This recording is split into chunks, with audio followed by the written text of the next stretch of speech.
Greetings, everybody, and welcome. Thank you all so much for coming to join me today for a little bit more of this fascinating DLC for the Outer Worlds. How is everybody holding up this evening, or this afternoon, actually, because this is finally a little bit closer to the time when I normally try to start my streams. How are you all holding up? Hopefully everybody is managing to stay safe and sane.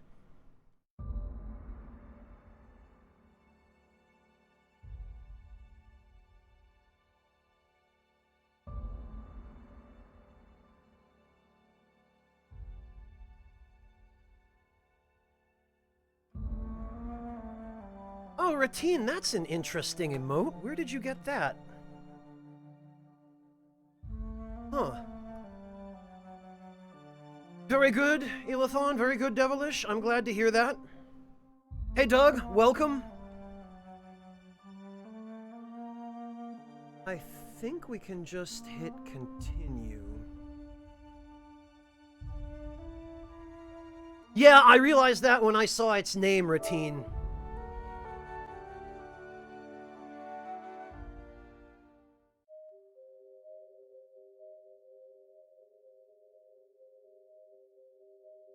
Alright, let's dive back in. I mean, I say dive, we only barely scratched the surface last time because I ended up spending the entire stream hanging out with chat for the most part. Oh, very good, Doug. I'm glad to hear that. I am doing alright, thanks. Okay, if I remember correctly, we were in the process of trying to find some guy named Chaz or Chad who supposedly had a rocket launcher that I want.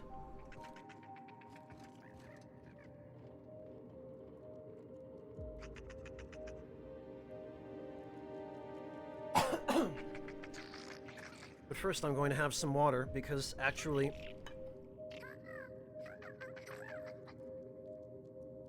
I've been drinking tea all day and I would like to not get dehydrated. I know, right, Devilish? What a surprise. Nobody ever would have foreseen that, huh?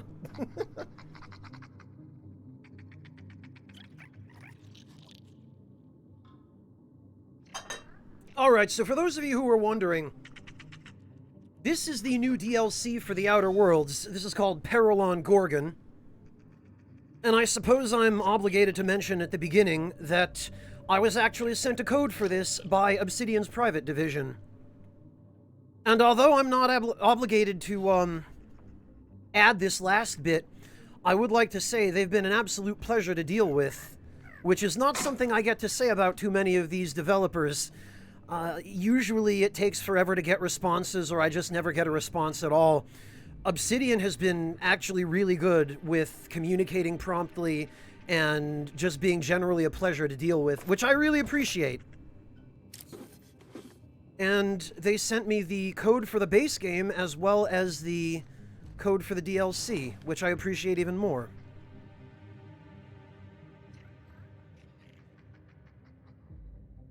Well, I'm glad, Devilish. I'm just glad somebody comes here for any reason at all, because it certainly isn't the gameplay. Alright, so I think we searched that apartment up there. Oh, and we searched up there too, because I remember those rows of doors we couldn't reach.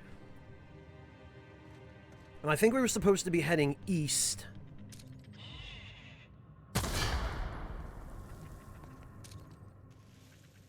Because east is supposedly the direction in which we will find Chaz or Chad or Chuck or whatever his name was. Okay, Lin Shao, have a good one. I did get your question on Discord. I'll get to that right after the stream.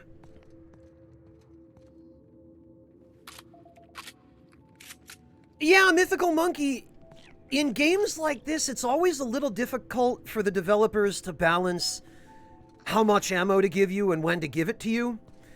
I found that in the beginning of this game, for probably the first third to maybe half of the game, I was constantly running out of ammo, constantly coming up short. And After about the halfway mark or so, I found that I just stopped having that problem, and I ended up actually with more ammo than I could use. Hello, Nate. Welcome. Hello, Musty. Welcome to you as well.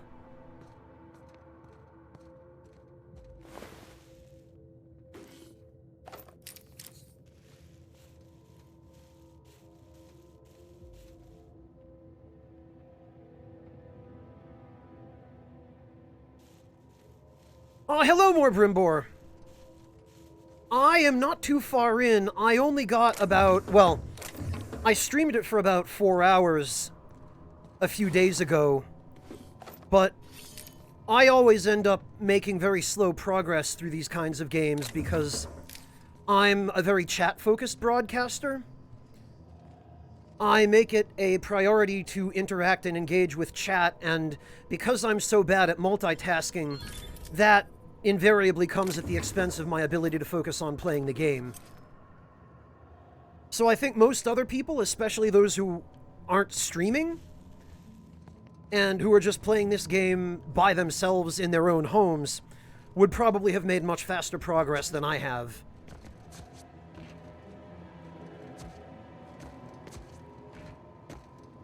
I guess there's nothing hidden up here.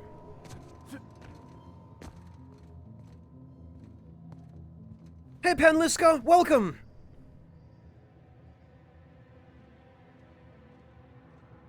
Doug, sometimes I find personally that any kind of socialization leaves me feeling like I need to cool down.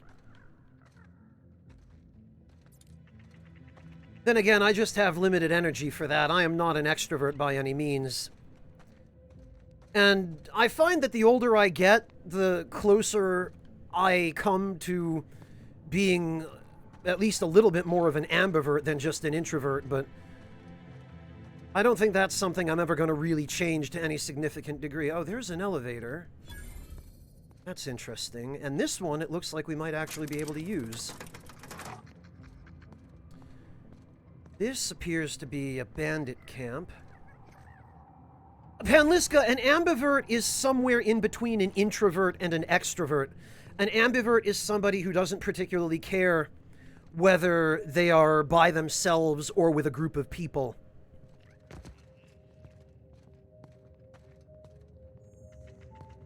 It's the same as being ambidextrous means that you don't have a preference for your left or your right hand.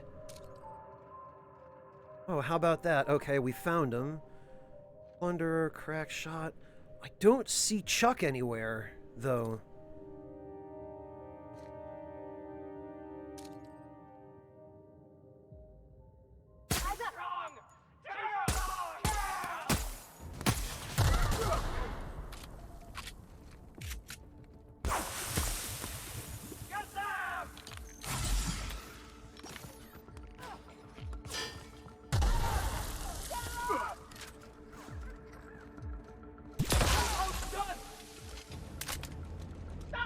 I love this stupid gun. It's so dumb.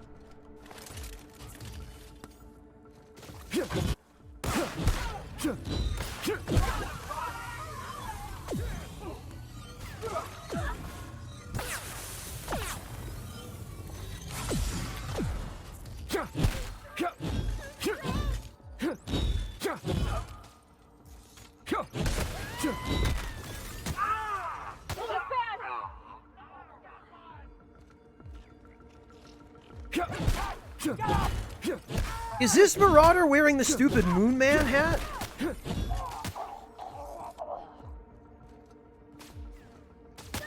Oh, that's him! Perfect. Charles from accounting. I guess it stands to reason that the unique Marauder would be wearing the,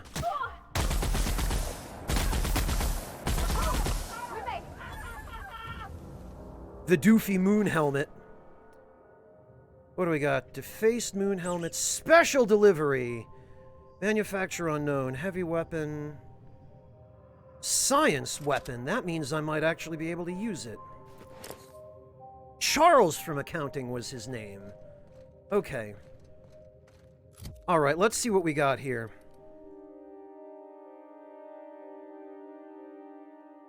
Odoms, it has been a long time. Welcome.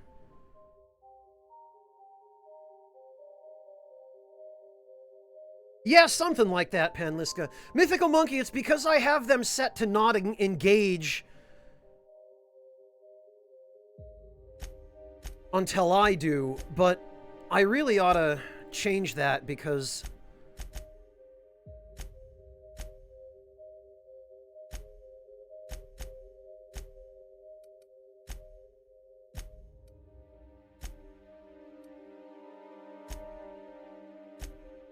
Aggressive, okay. I've been alright, thanks, Odoms. I honestly am not in a position to complain all that much.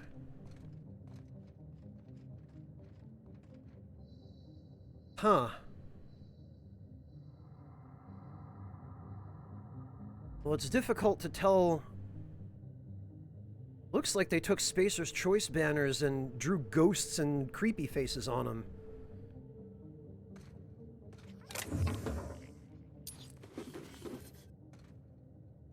Hello, Third Impact, welcome! Alright.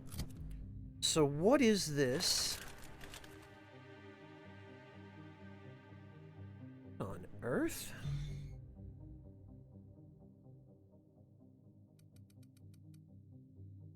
$320 DPS. Originally designed as an experimental mail delivery tool, this launcher was listed as a failed project and forgotten. With its recent discovery and retrofitting, its homing pneumatic tubes are now filled with explosives to deliver death rather than envelopes. It only has 320 DPS.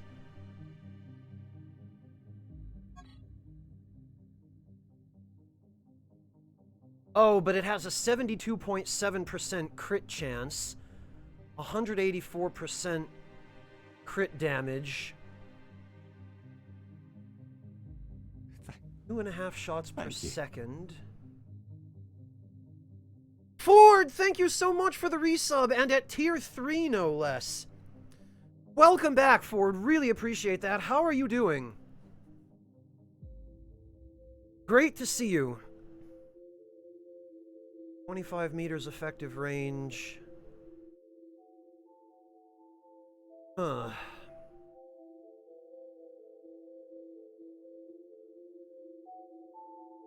Oh, and it has a 5-meter AoE radius. Okay, so we're talking about a splash damage weapon, it looks like. Special effect knockback. Okay.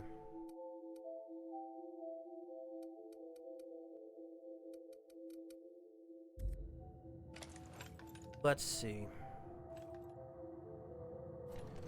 Let me find something relatively far away to fire it at. Oh!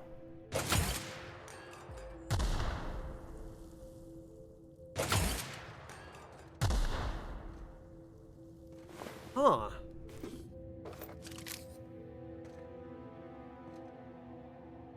Oh, good, Ford. I'm really glad you guys were able to sort that out. I was getting worried that you were going to roast to death.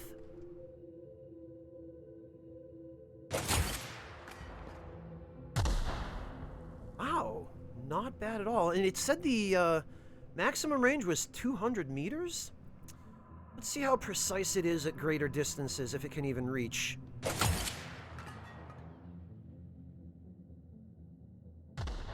Wow.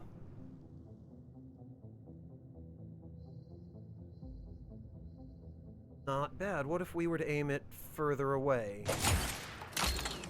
Oh, it uses 5 rounds at a time. Okay. The shot disappears before it gets that far. Still, though, it doesn't seem like a bad weapon for mid-range explosive sniping. Yes, moss-covered tree, they do. I still get the same $2.50 from a Prime sub that I get from a regular Tier 1. It's just that Amazon pays for it. As well they should, considering Bezos is worth, what, 200 billion now?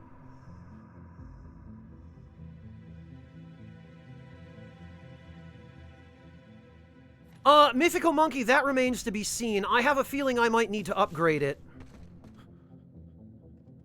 It's weird, though. It's considered a science weapon, but it appears to have its damage modified by the heavy weapons skill. So its DPS is showing up as fairly underwhelming. Perception is supposed to help increase heavy weapons damage.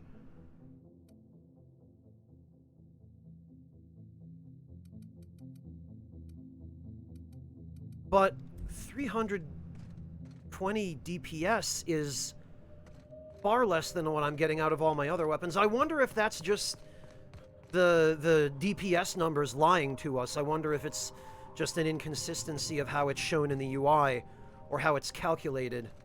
I'll have to test it. We'll give it a try.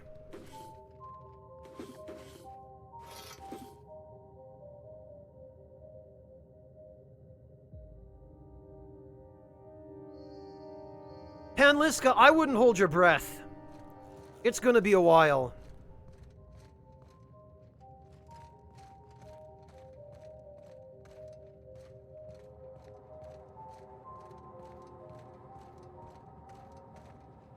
I hope so, Mythical Monkey, but I have a feeling it's probably just straight damage. If we get a closer look at it... Wait a minute.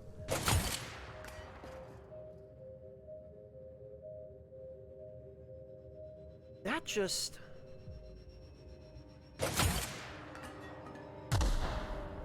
I could have sworn I saw that projectile curve around the corner.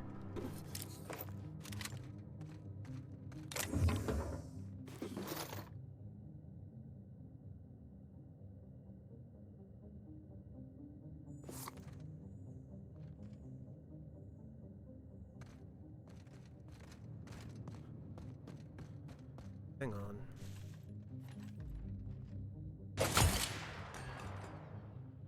No, that was probably just an illusion.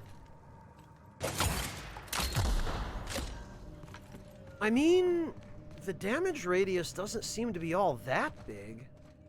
I really need a soft target to test this on, though. Or just a living target at all. Okay, what have we here? Marauder Berserker has a plasma cutter titanium stuck through him. Wish I could do that. Cranial helmet.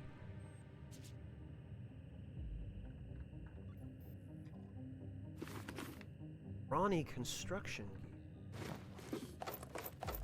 Those appear to be special versions of the Iconoclast stuff.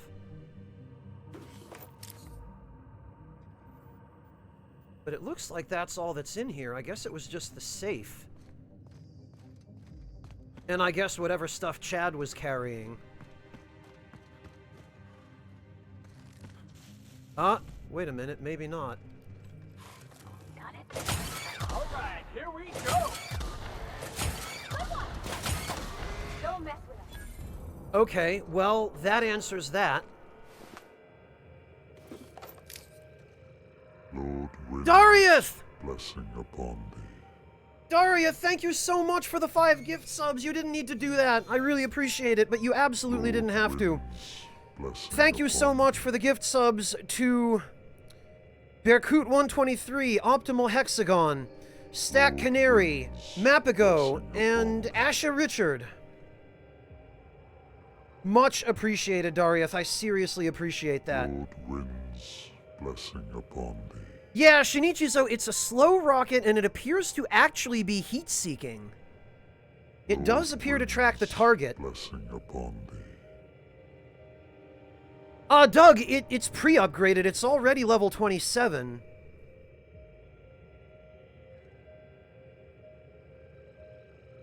I'm gonna need to...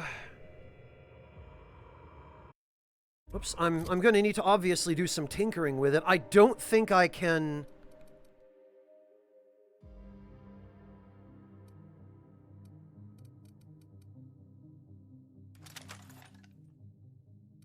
I don't think I can make any additions to it at the moment, but...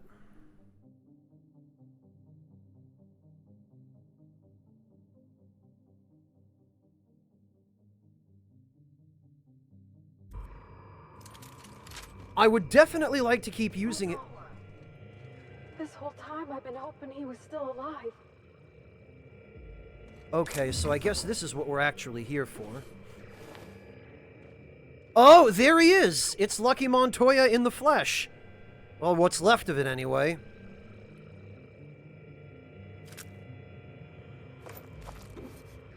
And what have we here? I've stumbled onto something big. Bigger than Minnie Ambrose's journal. Spacer's Choice wasn't making Adrena time for humans. They were making it for canids. The ads were all smoke and mirrors. There's no way they'd make something this dangerous for people. But why? To build an army? Like in the Archie Excelsior comics? To make them smart, so they can do most of our jobs? To make them smart and give them thumbs, so they can do all of our jobs? Well, Only one way to find out.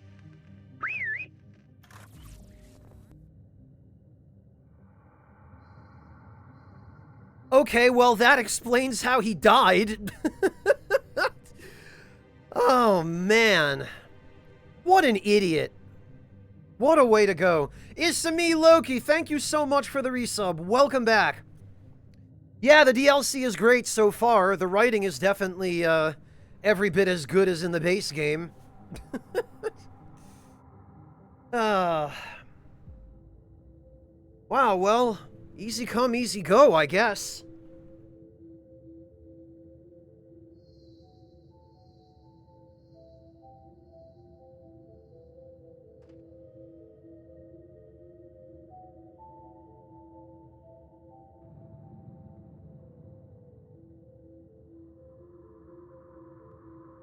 taking in the scenery?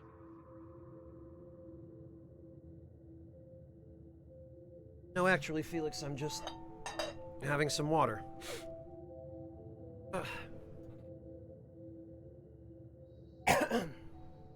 And actually...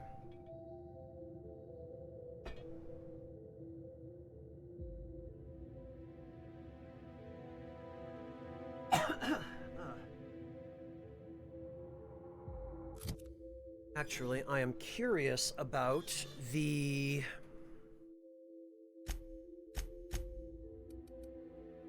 iconoclast stuff we got.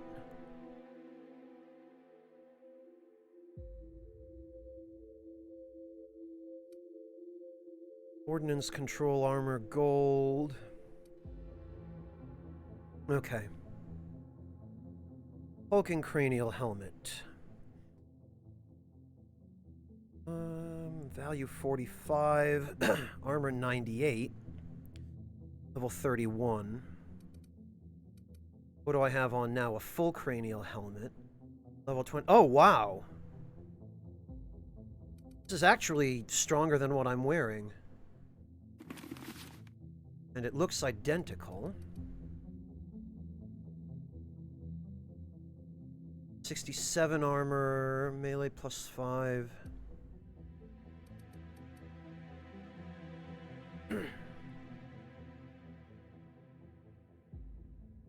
Pristine. Well, it'll be unfortunate to lose the pristine equipment, but... Oh, wow, and it's actually higher when I equip it because it's showing all of my perk and stat bonuses.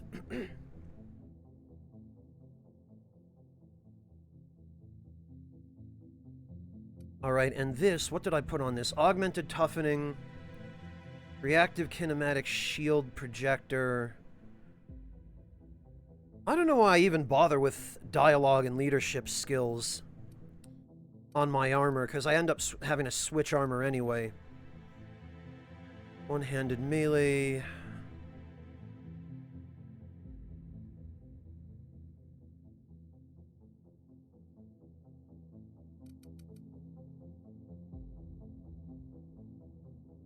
Okay, the backpack and the reactive kinematic shield projector I'm definitely going to want to replace. Good luck, Doug. Hang in there.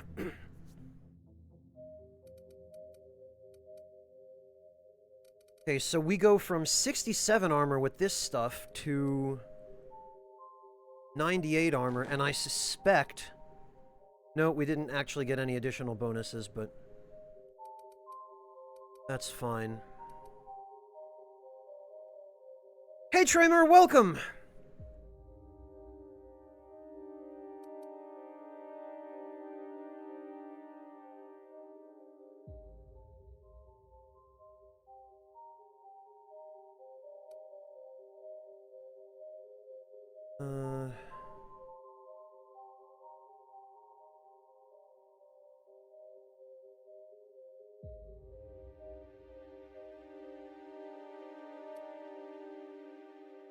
Doesn't look any it doesn't look like rather any of the rest of the stuff I got is any use. Which is actually good because it'll be more for me to sell. This helmet is no longer considered a collector's item, or maybe it is depending on your view of the Spacer's Choice Corporation. Yeah, well, Intimidate plus 10 and Lie plus 5, huh? That might actually be worth keeping around.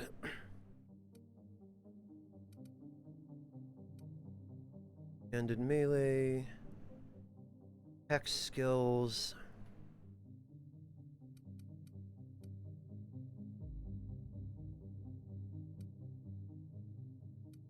Oh, right.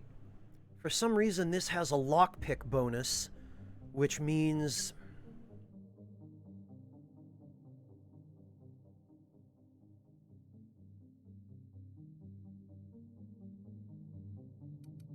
I won't have to schnoof drugs anymore in order to reach 150 lockpick, which I think is the highest I'm ever going to actually be expected to pick.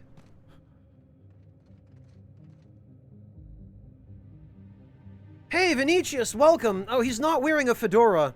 He's wearing a helmet. It's just that the helmet looks a little bit like a fedora. But this is what it actually is. It's a full face mask with a rebreather that I guess was originally supposed to be for mining.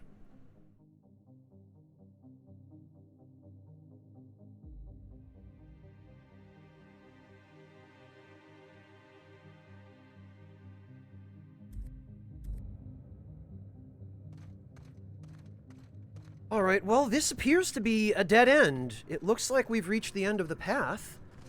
Unless there's something more over here.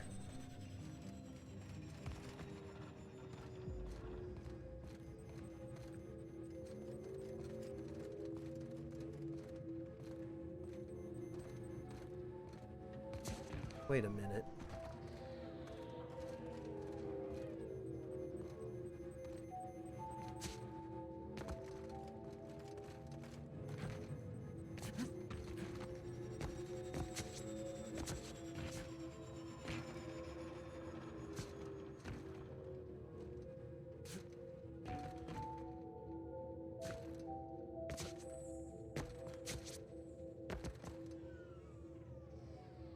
Is it possible for us to climb up here Nope, it looks like it's not.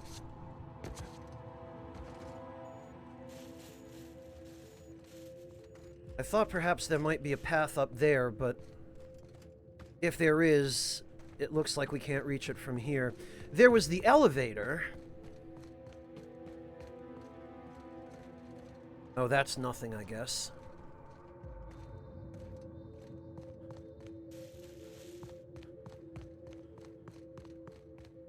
Alright, well, regardless, I got what I came here for. I got Chuck's rocket launcher.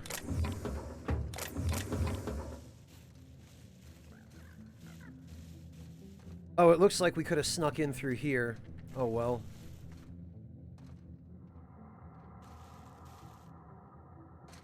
Okay, yeah, this appears to be the end of this path, so...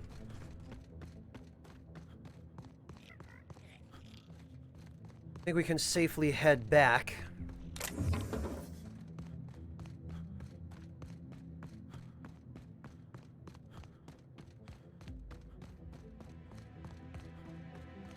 Yeah, you know it, Vinicius.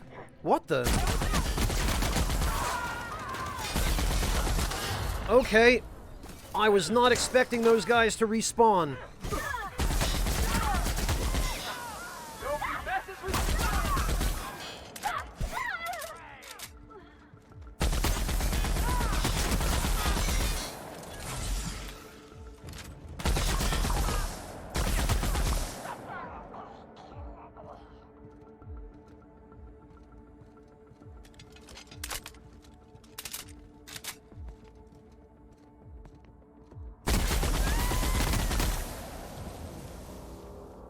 Sheesh.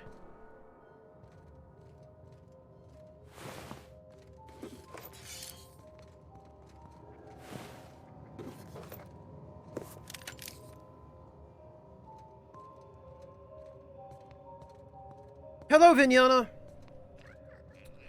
Well, Doug, the ascot is because this is the armor worn by a rebel. Oh, that's nice. Normally, Obsidian has been better about this sort of thing, but this is some flat-out Bethesda shenanigans right here. This floating ash pile on top of a headless corpse. This is what I missed about Fallout.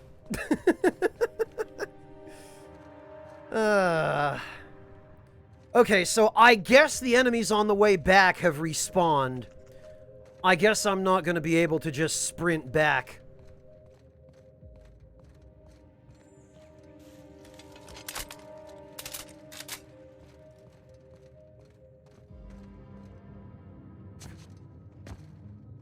I hope the landmines didn't respawn too. Yup, they sure did.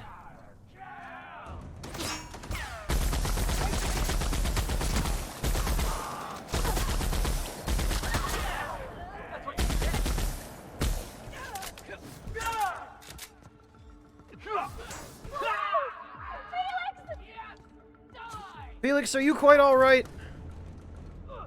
That's the last of them.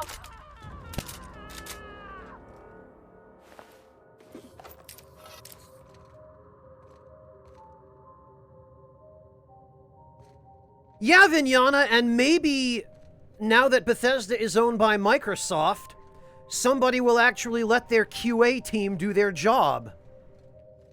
Because Todd sure doesn't care.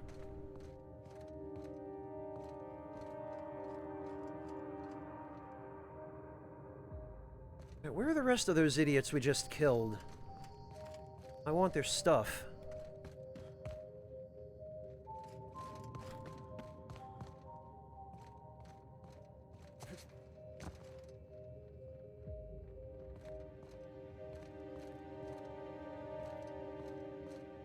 What the heck? There were like 5 or 6 of them. Where'd they all go?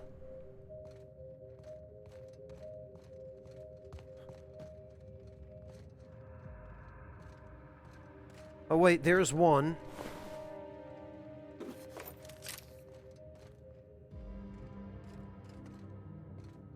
I know there were more of them than this.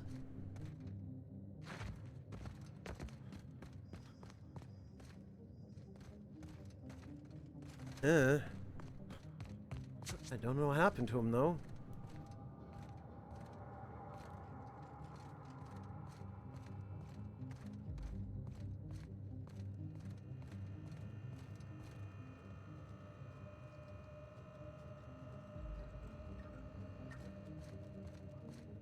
Well, yeah, Vinicius, because he probably knew that he was reaching the point after Fallout 76 where people were finally starting to lose faith in him, where the Bethesda fanbase was finally starting to wise up to the fact that he didn't care about fixing bugs or quality.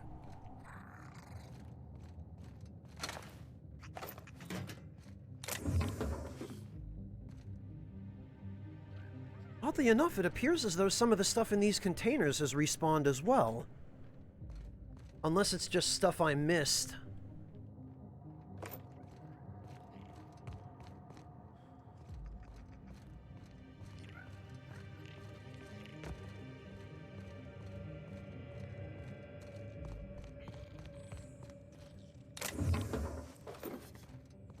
Which it might well be, considering the majority of these containers do still seem to be empty.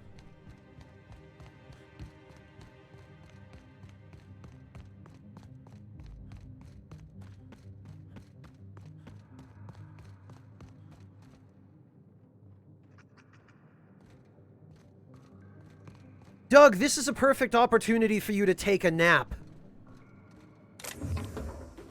I would under those circumstances.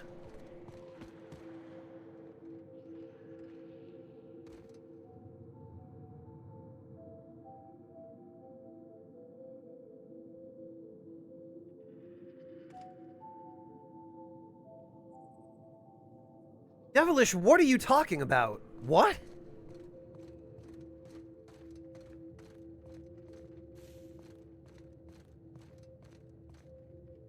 Oh, hey.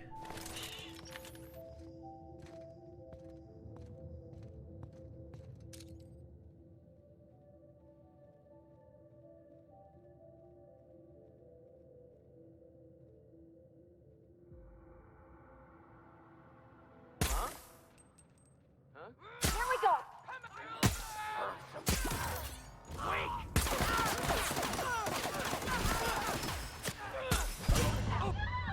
Well, that's great.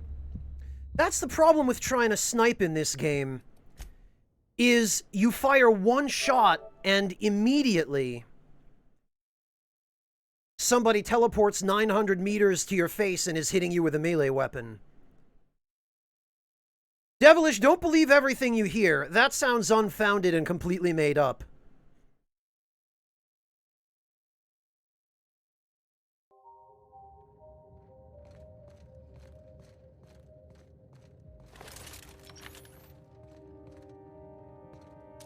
Staying out of sight.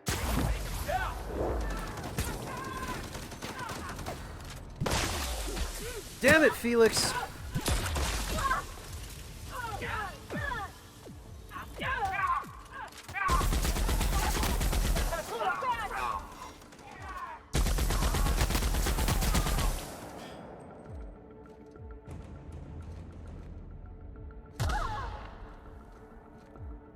What? Where? Oh, over there.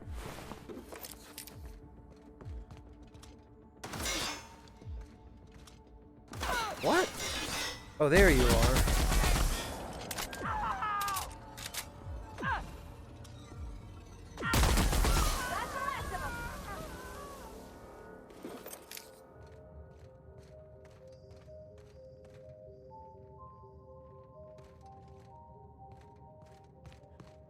Phew.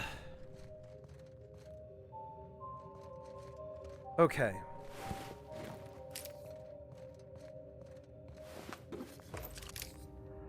This looks like something closer to the number of them I thought there were.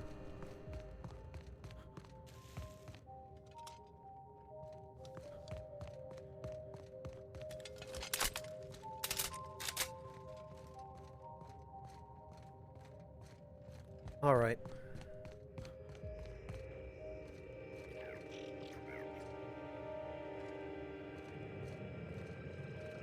Oh, hey.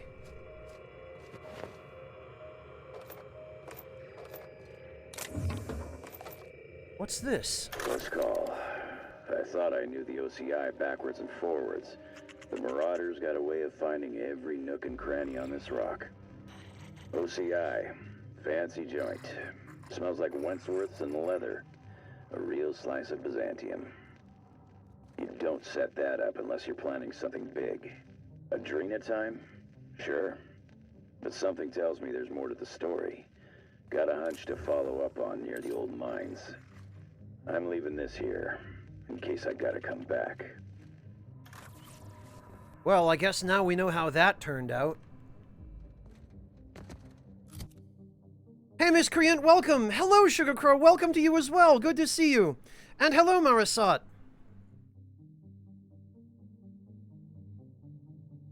Miscreant, I don't know. I don't know what platforms the next Obsidian game is coming out on.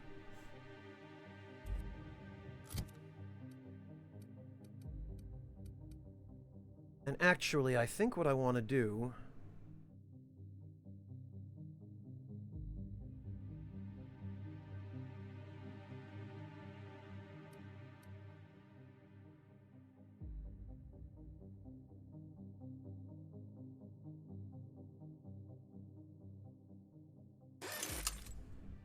Prepare those first of all.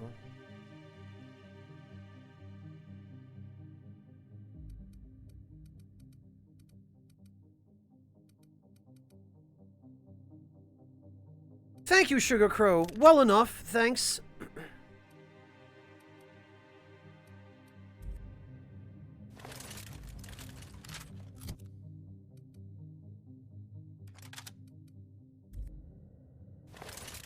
what I want to do here is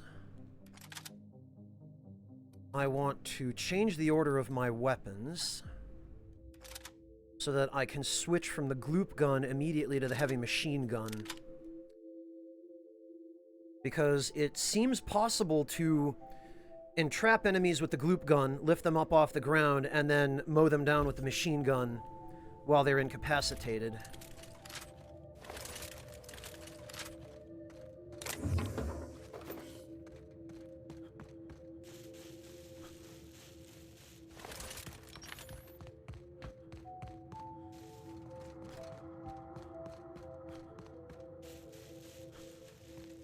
Where the heck did I go last time? I think...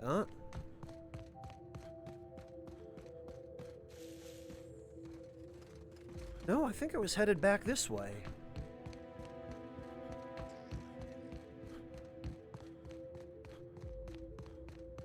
I'll take it, Sugar Crow. I'm not in a position to complain.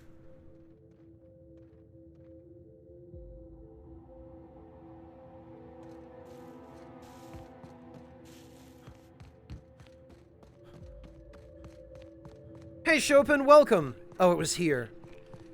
Yeah, Sugar Crow, it's a pretty location, but quite dangerous. This is definitely an endgame area.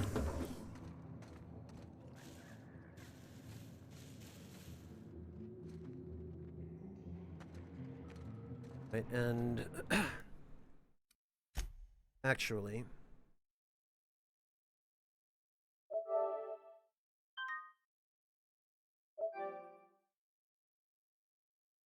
Hey, Jtron, welcome!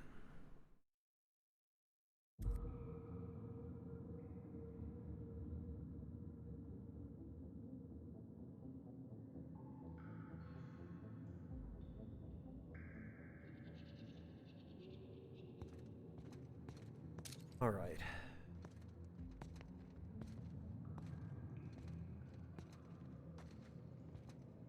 Huh? Oh, I see. You hiding? No, I'm not hiding.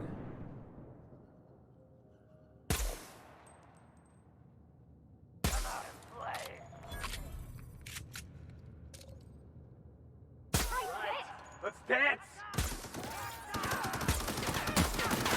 One down! That's the last of us! I don't know why I bother with anything other than melee at this point.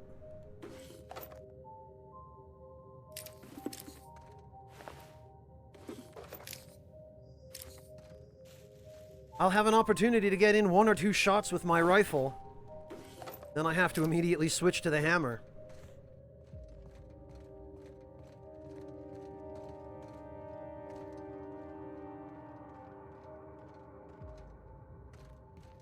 Alright.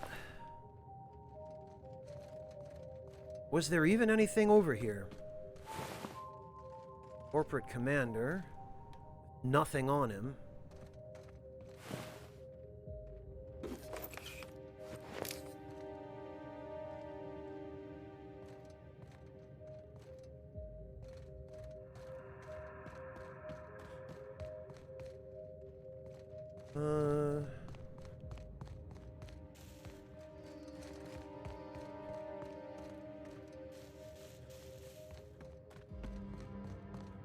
I don't remember, Shinichi-zo. I spec'd into perception and intelligence. If those stats give you the perks you're asking about, then I guess I do, but otherwise, probably not.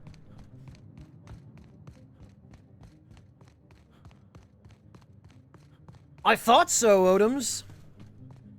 I guess I stand corrected, though, huh?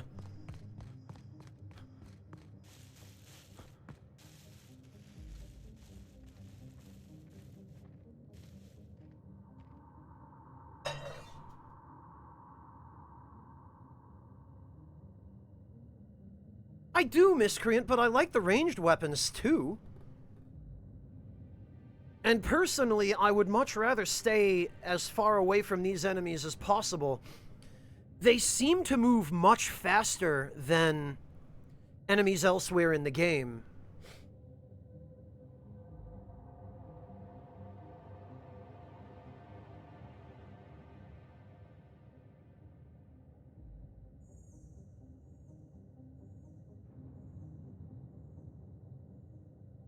Doug, it sounds like social distancing and quarantine have made your teacher really lonely, and he's taking out his need for social contact on his class.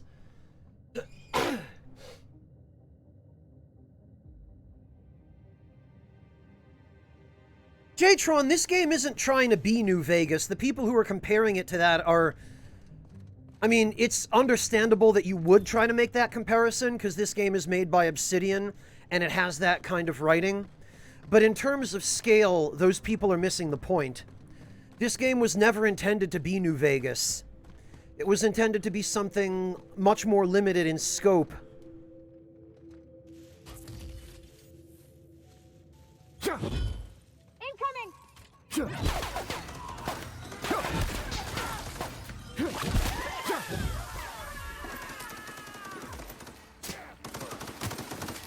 Greetings. All right, my turn. If that's how we're going to play it. Everyone all right? If we're just going to do the big unga bunga smash while people are trying to shoot, I can play that game too.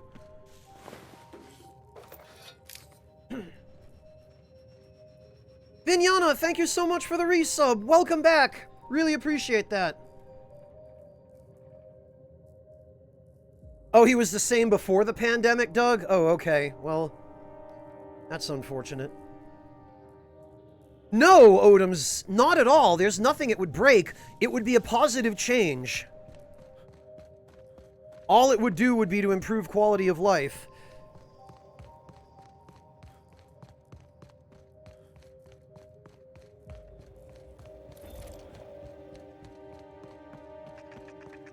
All right, let's see.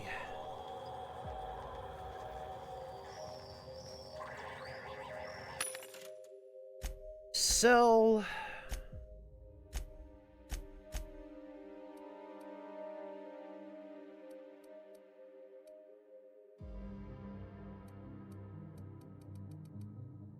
That I'm gonna keep.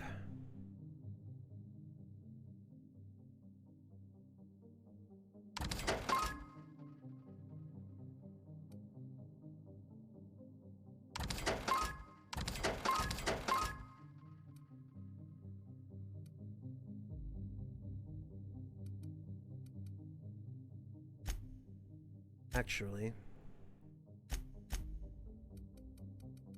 didn't mean to sell this.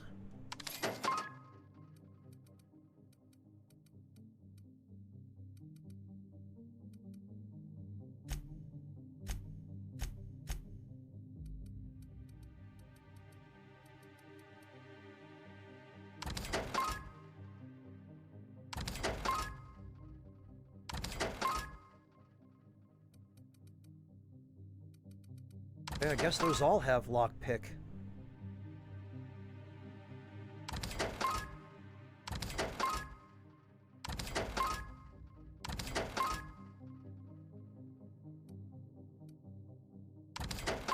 That can go.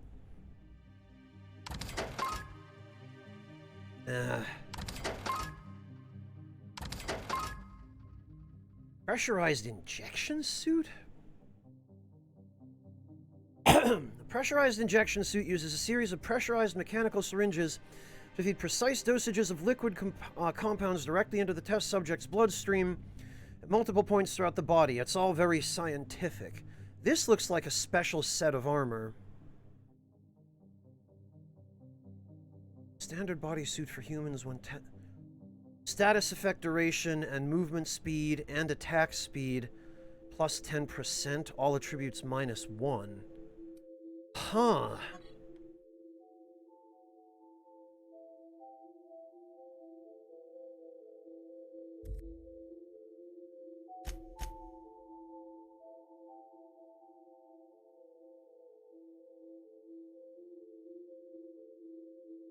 No, Odoms! The four-directional roll was just a programming limitation. There is nothing it adds to the game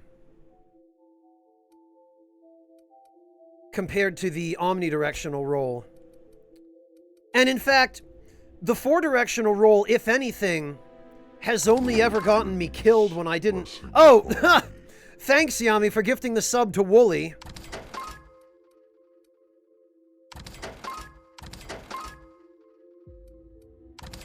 Much appreciated, Yami.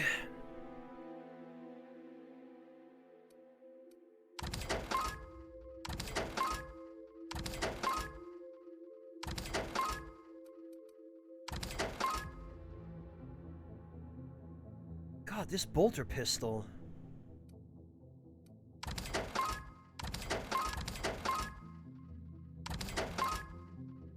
Grenade launcher 3. I might hang on to that, actually. Special delivery, obviously, I'll keep.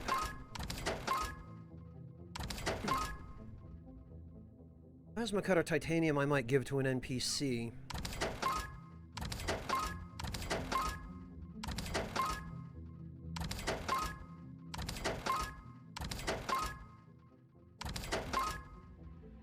Pulse hammer gold.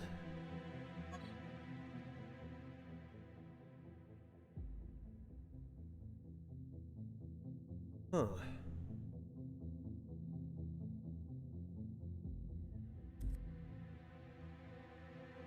wonder if I have anybody else equipped with these. I think I might have given one of these to Max. Okay, Vinicius, have a good one.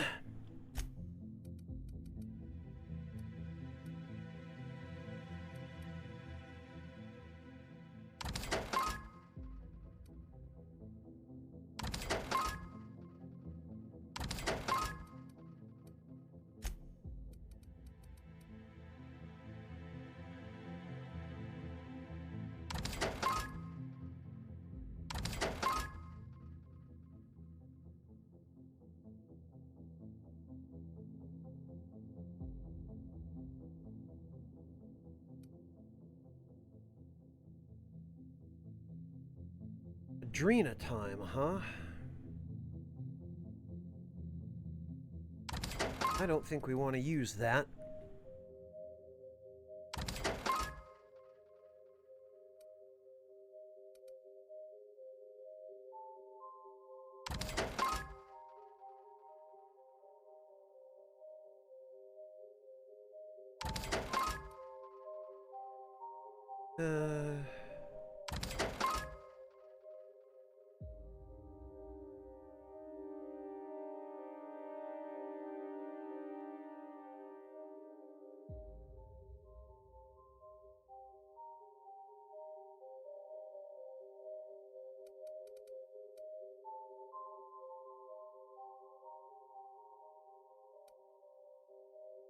The rest of this is fine.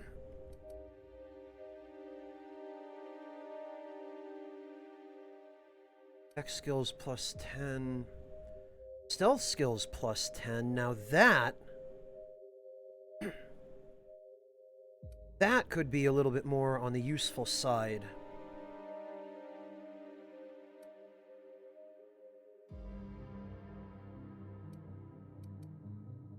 What do we have? Ranged weapon skills. Self-patching. Armor degradation. Interesting.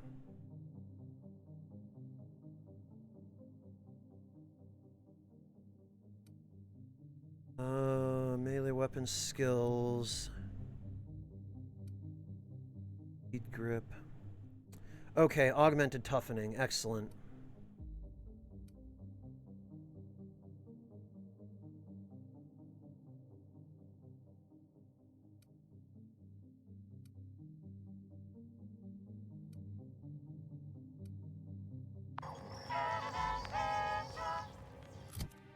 All right. So we could actually, and we should in fact, head back to the ship and check out these weapons, see what we can upgrade.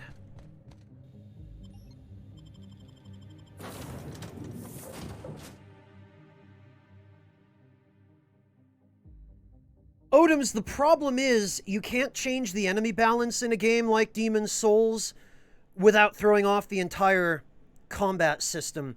An 8-directional roll isn't the kind of thing that would throw off the balance of enemy of combat. But changing enemy behavior would. I so enjoy watching you sleep for hours on end, Captain. It's quite entertaining the way you drool and whimper. I get what you were saying, Odoms. Oops, Okay.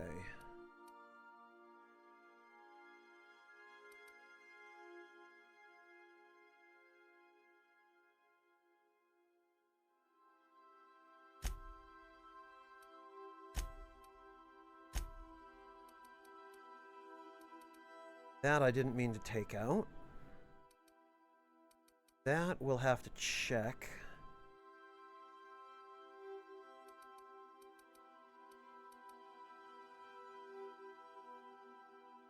Actually, the grenade launcher I'm going to need to hang on to.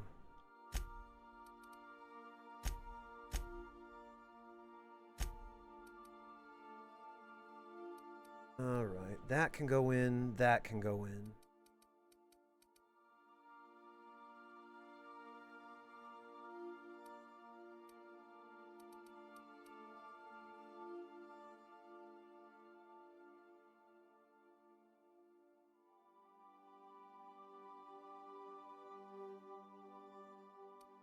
Really would like that backpack, though.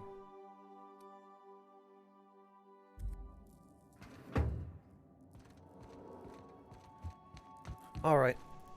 Let's see what we can upgrade.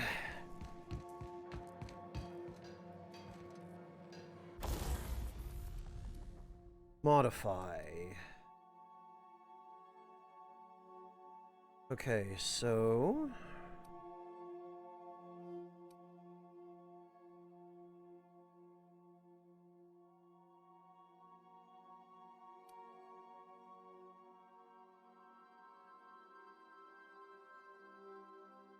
Can't be removed unless you're an engineering virtuoso. Alright.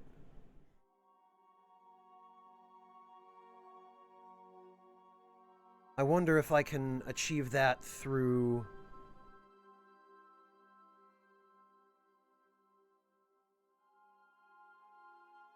Current one will be destroyed, huh? Yeah.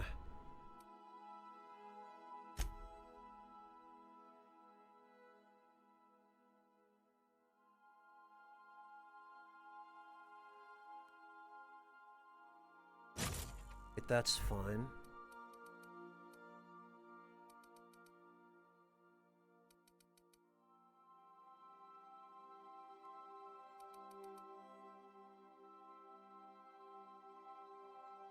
Who has this? This is on...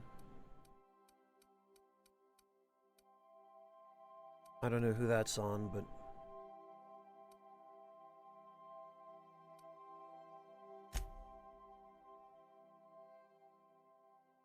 Okay, I would want the corrosive mod for this. Right, what have we got? This... okay. So we can tinker this.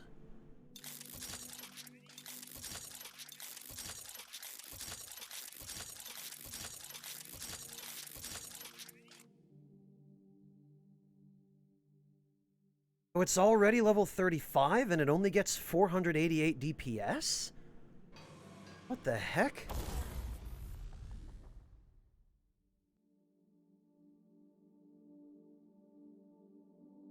I don't think they'd... Like, I get what you're saying, Odoms. I personally don't think they would be necessarily easier. I think they would be much less of a pain. The problem is, Odoms, in order to be able to fight a lot of those enemies, you have to lock off. And the only reason you have to lock off is because when you're locked on, you only have the 4-directional roll, which is not sufficient for being able to fight them. It doesn't give you the maneuverability that you should have in order for dealing with them the way that they were originally programmed. You know, the way their AI was originally written. Demon's Souls, to me, has always felt like a game that needed omnidirectional rolling. I wouldn't necessarily change the enemy AI, but I think omnidirectional rolling would improve fights against enemies like those Red Eye Knights. I disagree that it would make them easier, per se, but I think it would make them a lot less frustrating. There is a difference, and it's a subtle difference, I admit, but... Leafy Sea Dragon, thank you so much for the resub. Welcome back. Really appreciate that.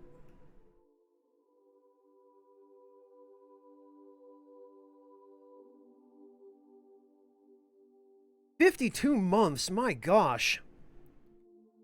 Yeah, Chopin, that's a good point as well. The skeletons in the Shrine of Storms also. Oh, Odom's the... the hitbox on their running spear attack and the number of times it actually hits you is absolutely ridiculous.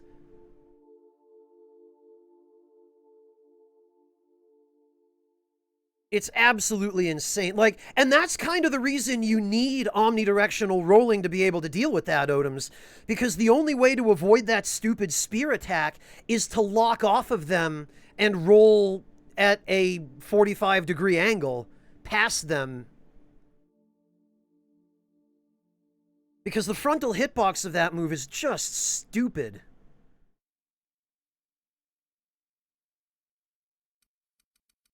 Alright, what do I want to do here? Modify? No, tinker.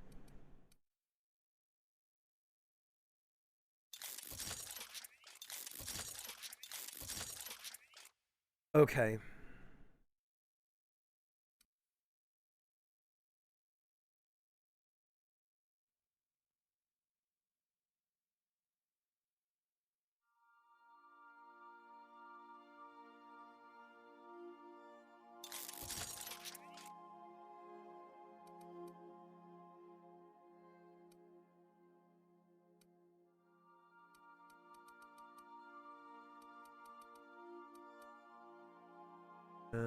Okay, he's got an impact hammer.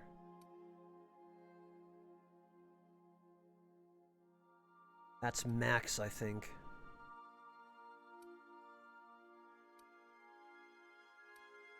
$35, $35, $35, $32.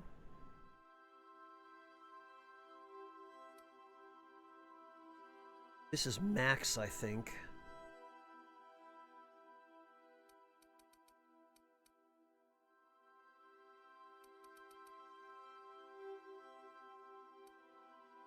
Right.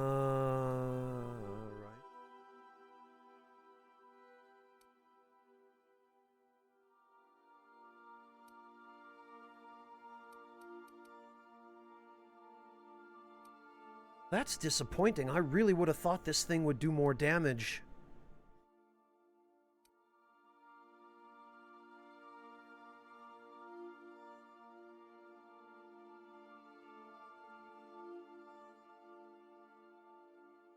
Well, Odoms, that's why I say there's no need for them to change the enemy AI. Because the game will, like, the combat will basically feel the same if the enemies behave the same. It's just that omnidirectional rolling will help take off some of the edge of the frustration of all of the dumb deaths that result from 4-directional rolls. Yeah, Shinichizo, that is really weird.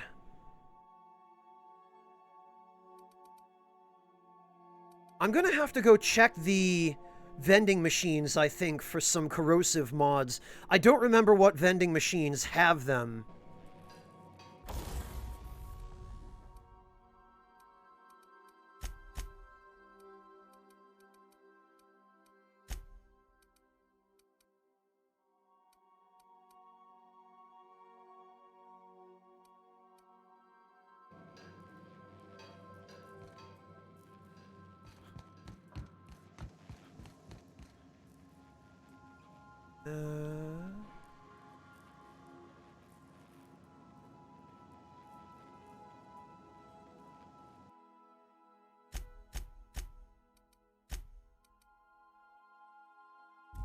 Oh, right, that's what I meant to do. I meant to put some stuff in my armor.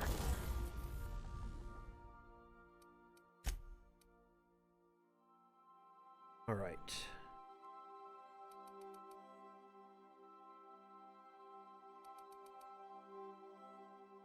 So, we want augmented toughening.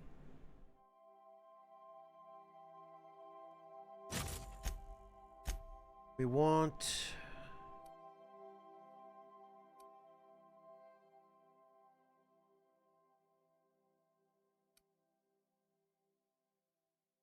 Oh, this is tricky, though. I'm not sure whether I want the melee weapon skills or the ranged weapon skills. Or, in fact, actually the stealth skills, because I think those would be really handy, too. Self-patching and utility are not great. I want the backpack.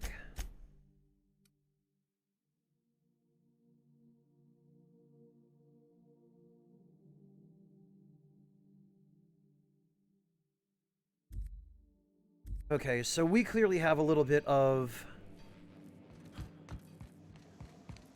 We have some purchasing Good to luck, do. Captain.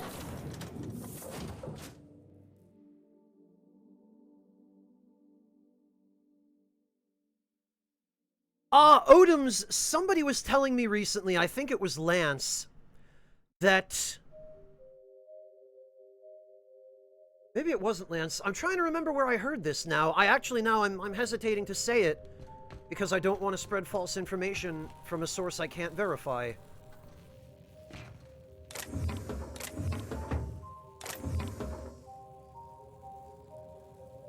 Heck, did I hear this?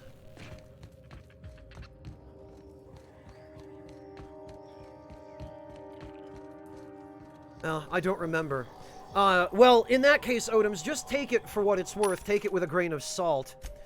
But I think I remember being told relatively recently by somebody that, Oh, Mr. Acid. Perfect. This is exactly what I need.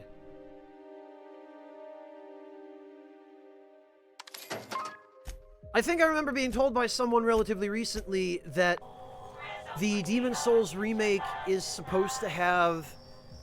I think it was a rumor that supposedly somebody with an inside source heard from somewhere.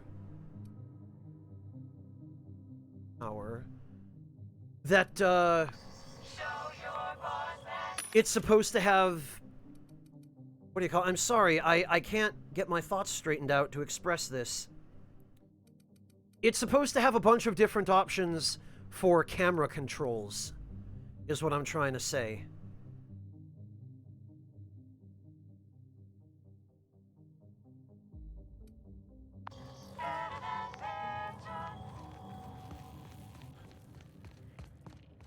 But now that I say that to you, I don't remember where I heard it.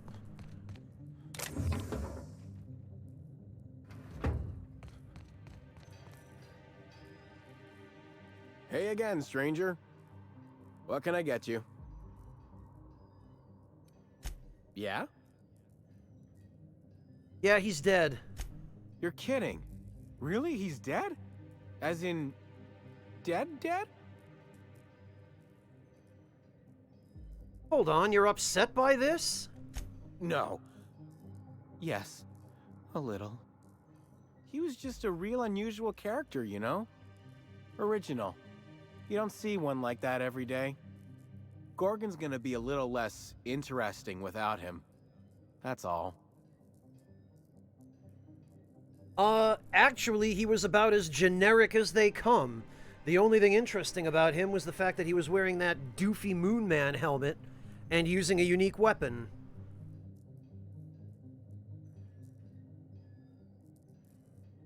I'm sure it was, Doug, and you have to remember, games almost always have a built-in developer camera that can All be sorts of salvage and weapons.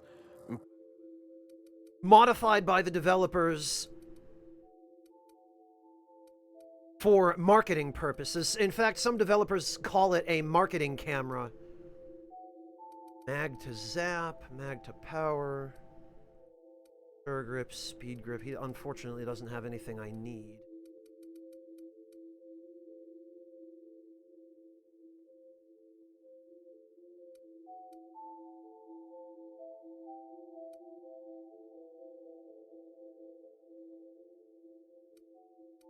Eh.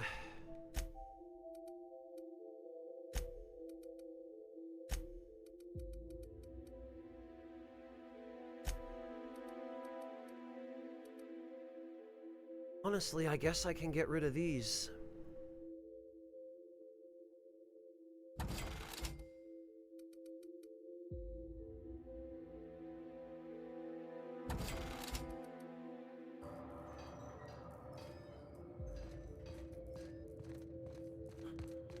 And it looks like I might need to go peruse the vending machines at another location.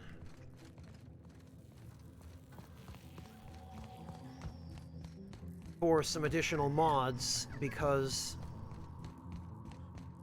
I am still missing most of what I need.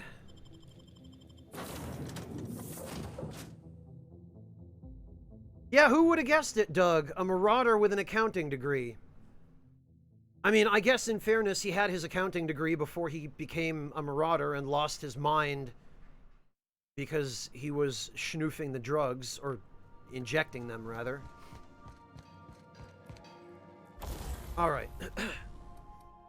So, if we equip the...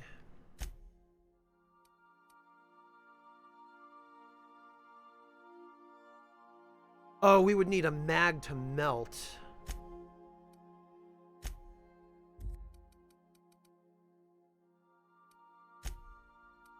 Mr. Acid is what we need here.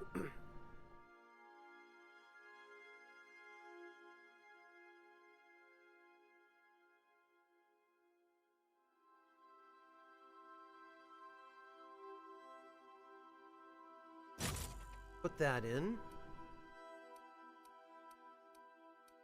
I really like how it actually changes the appearance of the weapon when you switch its attack type. And you can even see how putting on a different grip changes the appearance of the grip.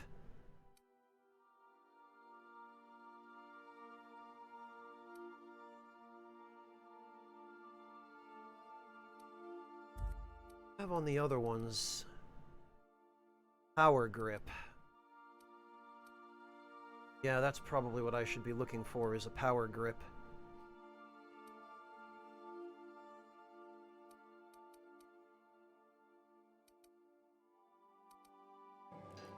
Okay.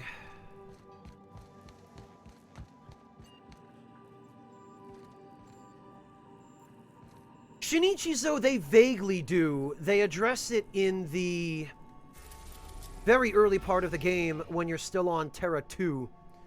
They address it while you're in Edgewater. Speaking of which...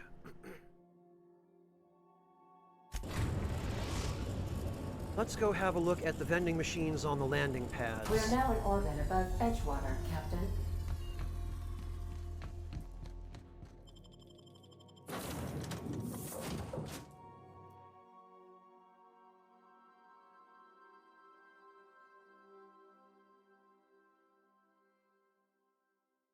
Well, Doug, I'm really glad you're learning a lot of useful information in his class that you can use and that will be relevant.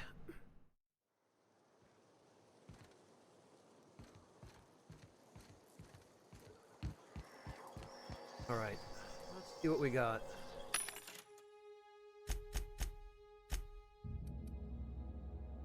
A graphics scanner? Retractable highlight range, Whisper Quiet Muzzler, Magnum, Exacto Sight.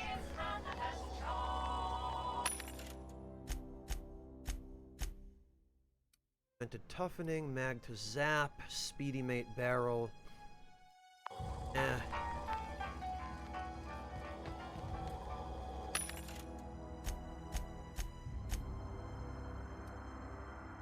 Power. Mag to Ray? I don't know if I want to do this, though. This is... well, actually...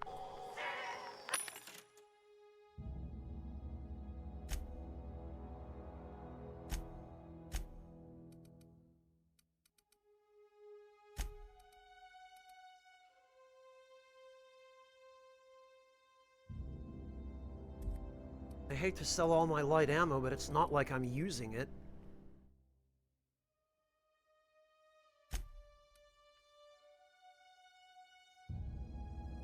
What do you mean, why did my money disappear, Yami? I spent a bunch of it. I don't want to sell all my Adreno, because I need that.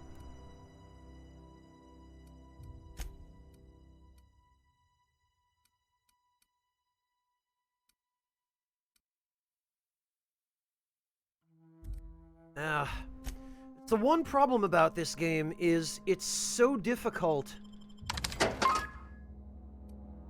to make money.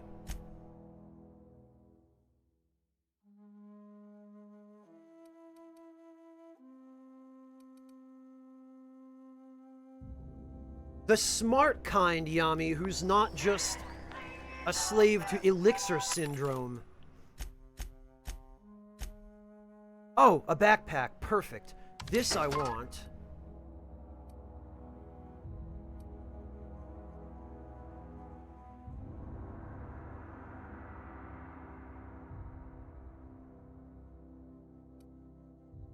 Shock armor, right? Okay, well, at least I found one of the things I needed.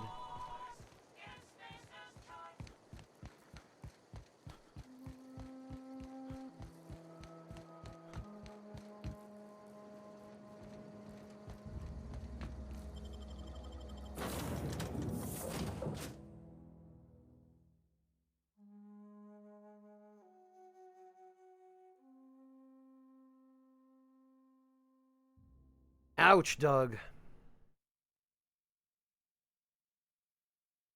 Yeah, it sucks living in a third world country, doesn't it?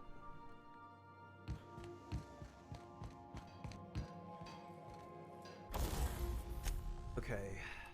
Need to... There it is. The extra carry weight is very, very important. And as for this... I need to take a look at my stats and see what I'm... Alright, let's see. Persuade. Those are dialogue skills. Stealth skills.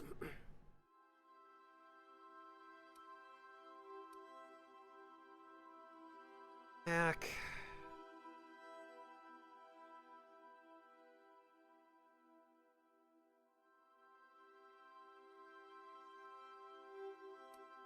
Lockpick.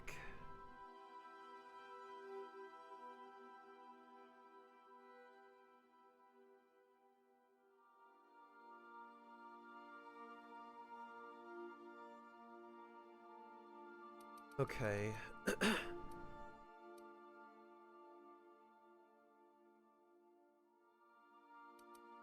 It seems like I'd be better off going with the ranged weapon skills, because that's what I mainly use.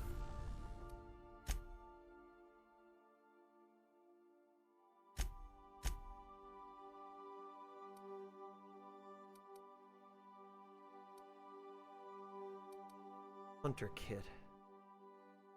Ranged weapon skills plus 10.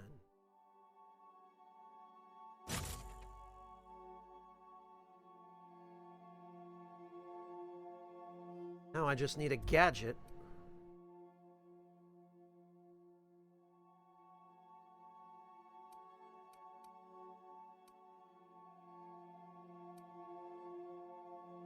Unfortunately, the gadgets are quite difficult to come by, at least the good ones are.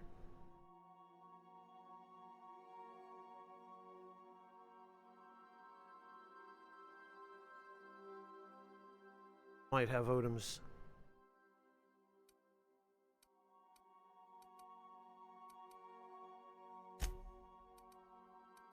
All right. Ah! Oh dear. All right. All right. I had a feeling somebody might be by a little bit later. Kara, thank you so much for the raid. Greetings, everybody, and welcome. Thank you. Well, Kara, I know you've been wanting to do this for a while, and it's I can't say it's a surprise, but I am overwhelmed. I'm so happy. Thank you. Thank you so much. Guys, if you don't know my friend Kara Comparetto, head on over. Undead warrior. Oh, Kara! A tier 3 resub? You didn't have to... Yanni, I'm going to get it right. I swear. I am going to get it right. I have to make a conscious effort, and I've been snapped at by a few people in the past for pronouncing it the way she does, but thank you so, so much for the raid. Welcome. It's so good to see you. Guys, most of you already know my friend Kara, because I've been raiding her quite a lot lately, but if you don't know her, head on over and leave her a follow. She is so sweet and so talented and so kind. She is a classically trained pianist, but she's been breaking into video game streaming recently, and she's proven just as good at streaming games as she is at playing the piano, which is to say quite good. No, I'm aware, Chopin, I'm aware. She told me last time, and I have to make a conscious effort, but... Thank you so much. Kara, how are you doing? How did the rest of your stream go? I dropped back in after the meeting that I had to go to, and I appeared to have arrived at a time when it looked like things were going a little bit rough. And I went back and caught up on the VOD and found out, I guess, what had caused that, and I'm glad you're okay. But if you're still here, if you haven't run off to get some lunch, are you feeling any better? Were you able to sort that out, and are you doing okay now?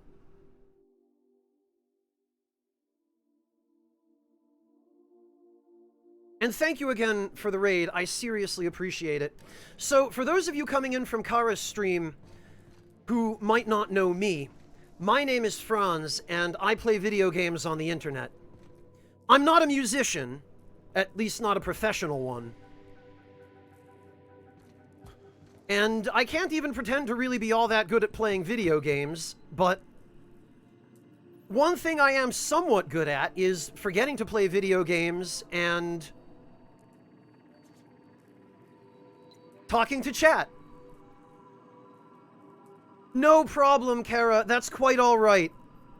I figured you'd probably need to dash as soon as you finished your stream. I know you've got lots of things to do. Go eat. Go take care of yourself, and you and I will catch up at another time that's more convenient. Thank you again for the raid, Kara. I seriously, seriously appreciate that. And thank you.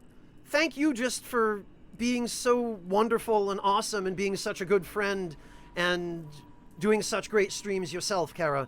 I always enjoy them, and it always makes my day to have you drop by and to see you stream or to be able to hang out with you at all. Really appreciate that.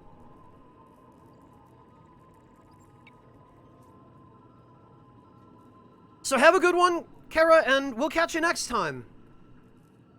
By birth, Sordados, yes, but I was raised in Connecticut. And I have... Well, my upbringing is... it's a bit of a long story, but the short version is, I grew up in the United States, which is why I have a New England accent. Oh! Mr. Kubaisi, I don't have a chat command for follows. You can just, if you're interested, you can just hit the follow button below the video player. I'm glad to hear that, Jays. Well, Sordados, in that I spend a great deal of time sleeping, or trying to. Granted, I find I never really get enough sleep, which is unfortunate. Destination reached. The groundbreaker. Oh, you know what? I was supposed to check the other landing pads on Terra 2 first. I think there are some vending machines in Byzantium. We are now in orbit above Byzantium, Captain. Oh, Kubaisi, who told you that I'm part of the Souls community? Or does my reputation just precede me that much? This long after After the good old days, as it were.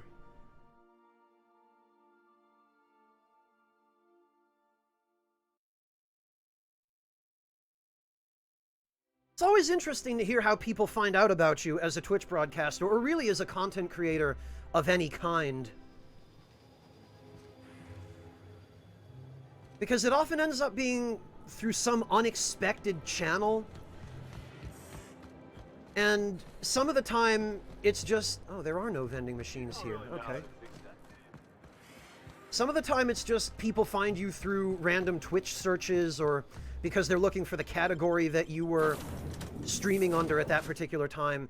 And then others, I've had people find me through friends of friends of friends. So it's always interesting to hear. Oh, okay, Cubicy. So you've been around. You must just lurk most of the time then, because your username isn't ringing a bell, and I hope you'll forgive me for that. It might just be that my memory is worse and worse the older I get, and it was never really all that great to begin with. Alright, let's try the Byzantium, Captain. next landing pad. Maybe there'll be some here that'll have the mods I need.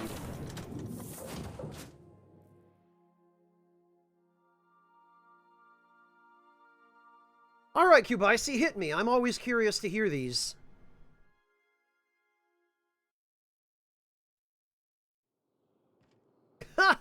Yeah, Ruby, I'm starting to think it might just be a result of how much craziness there is right now everywhere.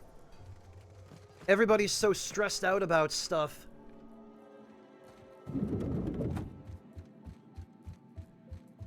That it takes up all the room in our brains. I guess I could have sworn there was some vending machines at this landing pad, but I guess there aren't. Pretty sure there are some at Roseway. But what do I know? I've been wrong the past 2 times. Odoms, it's been longer than that. I first started my YouTube channel in, what, 2009, I think? Yeah, Doug, that's true for a lot of people. A lot of people came to me through the SBFP. Please tell me there are some at Roseway. Roseway, Captain.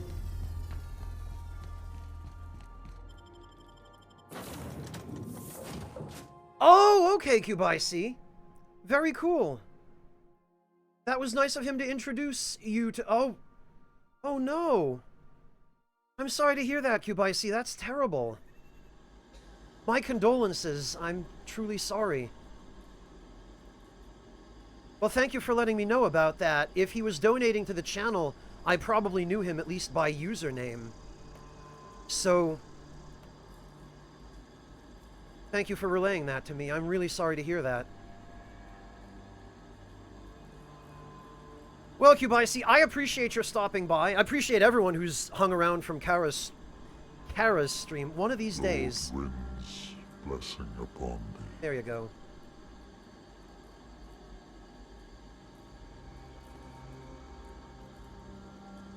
Alright. Yes, okay, there's... No, that's not a vending machine. Come on!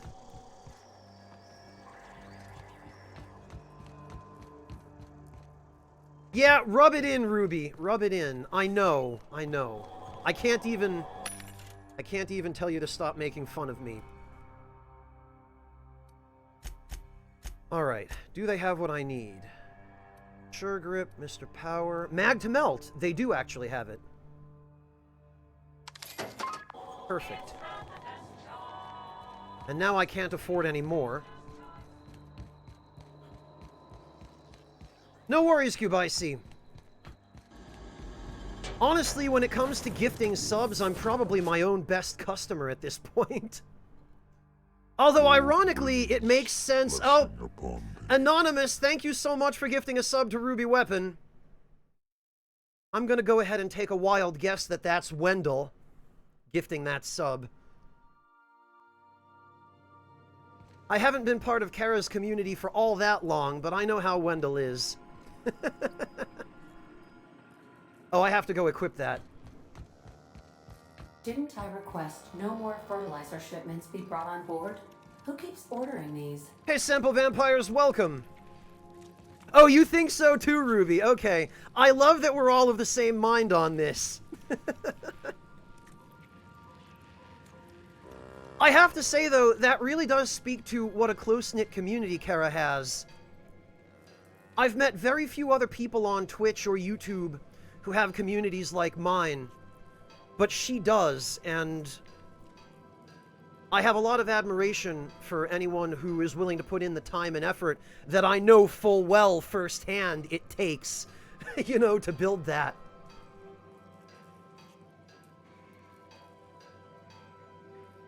Alright. So, can we turn this grenade launcher into an acid grenade launcher? We sure can. And that actually increases its damage substantially.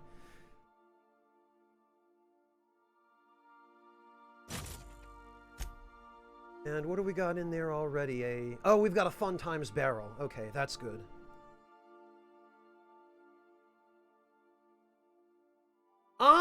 Not for that particular line of work, Doug. Public service comes in all shapes and sizes.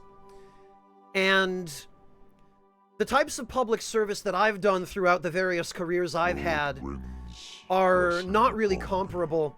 Thank you, Totally Not Wendell, for gifting a sub. I shouldn't say that. If it's not Wendell, then I'm really putting my foot in my mouth here. But thank you, Anonymous, for gifting a sub to Yanni. Of course, it has to be Wendell, because who else would gift subs to Kara's mods?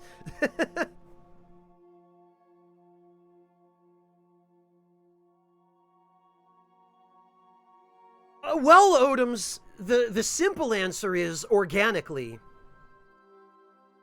But really, I would like to be able to say there's no trick to it, and I feel like it's kind of a cop-out to try and act like doing it organically is a trick. It really isn't, but the simple fact of the matter is, a community is a reflection of whomever it springs up around.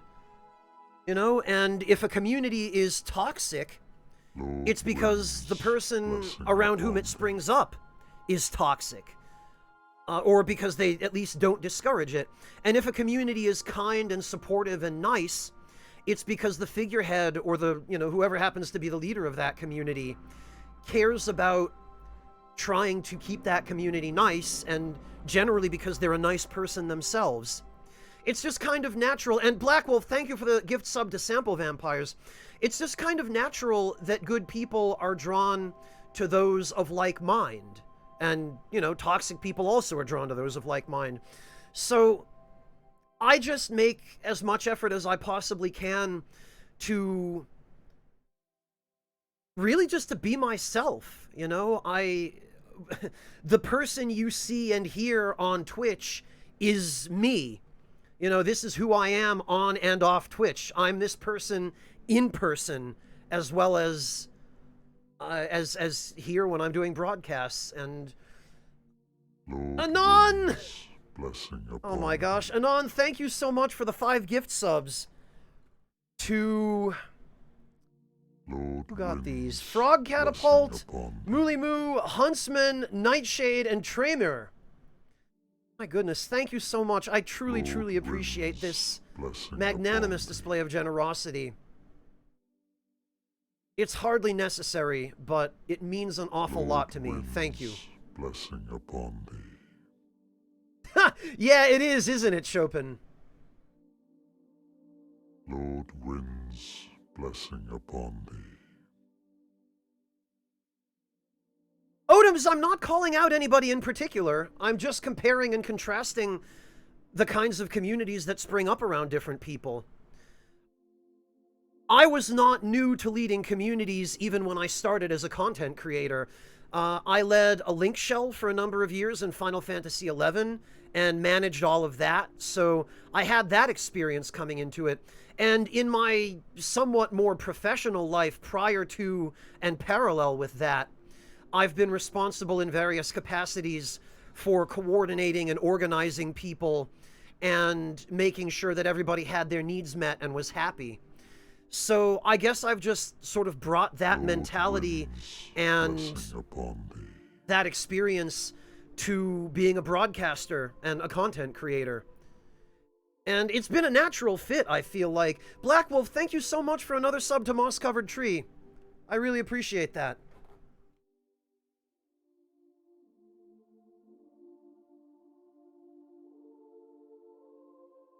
I don't think it's any real secret, Odoms, that like seeks like. And I mean, I don't want to just sit here all day and brag about my community, as easy as it would be to do that, and as as happy as I would be to do so, but the point is there's no secret to it. It really just depends on who you are as a person and how willing you are to show your true face.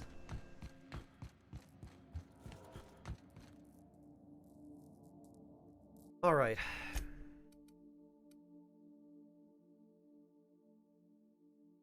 Oh, I need to equip these on...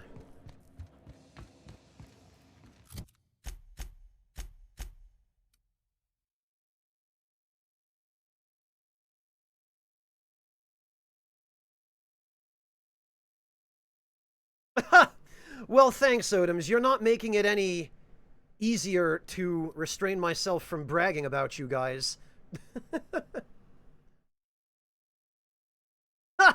Yeah, you wish, Upancho. You wish. I mean, I wish. I really wish that I were in a position where I could do that, but unfortunately, because of the sensitive nature of both past and present lines of employment, I, for a long list of reasons, can't.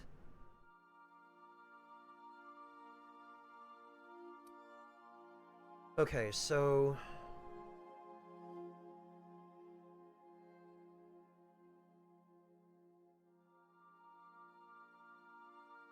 I wonder if Felix would do any better with the grenade launcher. Wait, what? Grenade launcher is doing 622 when it's in his hands. Plasma launcher is doing 672. Weird, so the plasma launcher is actually a little better for him? Okay. The Inferno Scythe I'm not so hot about. I feel like the Plasma Cutter Titanium. Hey, Rockethead, welcome! Huh, yeah, Odoms, because this totally isn't my real voice.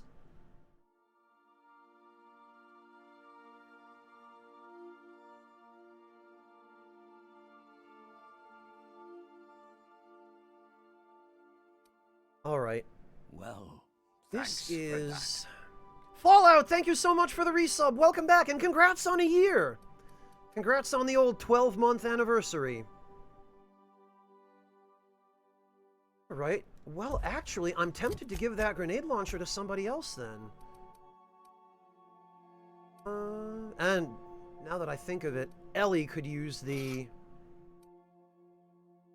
Yeah, the Plasma Cutter Titanium is a considerable step up for her. Kara, Rockethead? Yeah, she was just here. She just brought in a raid of like 300 some people, which is, that's a lot. That's a lot of people for her streams normally. Yanni Yorubi, if you guys are still here, did something special happen that she had so many people hanging out today? Did somebody raid her?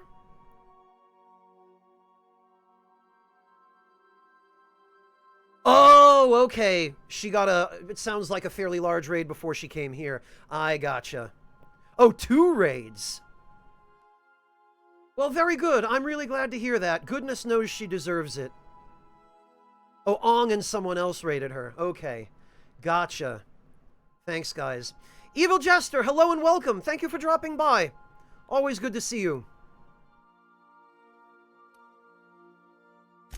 Well, in that case, I think we can... Actually, if we were to give grenade launcher to Parvati, still only 622? This is 682. Okay. Color me surprised, I guess. What about Max? The tactical shotgun is 718 DPS. We gave him the grenade launcher. 622? Seriously? 150. Why is this weapon so bad?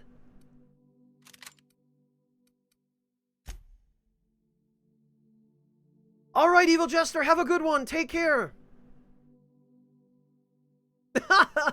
Well, that's perfect, Upancho. It's like taking two good things and combining them together.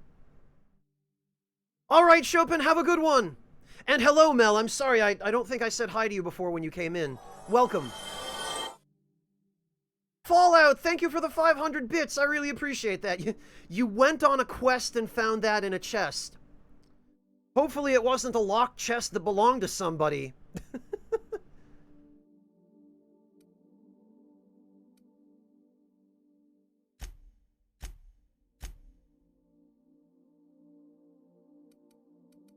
Alright, well, maybe I'll keep the grenade launcher around for my own use. Maybe I'll just swap it in for the Deadeye rifle. Or for the gloop gun, I guess. But I do kind of like the gloop gun. The gloop gun, at least, is useful.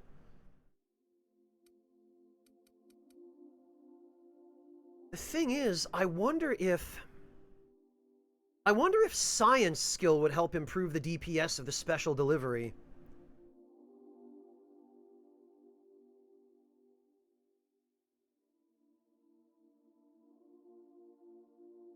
What, Doug?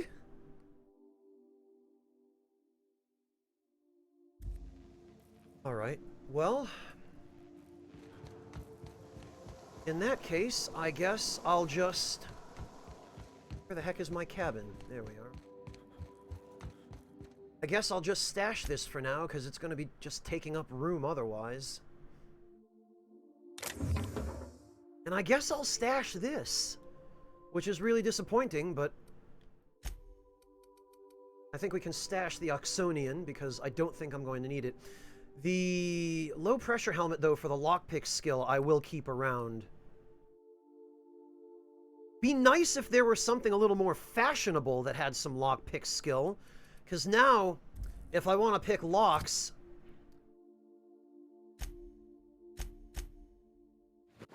I'm going to have to look like this.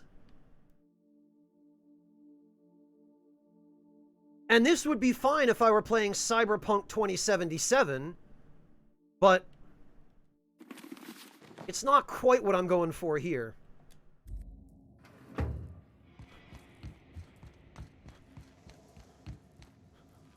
It's the top hat, Fallout. I don't think it's a monocle. Okay, Odoms, have a good one! Oh, the Moon Man hat, Fallout? Yeah, it's... I'll show you. I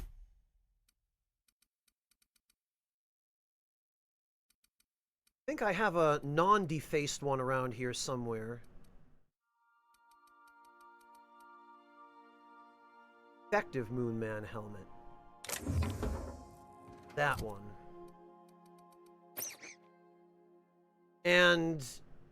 yeah, it's basically just a mascot suit for the Spacer's Choice Company.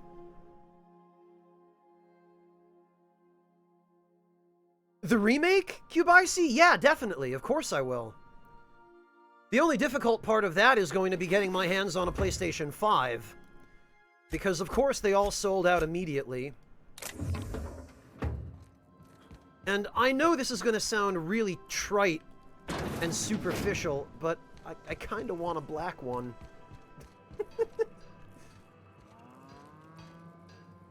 Alright, let's repair everything.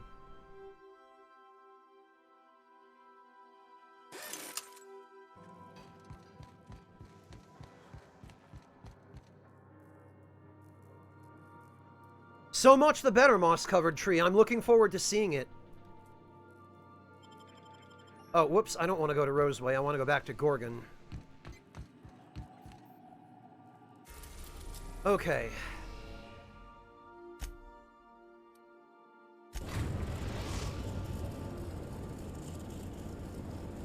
Mel, did he actually... Did he actually...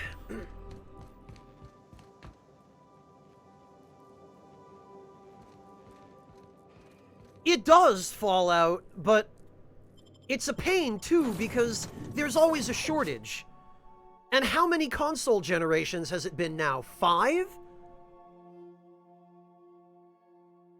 It's been 5 for Sony, anyway. I think older companies like Nintendo, it's maybe been 6 or 7 generations by now.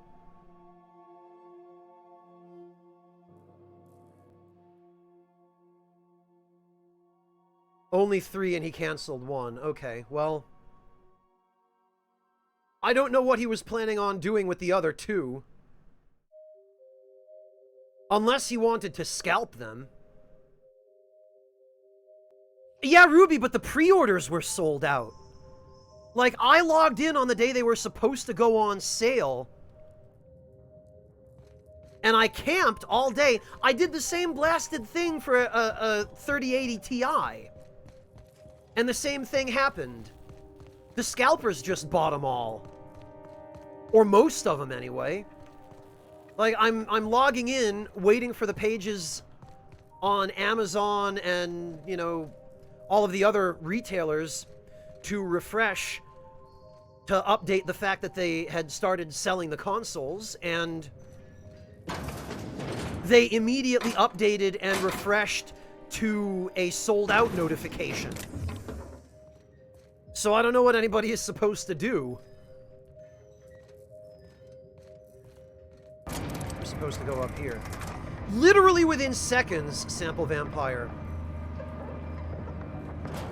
Yeah, Upancho, I think it's a little bit more than it's, more than the actual numbers of the consoles. Serialized Law and Organization Guardian. Alright. Gorgon, a Spacer's Choice property. Welcome, D-Tran. Electricity rationing in effect. By accessing this terminal, you consent to paying 1 bit per every option selected. Check electricity rationing bill.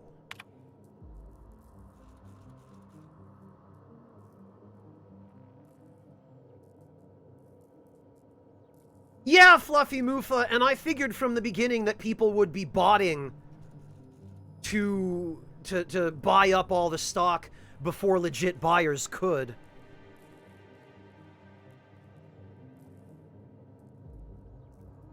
It's insufferably vexing, but I don't have the equipment to be able to beat that. Nor do I have the programming expertise.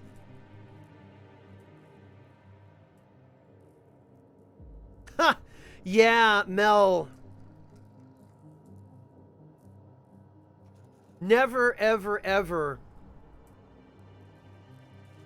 buy from a source you don't trust. I mean, that goes for anything, but...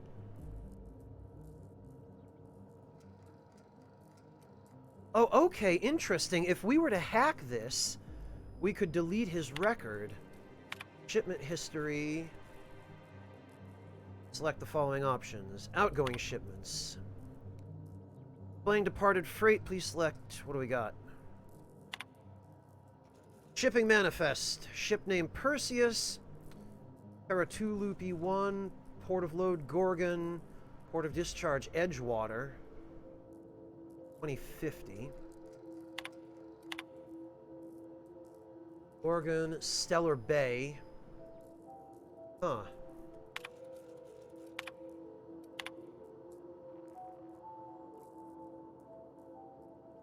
Right, Vinicius? Yeah, Fluffy, if you're going to invest in it, if you're going to get the equipment, and if you have the expertise to be able to set up those macros and write the scripts, then yeah, it is lucrative. Because people don't have a choice but to buy your overpriced garbage if they want it day one. Well, Fallout, Microsoft is not necessarily a good company. They still have a lot wrong with them, like any big, greedy, evil corporation does. But as far as handling all the IPs that they now own after they bought Bethesda, I trust them to do a considerably better job with it, especially on the QA side, than Bethesda ever did. I will say that. Although the bar there is pretty low, unfortunately. Ethics Gradient, the Charybdis Loop, Port of Load, Tartarus. Why are they loading stuff at a penal colony and bringing it to Gorgon? Profit margin. Loaded in Byzantium and brought to Gorgon. Looks like there are some shady shipments coming from some suspicious places.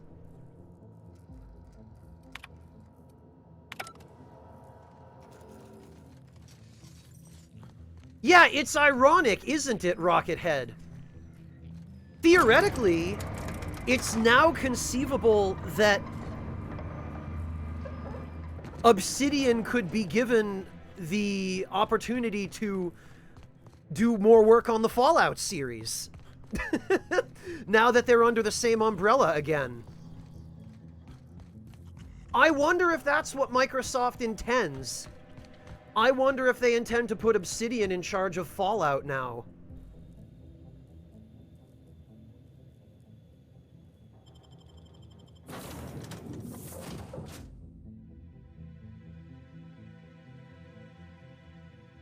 Yeah, it'd be interesting to see that moss-covered tree.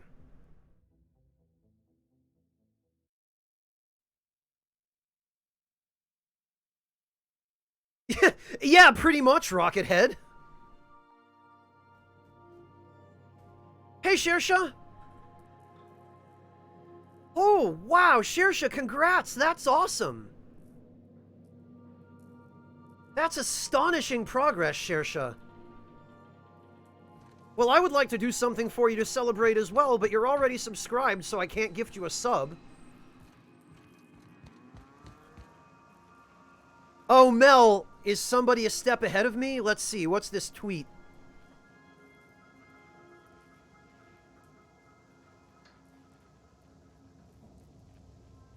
So Fallout New Vegas 2 is a legit possibility now. Obsidian... Okay.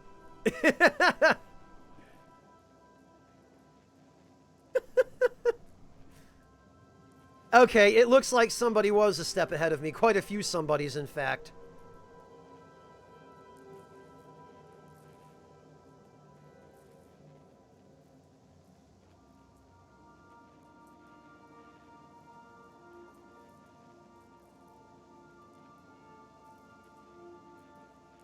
Wow.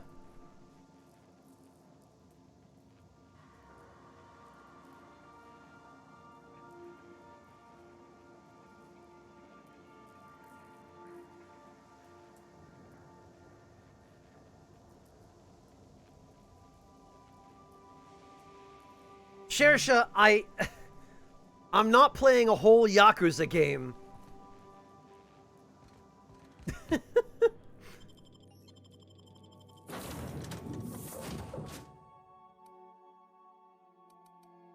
I know, Shersha, I know. Believe me, I know.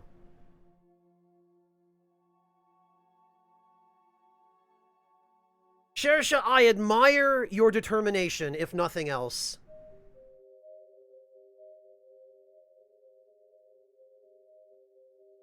Analyzing location. The Sprat Shack. Error. Vermin suction nozzle not attached. This unit is unprepared for specialized eradication procedures. That's okay, Sam. I think generalized eradication procedures will be quite sufficient. Generalized eradication procedures, also known as if it moves, shoot it. Alright, so now we've got Max and Sam. We should have enough combined hacking skill to clear this guy's record. What? Oh. I totally thought he was going to attack me. Alright, let's see. CAC is 149. Okay, we're gonna have to schnoof some drugs, unfortunately.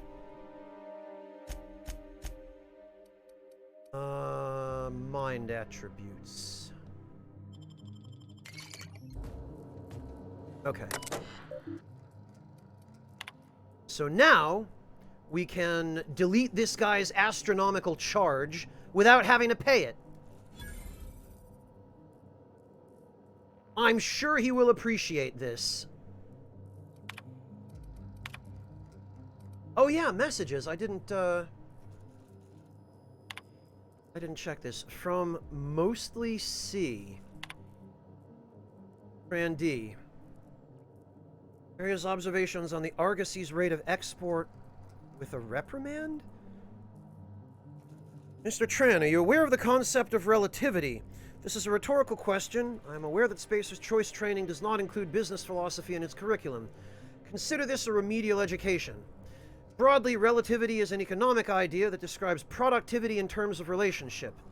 For example, from your point of view, the Argosies, i.e. your freight depot, export shipments at a perfectly reasonable rate. However, from the point of view of your enterprising colleague, i.e. S. Reynard, the Argosy's freight depot exports shipments at a positively pathetic rate.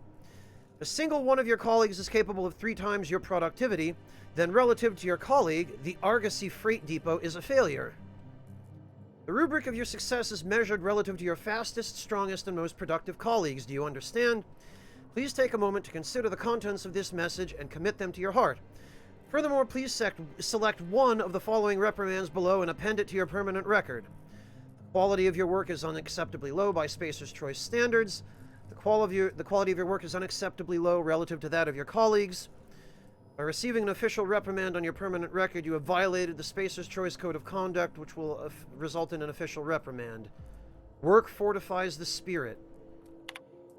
Oh, for anybody who isn't familiar with this game, it's set in a far futuristic space colonization sort of corporate dystopia where end-stage capitalism reigns, if you couldn't tell.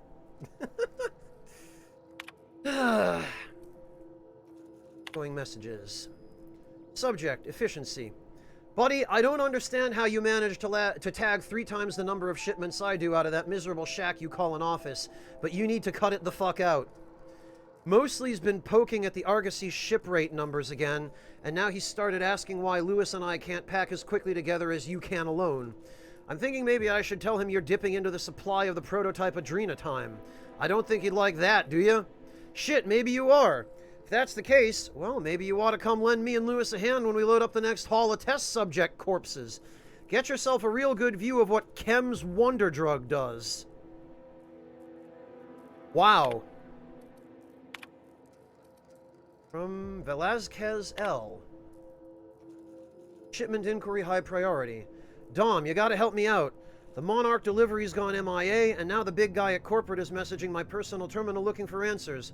Not Mostly, not Goodfellow. That seersucker suit-wearing MFer from Byzantium, Bancroft. Oh, we met Bancroft. Your kid cousin still works in Cascadia, right? Do you think you could hoof it over to Stellar Bay and just, I don't know, poke around the port, see if it's there? Shipment ID is that number. The transport we packed last week. I know it's a lot to ask, and you know how I feel about begging for handouts, but I swear to the law, if I looked out my door, that Bancroft guy would be there in the street, slapping a wrench against his palm like a mob boss in one of those bootleg serials from Groundbreaker.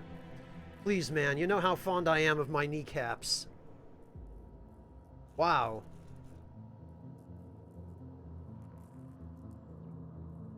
So it looks like corporate had typically unrealistic expectations. Course routed. All right. Here. This doesn't look like it belongs to anybody, so I will take it. We'll take... oh, there's nothing... oh, there is.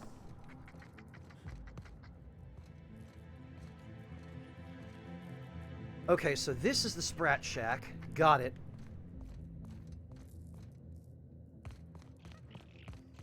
I don't think so, Doug. Where did you see that? Wait, what?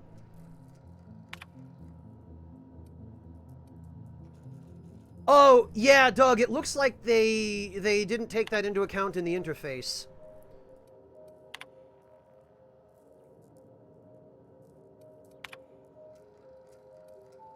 Okay, I see what's happening here.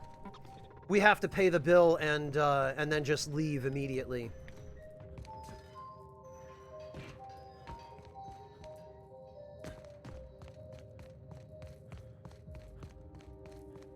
Yeah, Rockethead, it looks like a shipment of the experimental adrenatime that they were manufacturing here just vanished somewhere on Terra 2.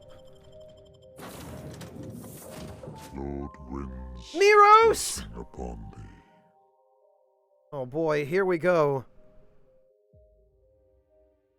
Lord winds blessing upon thee. Miros found me! Thank you so much, Miros, for the 10 gift subs. I Lord seriously winds appreciate that. blessing upon thee. How are you doing, Miros? It's good to see you. Miros, I'm sorry about what happened the last time you wanted to catch a stream. Lord winds I'm sorry that went blessing belly up. upon It turned out my GPU was overheating because the fans died. So that's been fixed now. I just got the replacement part in.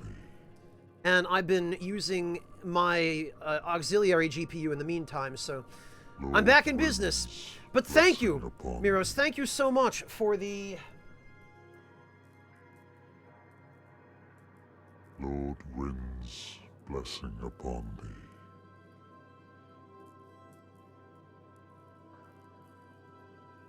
Lord winds blessing upon thee.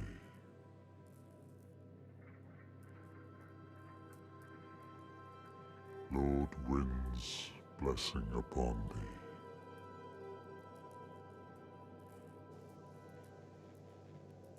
Lord winds blessing upon thee.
Okay, let's go check the Sprat Shack and see...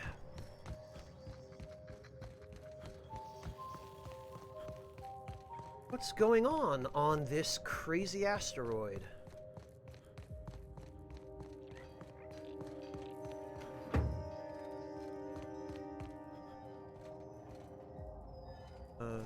Oh, I have to call the elevator back down.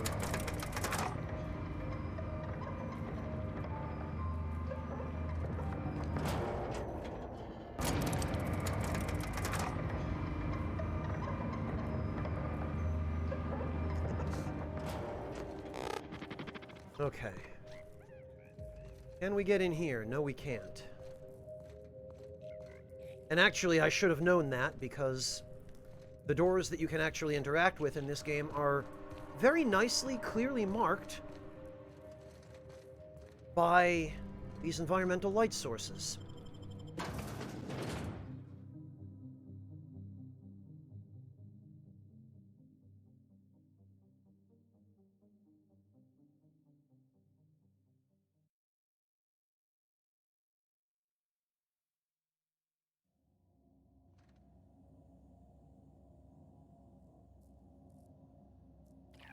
Right?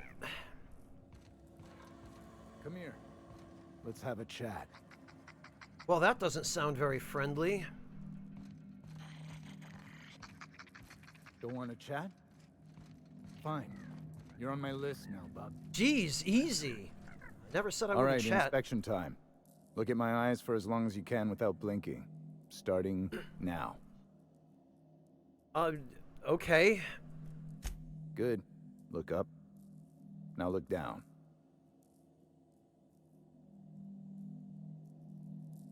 Fine. You're doing swell. Now, name and occupation.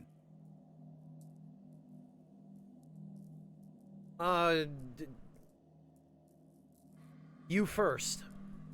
I could do without the sass, but that's good enough. You're cleared. That was a sanity check. If you had changed like the others, it'd be in your eyes. You'd also be drooling, cursing, and making a mess of the place. Welcome to the Sprat Shack. You can head on downstairs.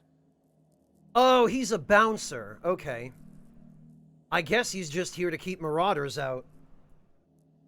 Alright, what do you mean people had changed? What? Every day, salvagers and scrappers set out to comb the ruins and make their fortune. The ones who come back, they aren't always the same men or women who left. They change. Never for the better. What happens when they change? First, they get real twitchy and paranoid, shouting at folks who aren't there. Then they smell like they soiled themselves, on account of how they soiled themselves. After that, they're gone. Nothing but animals wearing human skin. Seen it happen myself. It's never pretty. What the hell happened here? Okay, where exactly am I? This is the Sprat Shack, the most remote watering hole in the system. Rule number 1, no fighting. Rule number 2, wipe your feet on the way downstairs. We're the only hospitable place on this rock. I want to keep it that way. That's why we have rule number 3. When people change, they stay outside, where they belong. That sounds entirely reasonable to me, considering I've seen what they change into, and it isn't pretty. Just don't ask me to dance. I am very disappointed there isn't an option to ask him to dance. Well, it's clear what he does around here, but for the sake of thoroughness... Bouncer, bodyguard, law enforcer.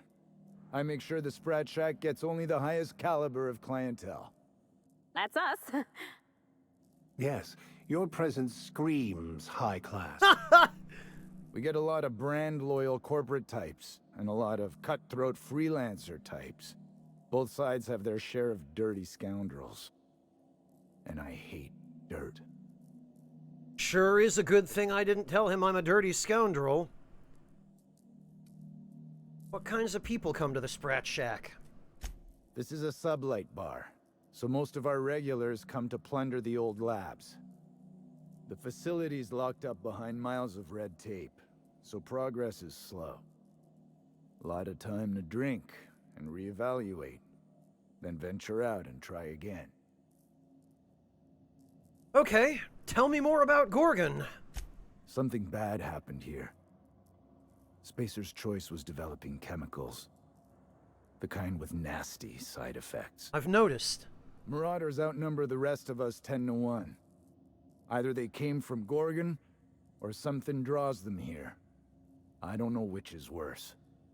This place is under a dark cloud, stranger. That's all I know. If you want the history of the Sprat Shack, talk to Lex behind the bar. All right. Well, I guess that's everything. Stay cool. I'd actually probably better save before we do anything else.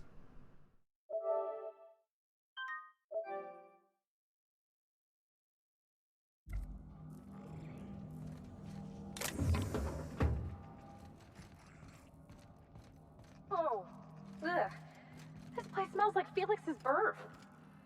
A true den of iniquity. How refreshing. Huh. Max loves this kind of place. He was in prison, you know.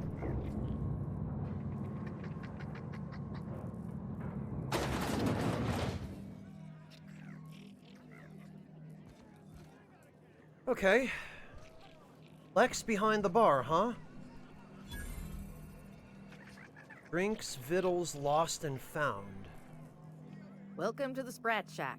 First one's on the house, and I won't even water it down. What'll it be?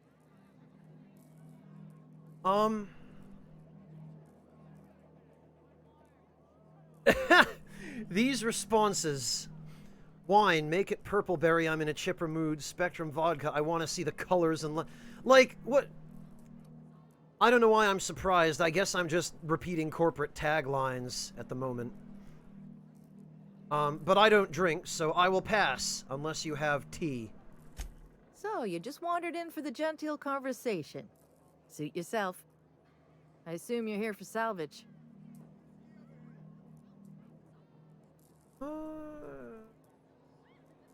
Exactly, but can you explain what you mean? Most of my regulars are sublight scavengers. They pick over the ruins of Gorgon, spend their earnings at the bar, and head back out the next day. Vicious cycle, but that's life. You're the first new face I've seen in a while. You know anyone by the name of Lucky Montoya? Lucky? Sure, I knew him. He could get a little dramatic at times, but he was a good guy.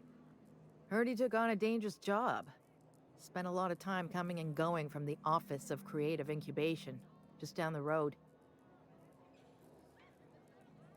Office of Creative Incubation, you say?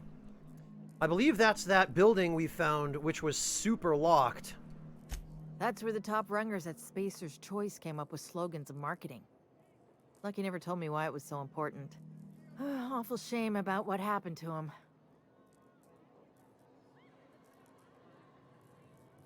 Oh, you know? I guess word gets around quick. You really want to hear my story? Wow, most everyone around here is sick to death of it by now. Last I saw of Lucky was a few days ago. I went outside for a smoke and a stroll, and I saw this wild canid dragging a bloody limb. So I kicked the canid, scared it off. Okay. Get this, the canid was chewing on an honest-to-law human arm. Lucky's arm. How'd you know it belonged to Lucky? I'm a bartender. Attention to detail is my middle name. Anyway, the arm was clutching a phonograph that mentioned someone named Alex Hawthorne. I did some poking around, and this Hawthorne has a reputation among the salvagers who frequent the bar. So I packaged up the arm nice and tidy and sent it care of the Halcyon Parcel Service. They even gave me a discount on the hazardous waste removal stamp. Huh! Because of course they did. The arm... What? Yeah, why? That's a good question. Why bother sending the arm? Why not just send the phonograph? Why would you send it with the arm still attached to it? I want to know the answer to this. I figured Hawthorne would want to know what happened to his pal. Help Lucky get his affairs in order, you know. Oh, I hate to see people go with unfinished business. You don't normally send bits of people's dismembered bodies to help the next of kin get on with their lives. But I guess it was the thought that counted. Oh, dear. The arm made it to me. I'm Hawthorne's next of kin. Sort of. No kidding. And now you're here? Colony feels smaller than you'd think some days. I'm glad I was here to see this, confluence of events, you know? The stars really aligned on this one. And here I am, smack dab in the middle. Really, moss-covered tree? Am I out of touch? No, it's the kids that are the problem. Alright, where was Lucky staying? 3rd floor. Once I figured he wasn't coming back to pay his tab, I left his room unlocked to air it out. You can help yourself to anything you left behind. Assuming... Fair warning, I've been letting the regulars use it for a quick lie down. Just wash your hands when you're done. Trust me. Why would you do this?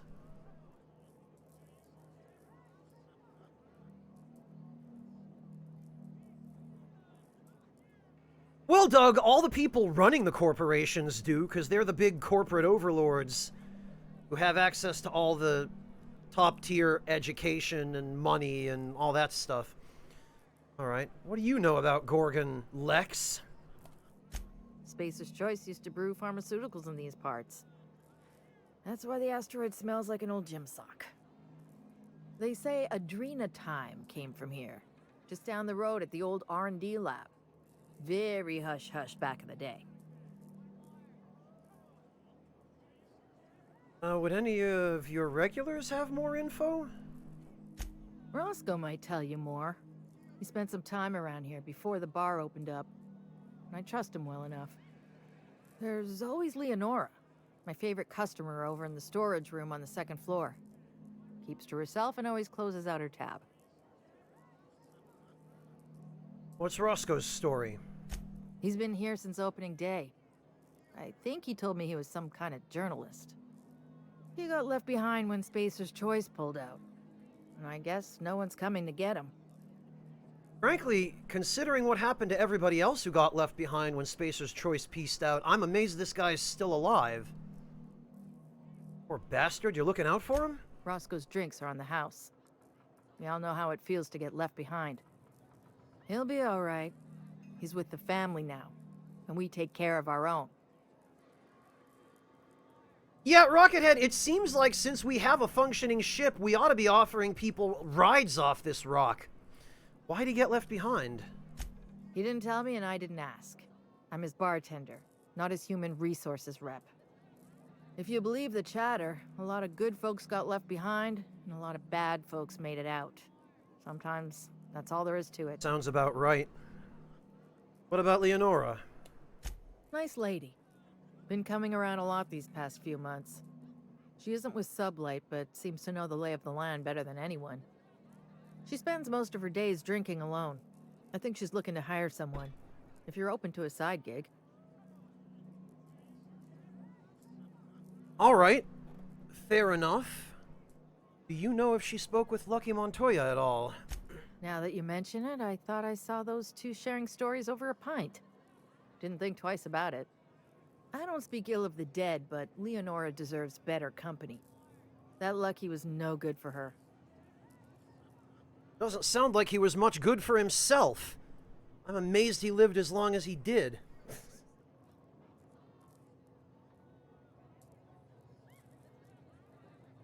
All right, well, thanks for the tip. What are friends for, eh? Any idea why Spacer's Choice shut Gorgon down? I doubt anyone knows the full story. One day the evacuation order went out. Grunts and lab coats scrambled to get anywhere but Gorgon. And the weirdest thing of all, Adrenatime still hit the market. Me, I never touch the stuff. To each their own, but I think it's dangerous. Well, it appears to have been causing people to go insane and turn into monsters, so yes, we're agreed on that assessment. Salvagers must be making a fortune off of Gorgon. Damn right we are. We've got drugs, scrap metal, prototype weapons, drugs, money, and more drugs. When Spacer's Choice evacuated, everyone dropped their gear and ran. Most of it stayed where it fell, and all of it is up for grabs. Of course, the real treasure is whatever's locked up in the old facility. Until someone figures a way to crack it open, we're just sifting through dirt. Gotcha. I'm on that. You got it, bub. Bub? What are you, Wolverine? So you run this place, huh? Yes and no. The Sprat Shack used to be a shipping and receiving warehouse during the old Project Gorgon days. When Spacer's Choice pulled their guys off-world, Sublight moved in to salvage what we could, and they put me in charge. Interesting, so Sublight owns the Sprat Shack now, effectively. Yes and no. Rumor has it there's a Sprat wandering around the Groundbreaker, and he's the legal owner of the Sprat Shack. Hagen's idea. What? Dare I ask why a Sprat owns this bar? See, Hagen didn't want a paper trail that led back to her, so she gave the bar to the Sprat. If there were any legal problems with this place, the Sprat would do the time. Most businesses in Halcyon are run by sprats, but this is the first I've heard of it being openly acknowledged. You think a Sprat could own Edgewater? Oh, imagine one wearing Mr. Thompson's little hat. Anyway, that's what the paperwork says. I don't make the rules. I love Parvati. How would you even know which Sprat is the right one? Easy. His name's Matt. Really? The beautiful thing is, no one could tell Matt Sprat apart from an ordinary vermin. I think that's kind of the point, to send the authorities on a wild Sprat chase.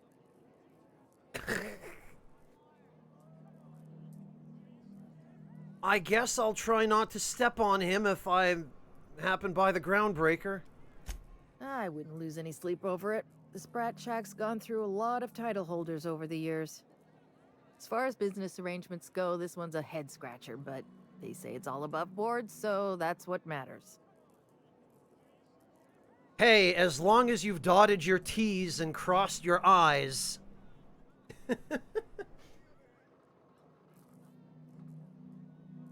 Yes, I said that on purpose. Shut up.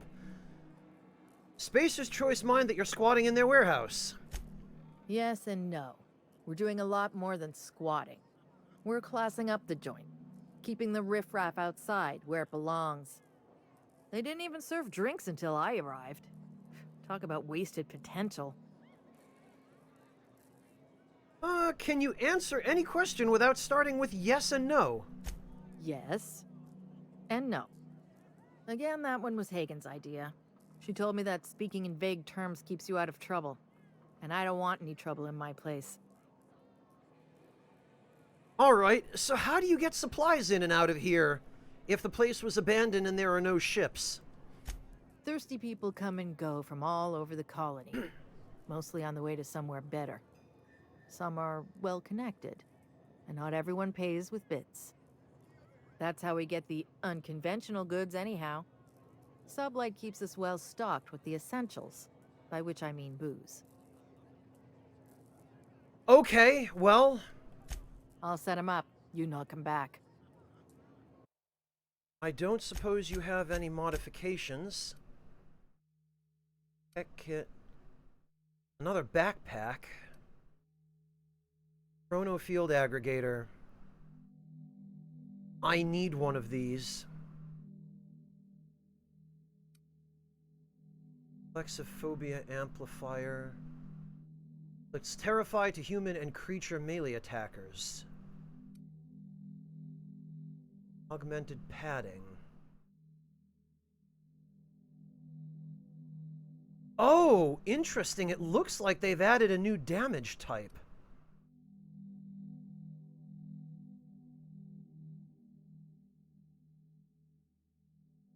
The reflexophobia amplifier might not be bad. The tactical time dilation meter buff might not be bad either. Based on the price of this modification, it's pretty clear that Obsidian thinks the chrono field aggregator is more valuable because it's almost 10 times the price.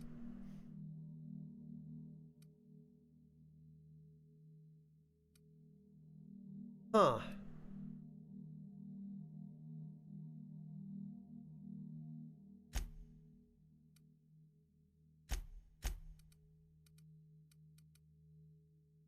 Well, this we can sell off.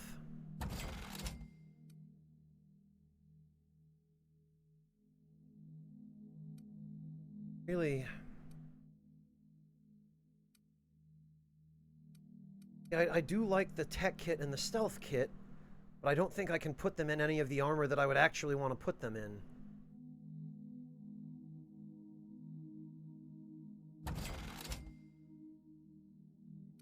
And the speed grip. His junk. The thug kit's great and all, but I don't need... I might actually be able to... Self-patching I don't need. The gyro sight I don't need. Okay, I think now I can afford the tactical time dilation buff.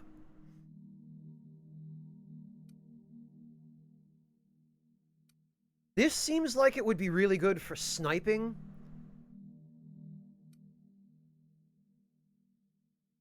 But this inflicts terrified human and creature melee attackers. I end up getting hit in melee by pretty nearly everything I try to shoot that I don't get a headshot on. So this might actually... This might help keep me alive. I'll have to try them both. I'll have to come back and try them. We'll get this one first, because it's cheaper. And we'll try it out. And if it turns out to be useless, I'll come back and get the chrono field aggregator.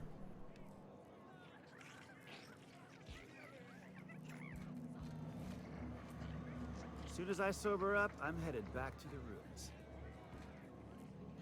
You here for salvage or merchandise? Watch your step. Von Hoffman sees everything. This rock ain't much to look at, but it's our rock.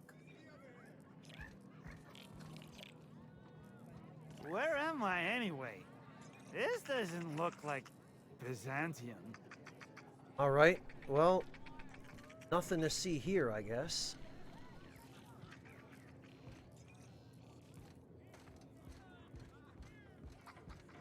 This is the best joint in the system. Ain't that right? I don't know, I just You're got a here. humbug, Trixie, and worse, a thief. I can't steal what's lawfully mine, you tangle-footed dimwit. Break it up, you two. I've heard more than enough of your shit for one day. Okay, great, an argument. Let's insert ourselves and get involved. That was my salvage, Trixie. You had no right to it then, and you've no right to it now. I risked my life sneaking around marauders to claim that wreck. And I didn't see your name on it. Now you've done it. Eat fist! All right, that's enough! This is a family establishment! You want to make a mess? You make it outside! But this was personal, Lex. It's a question of salvage. That wreck was gonna make me a fortune.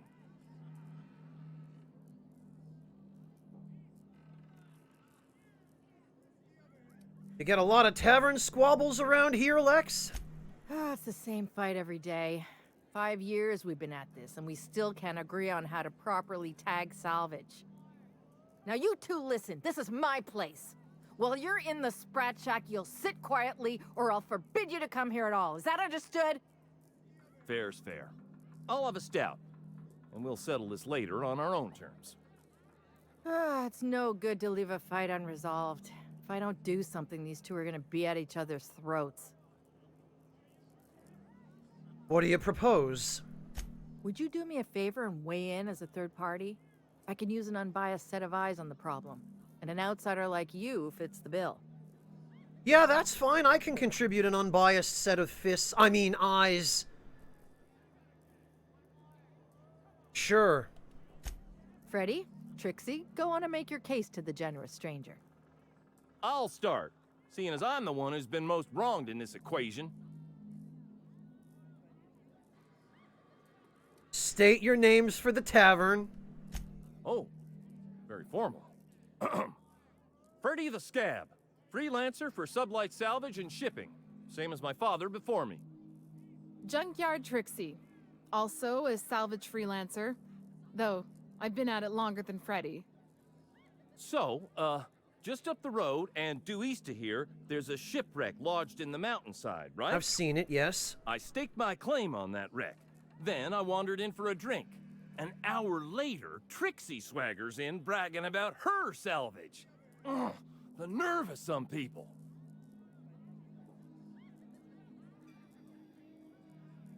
Right, how did you mark the claim?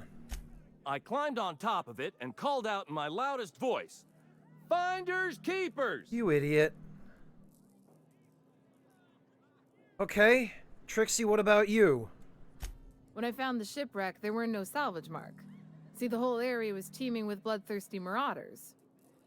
So I snuck around and added my tag, clear as day, so no drunken idiots could claim the salvage out from under me, Freddy. For the record, when I heard the marauders coming, I left. Trixie must have set her mark down after me.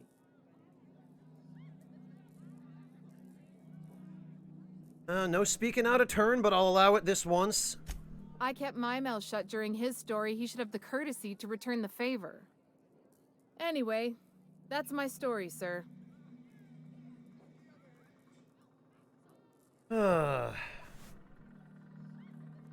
And what mark did you say you left on the salvage? I drew next in the dirt, with my toe. Oh. Couldn't the marauders have walked over it by now, or the wind blown it away? Wouldn't surprise me in the least, but that doesn't mean it ain't mine. In all my years, I've never heard a more contentious argument.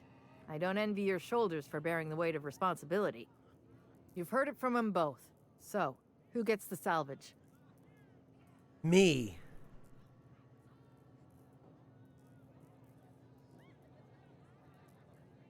These idiots don't know how to tag salvage, so I rule in no one's favor. That ain't no kind of fair. He ain't even from around here, Lex. Here's a six-pack on the house, plus your fee. Maybe now we'll finally get some peace around here for a change. Does this happen often? A little too often if you ask me, but that's the sublight way. Anything worth doing is worth fighting over. Okay, well, glad to be of service, I guess. Come and chat if you're ever feeling thirsty. That's my captain. Very diplomatic, Captain.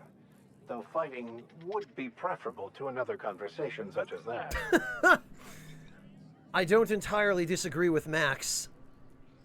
This rock ain't much to look at, but it's our rock. All right, well... Are you my agent on the ground? Sorry? I've been sent to meet a certain someone about a certain piece of merchandise. They're supposed to use a secret code phrase. Can't help you. I'm just here to drink. That's the code phrase. It is you. Quiet down. You're making a scene. Wow! Somebody's pretty new at his job, isn't he? Seen any good salvage around? This rock ain't much to look at, but it's our rock. Everyone here is an idiot except me.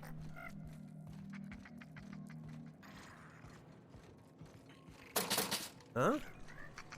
Oh.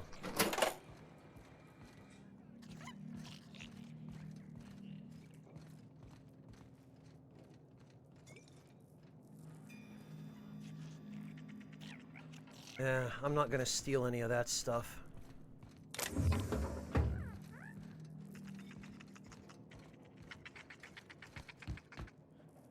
Oh, okay, that's the bar.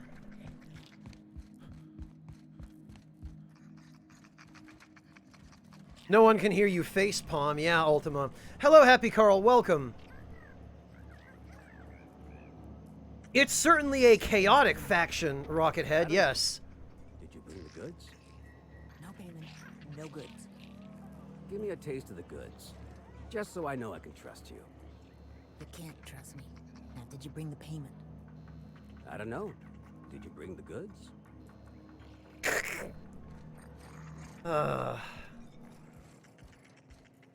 And they wonder why nothing gets done around here.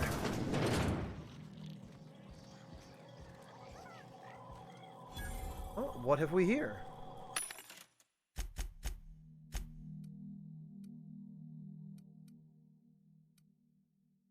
Zacto sight. Your movement speed. I wish I could find one that had the force field mod I was using on my previous set of armor.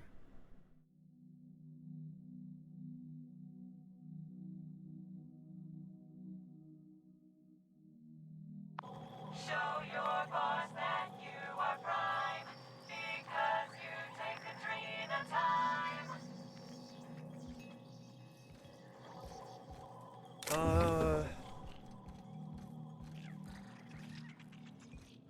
supposed to be somebody in a back room somewhere?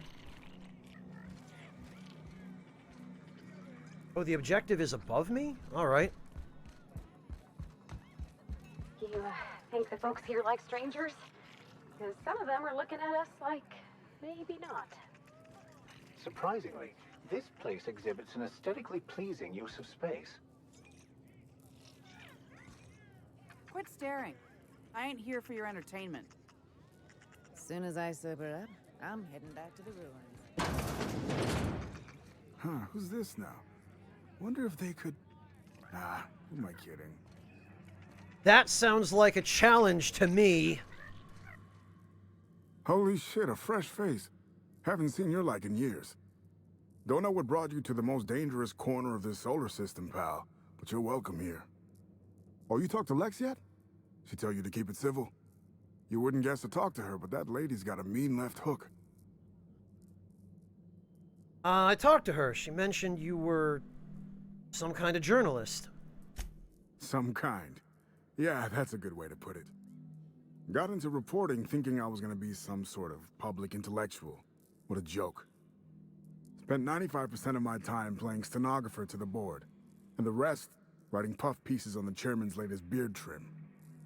Real life and death shit. You seem like you're having a rough... I love how that's a perception check. You need the perception of a bat in daytime to tell that he's having a rough time. If you're going back out there, do you think you'd be willing to do an old bastard a small favor?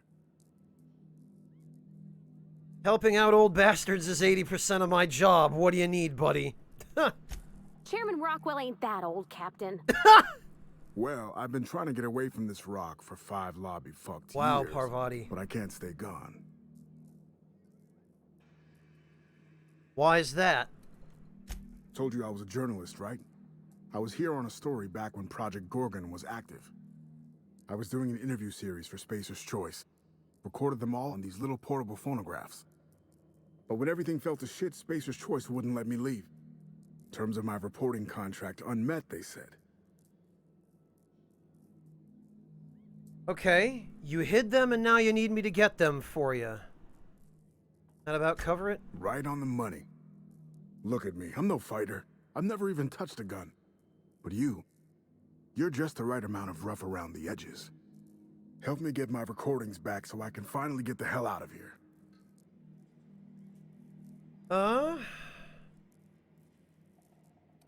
Literally, that's rough, buddy. Somebody at Obsidian is a fan of Avatar. Why stash the recordings? Someone had been trying to steal them since the day my assistant and I started interviewing. Couldn't even keep them in my safe. They always found a way in. So I took to hiding them all over the fucking asteroid. Thought I was so clever. What a fool I was.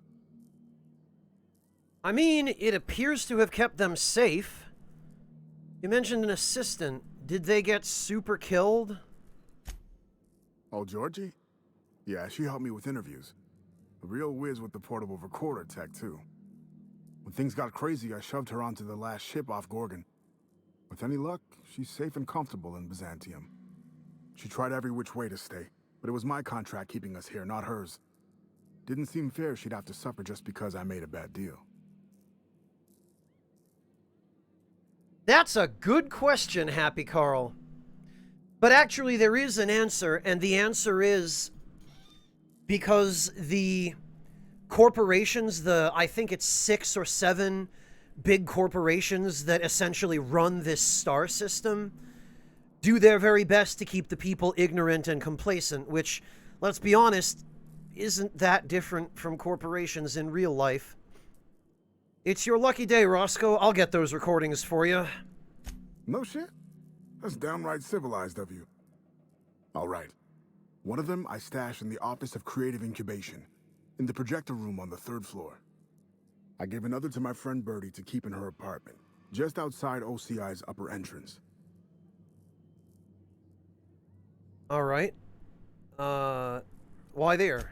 Seems like a good idea at the time. Someone had started a fire, folks were shooting other folks. It was a madhouse. Okay, and the last one? You'll find another in the chem lab. It's in the main lab storage room. How did you even get clearance to get into a place like that? Okay, the others? The final one is in human inquiry and auditing. It's tucked behind a pipe in observation room B. The observation room? Wouldn't someone have seen you? What with the test subjects running loose, the researchers were surprisingly unobservant. And how did you manage not to get killed? Alright, I guess I'll be back. Strength to your sword arm, friend. And thank you. It's my hammer arm, but I'll take it. This is a family business. Chin up, look sharp. This is a family business. Chin up, look sharp.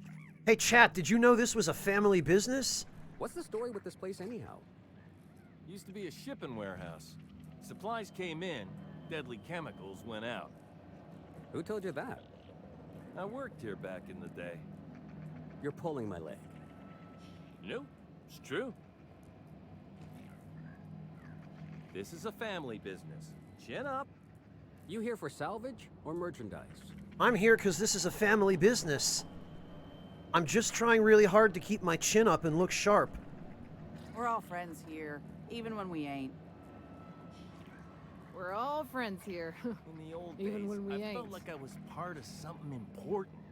Like my work made a difference. Then the bosses, in their infinite wisdom, took a good thing and rubbed their stink all over it. You don't have to talk if this upsets you. We can just drink. Yeah, I think I'd like that. I love how he was so proud of his work that was basically just making deadly chemicals. Yeah, your work really meant something, buddy. You were doing the world a service.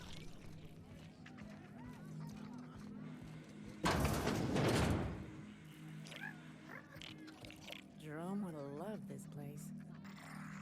Oh, that's the other person I was supposed to find. Is her. Hello. You don't look like one of the salvagers, no? Don't really seem like the type. You've got the look of someone who's traveled far to get here and whose journey is far from over. Well, that depends on how much more DLC Obsidian decides to make for this game, but fingers crossed. I could say the same about you. Not me. I'm right back where I started, and the end is almost in sight. Listen to me, being all vague and mysterious. I don't know if you're bound for the old ruins, but in case you are, can you look into something? I'd do it myself, but of course, the Marauders would eat me alive. Hey, Asherite. I bet you could stand your ground. Not for long. Looking for something out there. Been paying Sublight to help me, but they haven't made much progress. Doesn't sound surprising. Sublight wouldn't turn over a rock unless there were salvage underneath it. Well put. My husband and I worked on Gorgon during the good times. Jerome was on maintenance duty. I cleaned out test tubes till they sparkled. I hate to tell you this, lady, but I'm pretty sure he's dead. Where were you during the bad times? Getting the hell off Gorgon. In his final hours, Gorgon was a war zone. Violence broke out in the labs. The hills were full of marauders. You couldn't take a leisurely stroll without an armed escort. When the order came through to evacuate, non-essential personnel drew a lottery to see who would board the first wave of ships. Jerome won. I lost. As soon as I wasn't looking, Jerome switched our tickets and pushed me to the front of the line. I got to leave. Jerome stayed behind. I never saw him again. Well, Asherite, it's... oh, and to answer your question, you can just use the uptime command, or now Twitch has built that into the video player just below it. It'll tell you how long we've been live, but this game was really meant to be a very specific experience, Asherite, from what I understand. And if you're looking for that experience, the game does a fantastic job of delivering it. But if you're if you're playing this expecting something more like a Fallout New Vegas, you're going to be disappointed, because this game is on nowhere near the same scope or scale as New Vegas. It is a good game. I can vouch for it. I've played the entire base game, and I wouldn't have gone out of my way to ask Obsidian for a review code for the DLC if I weren't genuinely interested in playing it. But you have to have the correct expectations, as with anything else in life. Benji, I wouldn't jump to that conclusion. That's very, very, very speculative. It's just that it's technically possible now. We did talk about that a little earlier, Benji, though, yes. So let me guess. Now you're here to find him. You're a quick study. It was pretty This place obvious. is greedy. Took my Jerome, and it would have taken me too. I just want one thing back. His old hip flask. I gave it to him the day we signed our marriage contract, and he carried it wherever he went. I know it's still here. What do you think happened to him? No point in denying it. He died on this rock. Likely torn apart by marauders, unless he took care of himself on his own terms. I don't like to imagine what happened, but I know I have to accept it. Well, if I come across anything, I'll let you know. I appreciate it, stranger. I don't expect you to move the stars. Just keep an eye out and think of me from time to time. I don't have much, but if you help me, there's a little set aside for the occasion. Jerome used to drink with his buddies in a small kitchen opposite the maintenance shed. Might be a good place to check first. Kitchen opposite the maintenance shed, gotcha. Yeah? Do you know Lucky Montoya? That old flirt? Yeah, I let him buy me a drink or two. He talked my ear off about exciting jobs he'd done. All lies, I'm sure. He fell asleep with his head on my shoulder. That man had baggage like you wouldn't believe. I didn't think anyone could be lonelier than me. Ha! Yeah. That strikes a little too close to home. Did he mention anything about the Gorgon research facility? He bragged about having the key to some sort of maintenance area in one of the old buildings. I never saw it, so I just assumed he was talking himself up. He also asked if I wanted to see something gross and slimy he kept in his room, but I declined, politely.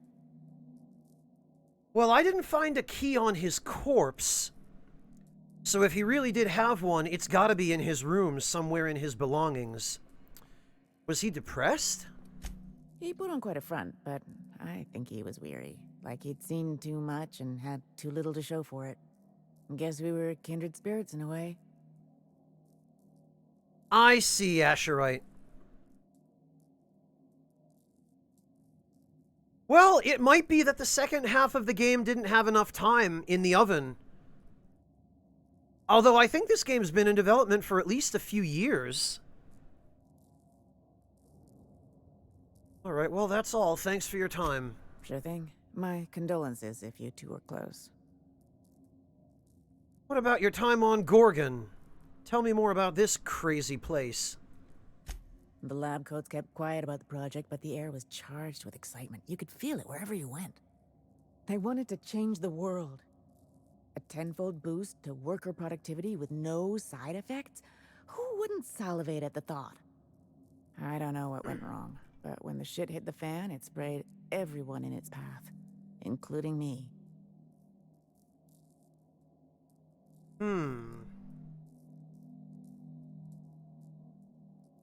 Well, it seems fairly clear that it was the no side effects bit that they were having trouble with. And if what Lucky said in that last recording of his was true, if this stuff was made for canids rather than people,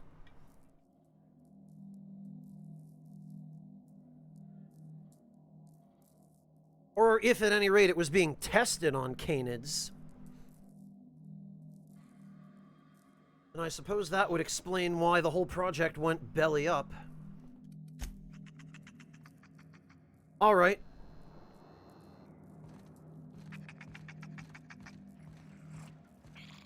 I heard a rumor the board is gonna shut this place down. That'll never happen. This is a sublight bar. So what? They'd be pissing off a legitimate business with connections in every corner of the colony, that's what. In that case, how about another round? Huh. We're all friends here, even when we ain't. Alright. We've talked to the only other leads we had. What have you got there? Adrena time, I think. Found some in an old busted crate. You're just gonna take some drug you found in the garbage? It's not some drug. It's Adrena time. I don't see a label. If it wasn't safe, it wouldn't be in a syringe. Wow! I can't argue with that. What? Really?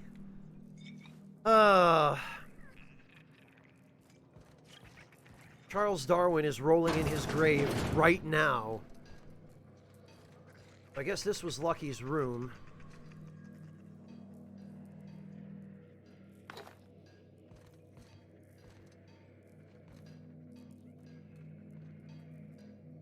Focus it all capsule? Funnel's not working, I guess. Requires code to unlock. Alright.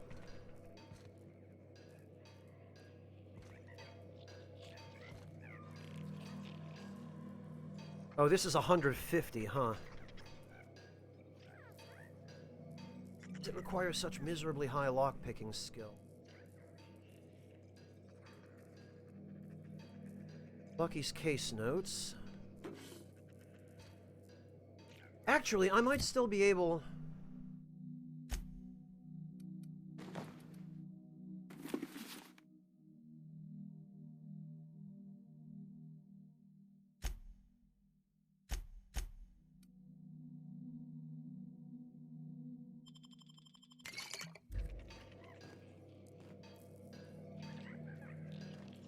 Yes, I can, actually. Apparently, schnoofing the drugs gives me... So I don't actually need Felix for this. I can achieve 150 lockpick just with what I have.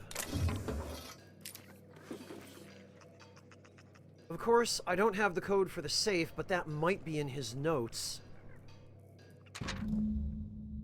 Alright, what do we got? Hello, Ed, welcome! And hello, Arkamer! I'll check in a minute, Rockethead. That's a good question. Yeah, Arkamer, dystopian end-stage capitalism is an understatement. Day 1. Spacer's Choice may have left in a hurry, but they didn't forget to lock the doors on their way out. Most of the facilities are sealed up tighter than a top-runger's safe. Time to do some digging. Day 6. Caught a break today. Met a scavenger who claims to be a salesman for Spacer's Choice. Sold me a key to the Office of Creative Incubation. Let's just say this guy's about as lucid as a sprat in a Rizzo's factory. I'm spending Minnie's bits so I can afford to take a chance. It worked. Clarence, mostly, whoever you are, I'm drinking to you tonight. Oh, that was the administrator. Some guy got his key, I guess. Day 10. Olivia Ambrose's office and journal ought to be in the Synthesis and Manufacturing Center. Bad news is it's sealed up and at the ass end of the canyon. Good news is I should be able to open it from the bigwigs admin terminal in OCI. OCI is crawling with marauders, and I've got a few other leads to chase down. Could be nothing, but my gut tells me there's more to this place than a missing journal. Time to turn over a few rocks and see what crawls out. Leaving the OCI key in the safe, the combo is 4815. Okay. We did, in fact, find the code in his notes. Preserved eye? Won't they stick the preservative in before or after the eye comes out? If I'm not mistaken, and I can't believe I'm about to say this, that eye might be the key Lucky mentioned. What strangeness have we involved ourselves in here? Oh, I see. It's the key for a retina scan. Somebody preserved Clarence Mosley's eyeball. Well, okay. I guess we won't be interrogating him for information on this.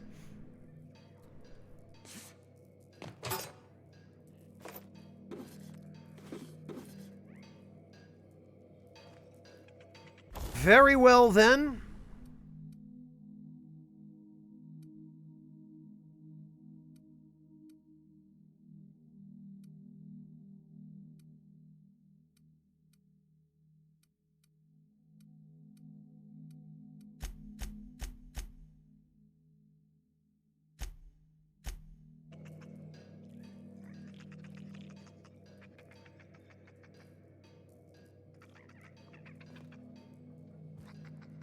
Not a game where those lines were voice acted, Doug.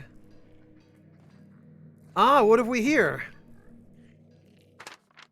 List of expenses. Room and board at the Sprat Shack, $350.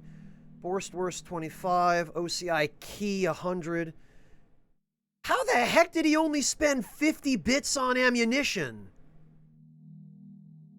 No wonder he died like a chump.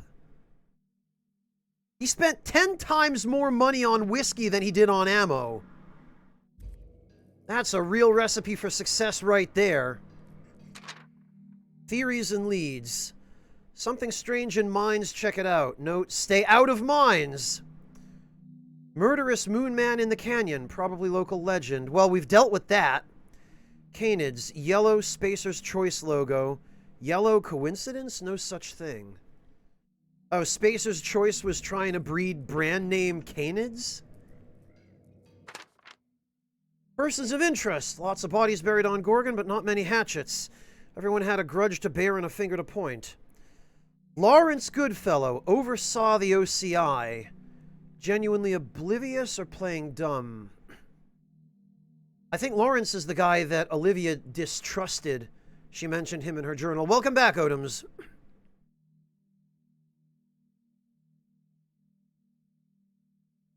Somehow I'm not surprised, Rockethead. All right, let's see. Olivia Ambrose, project director, lead scientist. Prickly perfectionist. Note, do not ask Minnie about her. Killed in evacuation. Killed in evacuation? Really? Okay. That we did not learn before now. Oh no, it was Lucian Bancroft that was the one that Ambrose didn't trust.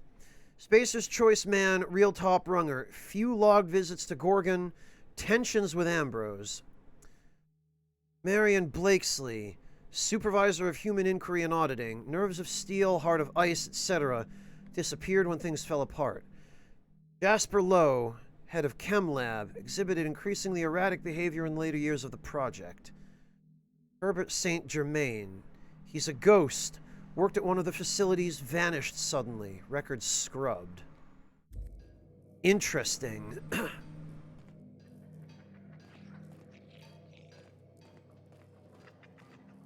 Well...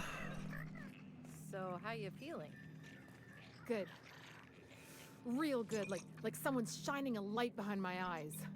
Got any more of that stuff? Oh yeah, plenty of it. Next round's on me. We're gonna come back and find these two turned into monsters.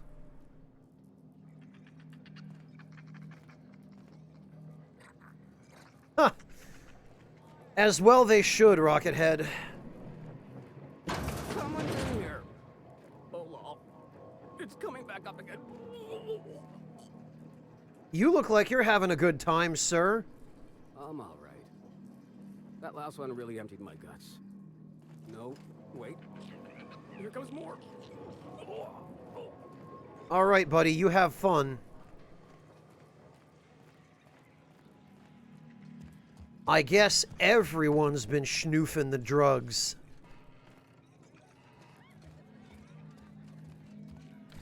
Yeah, Hunter CD, it appears to be an experiment by Spacer's Choice that went belly up, and which they decided to try to market anyway.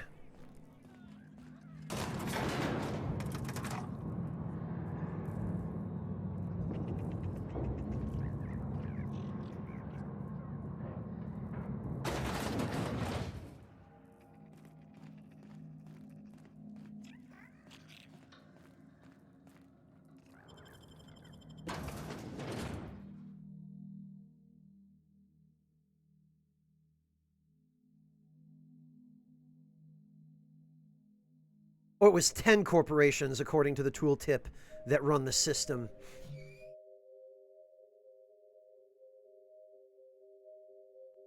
Don't you worry, Mr. Lucky Spirit. We're gonna finish your work and put you to rest, good and proper. Well, let's just hope we're luckier than Lucky was. I don't believe in luck. I believe in plot armor.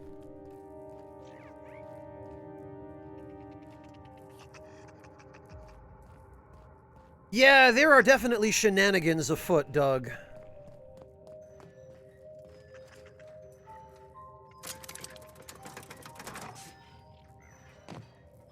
Alright, so...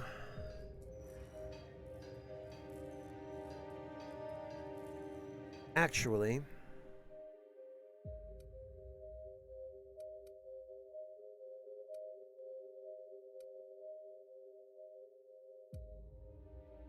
Okay, that's the OCI.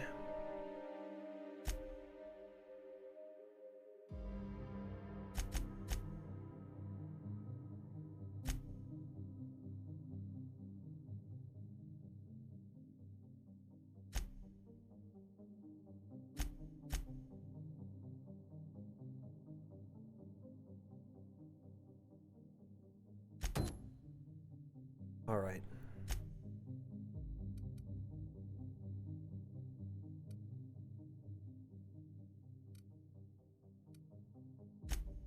Actually...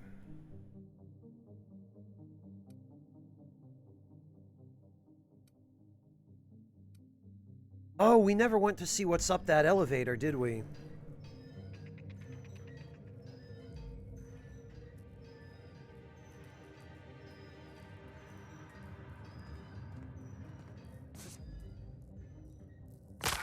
Oh, come on.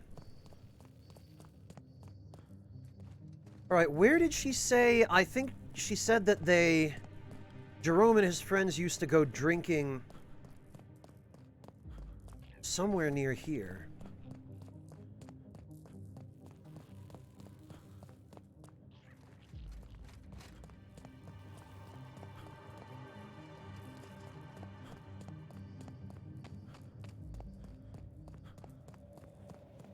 Was it in here? Oh, I've been in here already. Never mind.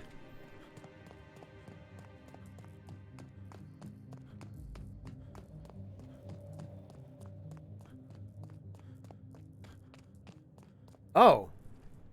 Understood. I'll keep my head down.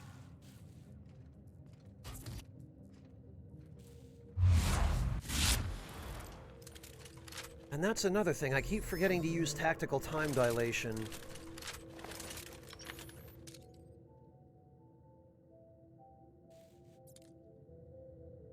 Right, but I need him to be standing up.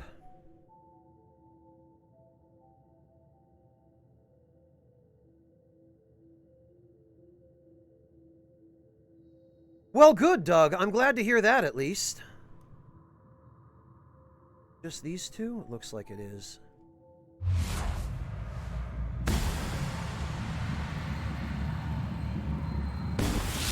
Right hit, Captain!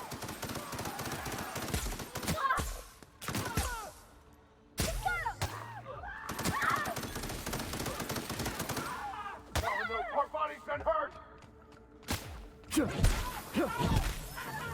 On your left, Captain!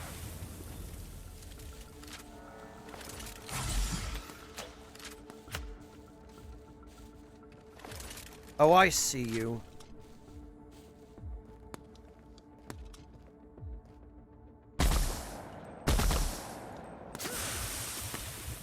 Take cover!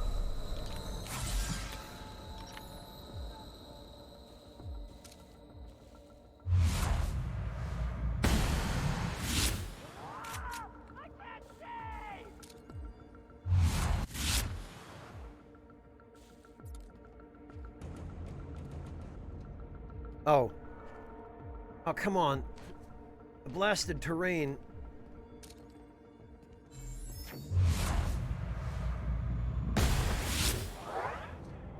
Well done. We're still alive. What?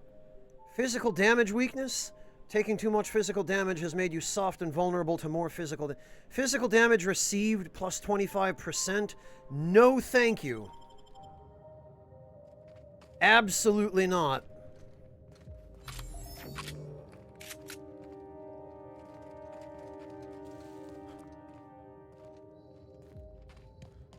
Okay.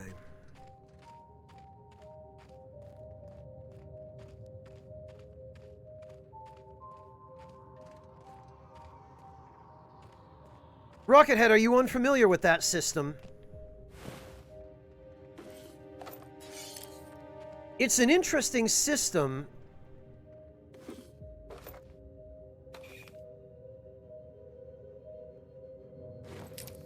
Basically, what it does is that if certain things happen to you, either in and out of combat, the game will offer you an opportunity to take a perk, or rather a handicap, related to whatever it was that happened to you.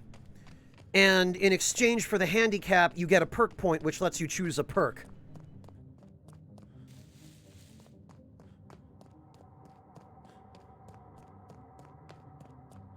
And although some of the handicaps that you can take are crippling and terrible, and you should never take them,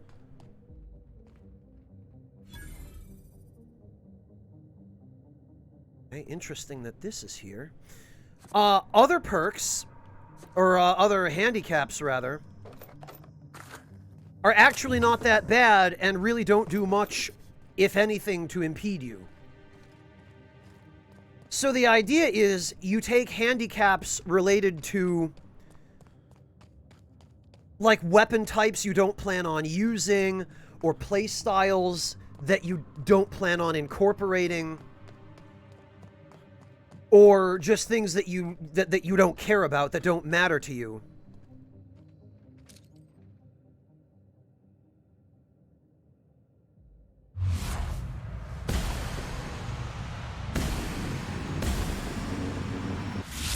We go.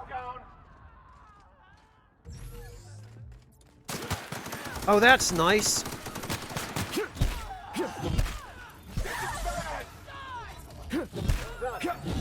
We are victorious.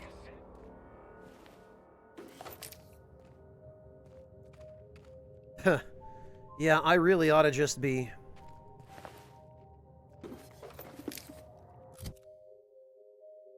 Okay, yeah, I can switch immediately from the Deadeye Assault Rifle to the hammer.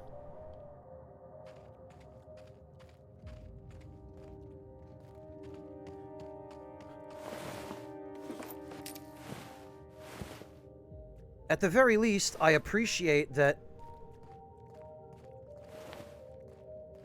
I can reliably get drops from these guys.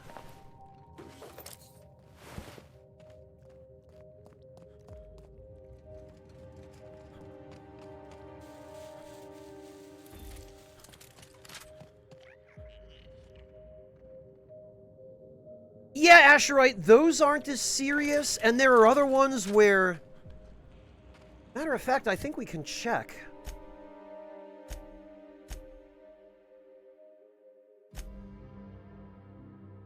Yeah, okay. Here's what I took.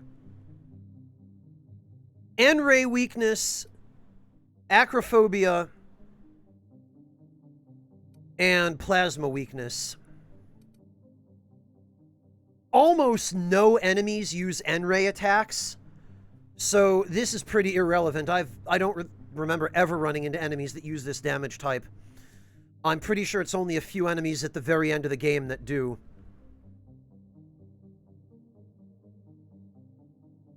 And acrophobia is pretty irrelevant too.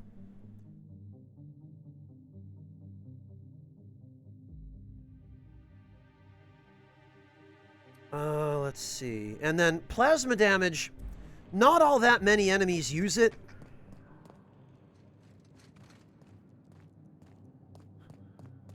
So it's not really a terrible weakness in the grand scheme of things.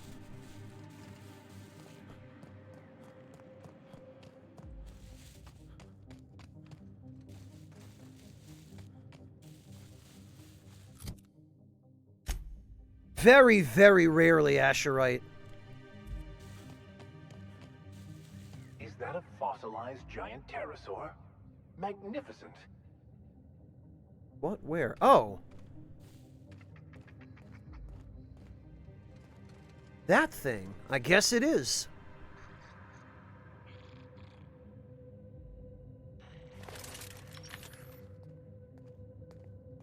And that right there is about to be a fossilized marauder. Second mate Rex? Wait a minute.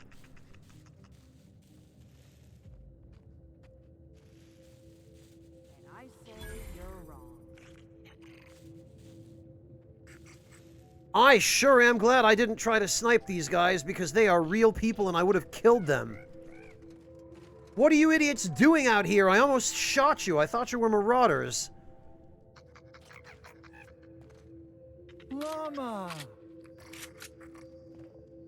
I'm telling you, this isn't the rock. We need to turn back. This is the spot. Now keep your eyes peeled. The dead drop is at the foot of the alpaca, he said. And this is the alpaca. Llama. What was that? It's a llama we're after, sir, not an alpaca. And this is neither. Llama, alpaca, same thing. Llama. They aren't the same at all, sir. Believe it or not. Enough. We've got company. Out with it then. Who are you? Captain Bowen Babbage? Are you the survivors from that crashed ship by the landing pad? I'm the captain of that crashed vessel, to be perfectly accurate. Why start now? What was that, first mate? Just talking to myself again, sir. We're on the hunt for a package. It's supposed to be at the foot of this handsome-looking alpaca-shaped rock. Llama? I'm okay. Yeah? This handsome-looking, llama-shaped rock. But the goods aren't here. Must have been stolen. Mister, I don't mean to tell you your business, but this here's a fossilized monster skeleton.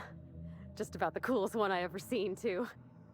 Obviously not an expert on geology, paleontology, or Earth species. Or much else. This is not a rock shaped like a llama. This is a fossil shaped like a fossil. Captain. Could it be the fossil of a llama? I highly doubt that. Can you believe this guy? Considering some of the other morons I've met around here, yes.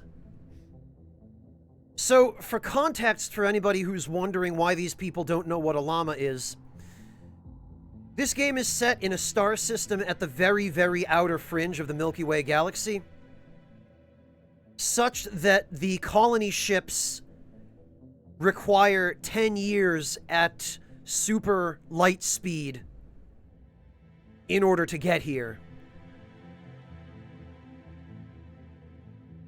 You're right about one thing. This is definitely a fossil. Really? That's an intelligence check?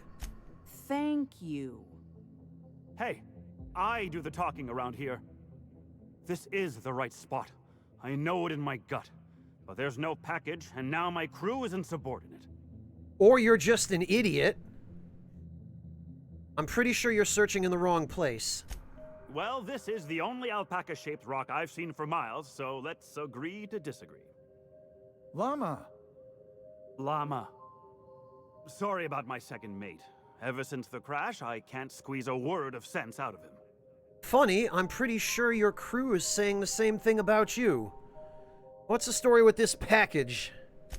My crew and I are in the, parcel delivery trade. Our client is waiting on a delivery of special medicine, and this asteroid is the handoff point. He means drugs. It's a specialty cocktail of adrenatime, pep pills, and dervish mist that our client takes to get out of bed every morning. Is your client Michael Jackson? My God. Okay, go on. Only problem is the damn parcel isn't where it's supposed to be. Whoever heard of a llama-shaped rock anyway? I mean, what are the odds? Hi, Monotone, welcome! I am doing alright, thanks. How about you? I could help you find the package. Because it's clearly not here. That won't be necessary. I have everything under control. Do you now? Could have fooled me. First mate, this is a llama, and that's an order. Now find me that package. It's around here somewhere. Hey, hear me out. You and I both know this isn't a llama.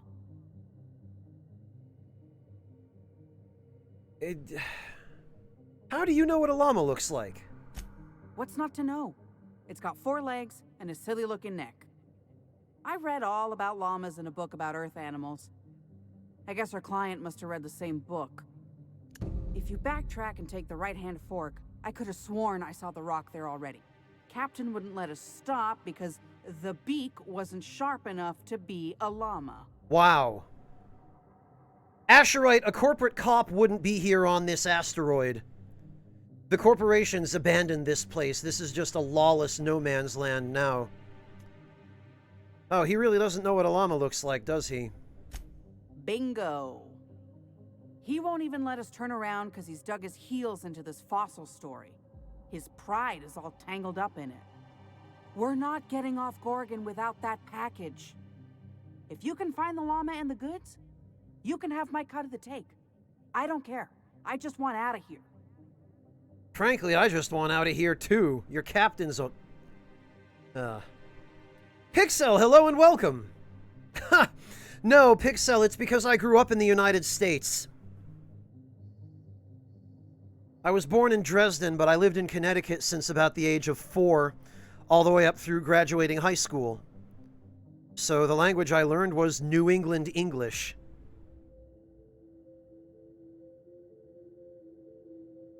Why are you willing to give up your payment for the job? I lost a lot of friends in that crash. All I got left are my idiot captain and a guy who can't stop saying llama. This isn't about money anymore. It's about survival and cutting my losses. Well, I can't say I blame her.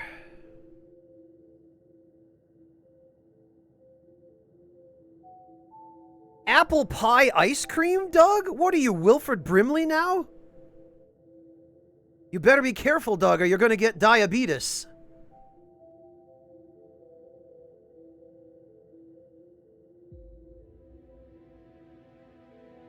Yeah, Pixel, so do I. I drew it in Photoshop and printed it on nice gloss paper.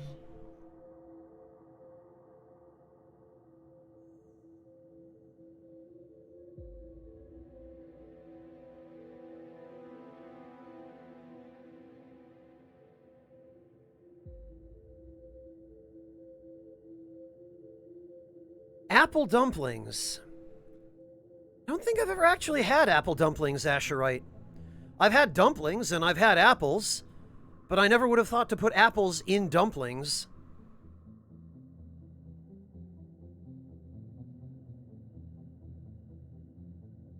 Alright, Doug, what is this? It appears to be an image. Oh, it's Breyers, okay. Caramel apple pie ice cream. We live in an incredible time, don't we? Alright. Find the llama, find the package. Got it. Don't let me down. That llama is my ticket out of here.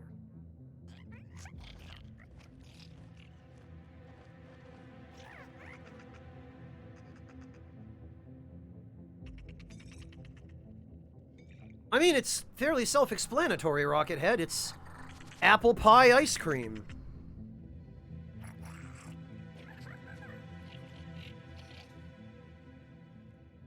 There's a country version that's more like fritters. Oh, okay. I guess when I hear the word dumplings, Asherite, I picture either the kind that you put in soup or the Asian kind that are savory and usually stuffed with pork.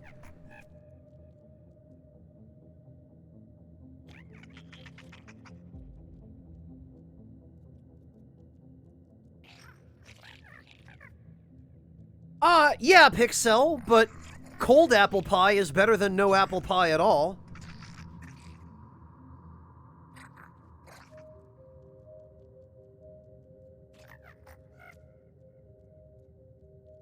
I mean, there are all kinds of flavors of ice cream, Pixel, that,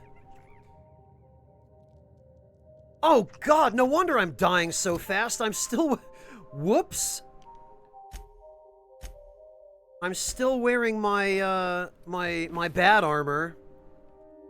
Wow. That's the problem with playing a first-person game. At least one with RPG elements. Like armor.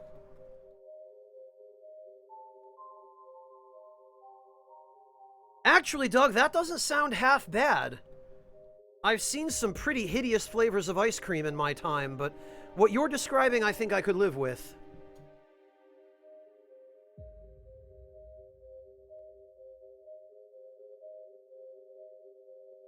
And chunks of pie crust. It sounds like they just put an apple pie in a blender and poured it into some vanilla ice cream, Doug. Honestly, I can think of worse ways of making apple pie ice cream.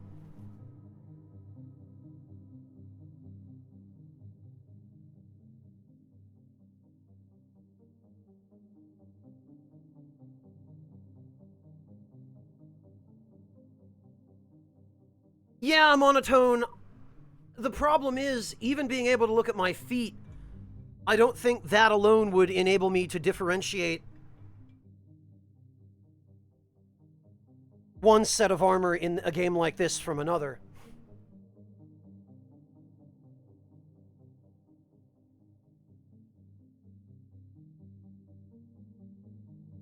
Pixel, that's true, although somebody would have started the food conversation eventually. Alright, well, one thing at a time. Let's go find Jerome's journal. And then we'll come back and find the llama. Easy does it.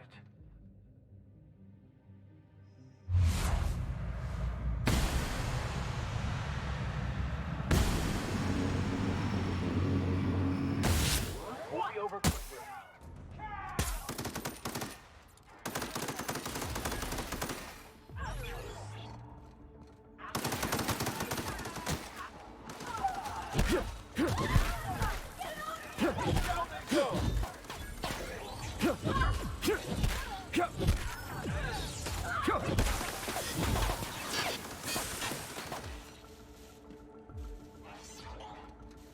Oh, sorry, Max.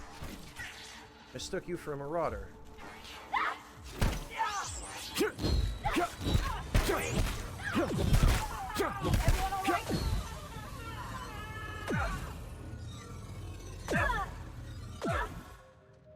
Okay.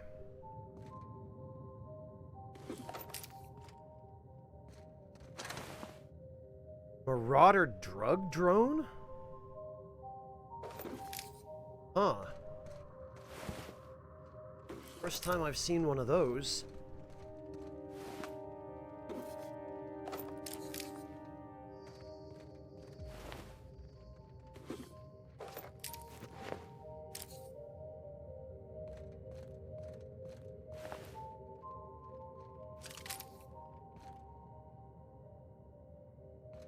Okay. Our objective is...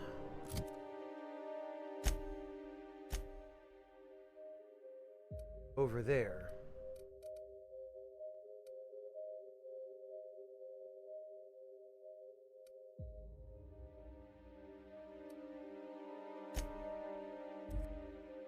Looks like I can't fast travel.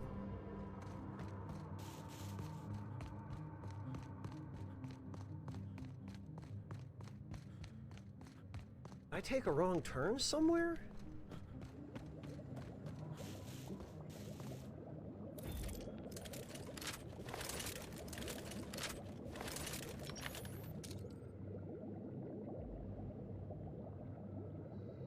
Primal contagion, huh?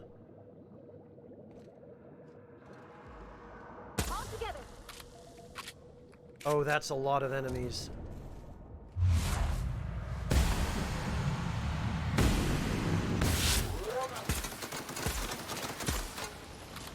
Oh god. We might have just...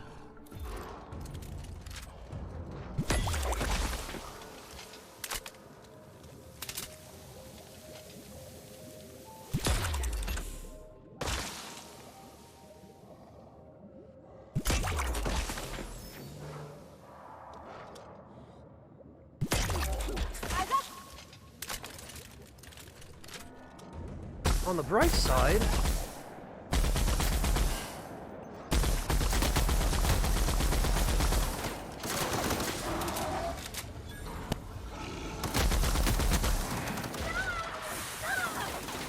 Oh, blast, that's not what I wanted to do. Her body's hurt!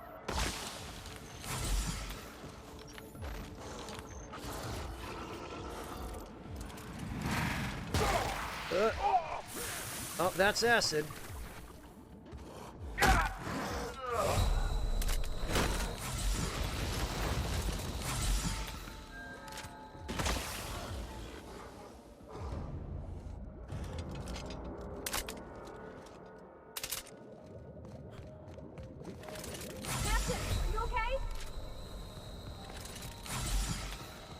Boy, these guys do not mess around.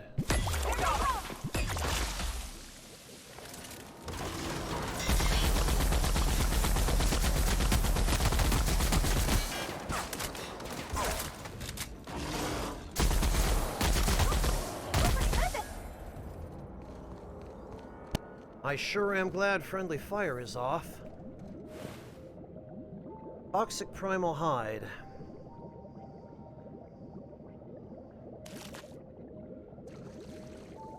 Ugh.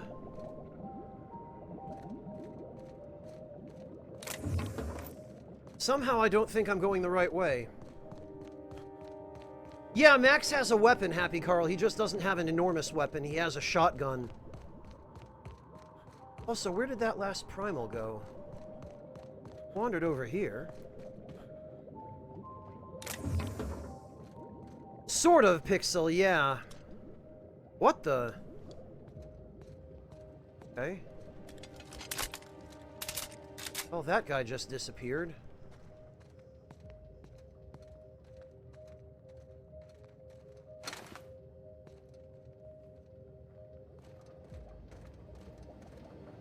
Huh. Captain, look out! What? What? What is going on here?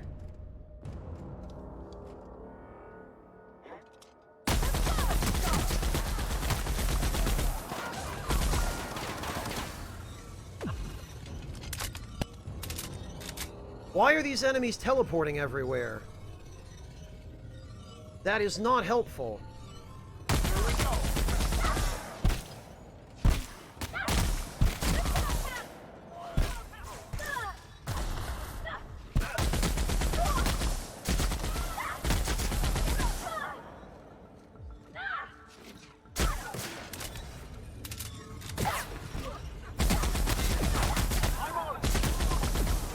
Oh, you know what? Max isn't attacking because I forgot to set him to aggressive.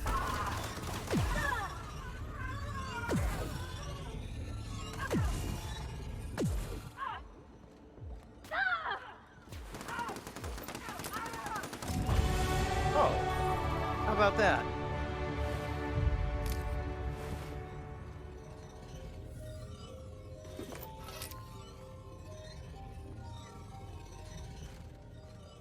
Hey, Vesmik, how are you doing? Good to see you, Vesmik. It's been a while. I hope you're well, and I hope you've been able to stay safe. Guys, I know some of you are into World of Warcraft. If you are, head on over and check out Vesmik. Vesmik normally does some World of Warcraft streams, but I've seen him stream some other stuff as well. I think we first met because you were streaming Dark Souls, didn't we, Vesmik? But it's great to see you. How have you been? I hope everything's been okay. Synthesis and manufactory. Very good, I'm glad to hear that. There isn't really a best build, Asherite. It's really more about what you prefer. You're restricted to request access. Consult Lawrence Goodfellow. OCI.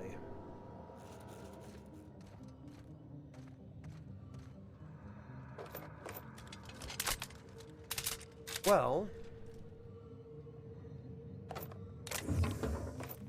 what do we got for skill points?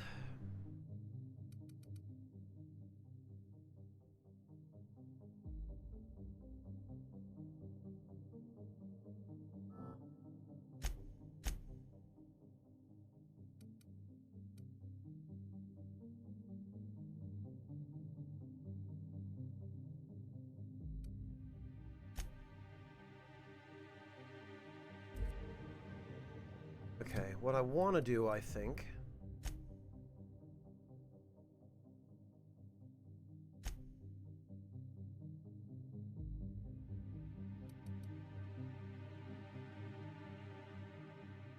is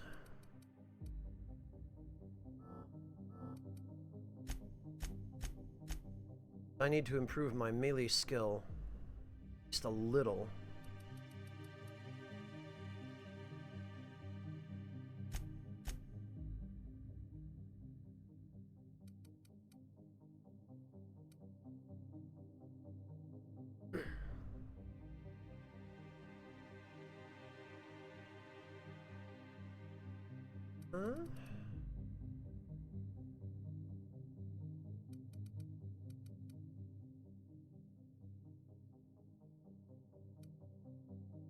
Leadership skills are garbage.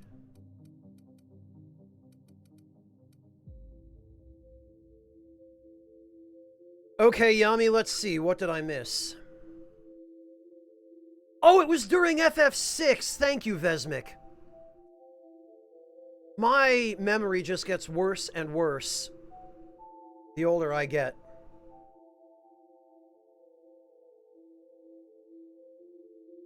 Yummy, you got dry noodles, onions, and some sausages, and then the light bulb in the fridge went out? Well, replace the light bulb, first of all?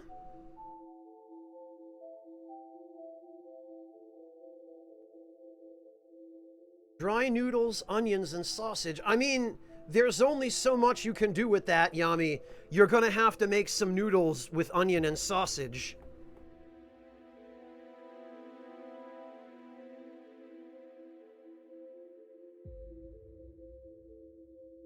What you could do is saute the sausage with the onions and add it to the noodles.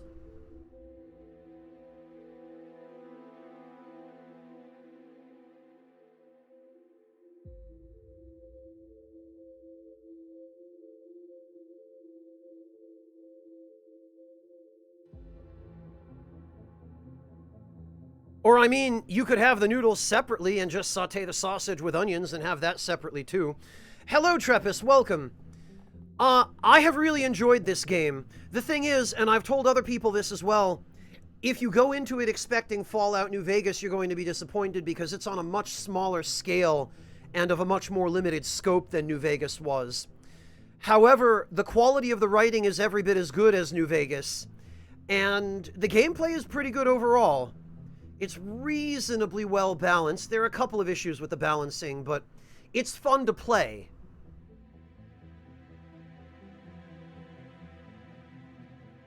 No, Yami, I think it was just the obvious solution when you have noodles, onions, and sausage. With those three ingredients, the logical conclusion is to combine them. I mean, you're going to want to do something with the noodles to make them somewhat palatable and interesting to eat. And if all you have is onions and sausage, I mean, what are you going to do?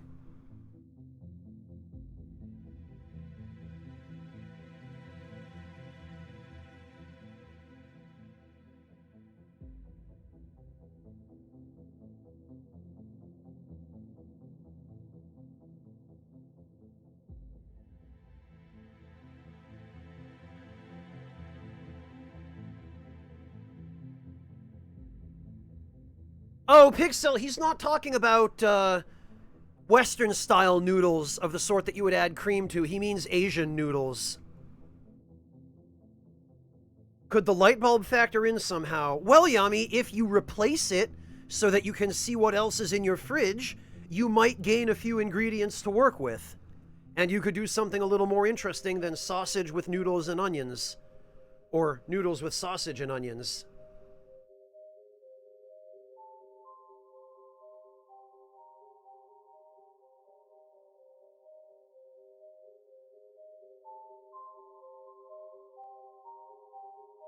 I mean, Pixel, I know for a fact that he will have some soy sauce on hand. Probably also some fish sauce. Maybe a little bit of ginger and garlic. And you could use those for the noodles, Yami, and just eat the sausage separately with the onions.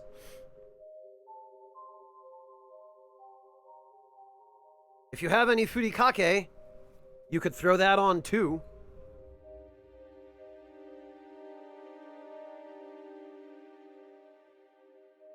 Hunter, I don't know how that woman is still alive. After eating makeup by accident, and then eating moldy potato salad, and goodness knows how many other times it's happened that I don't know about.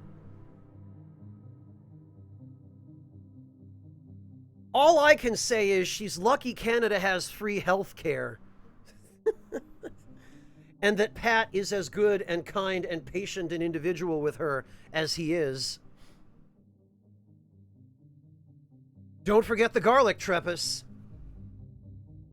I feel like those are the 4 essential ingredients in pretty nearly any East Asian cuisine are ginger, garlic, soy, and sesame.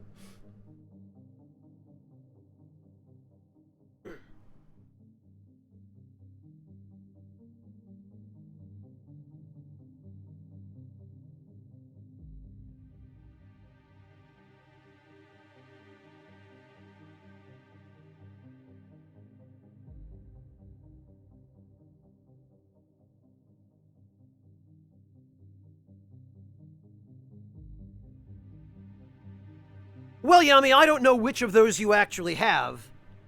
I'm just rattling them off as a list because you might or might not have them.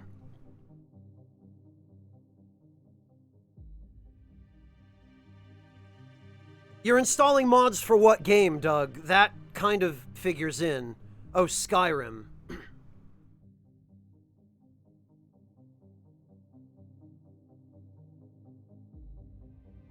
Honestly, Doug, bad voice acting is part and parcel of Bethesda games, so you might as well go with the one that has better audio quality.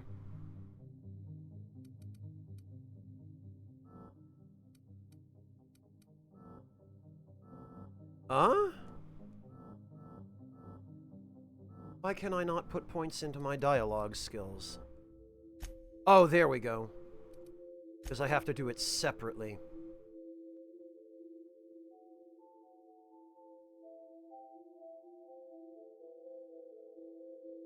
Oh, I haven't heard that one, Mel. My God.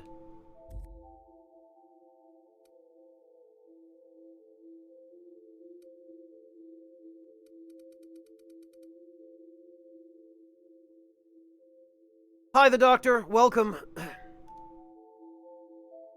Right, let's apply those. I have a sneaking suspicion I might have taken a wrong turn. Because we should not be ending up here. We should be up here.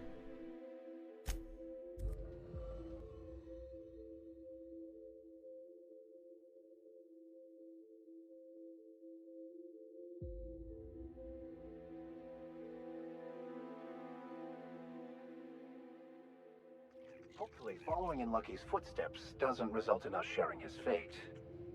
You think this place we're headed will tell us more about Gorgon? I wonder what they got up to here. The only way we would end up sharing Lucky's fate is if we're stupid enough to try playing fetch with one of the canids on this asteroid.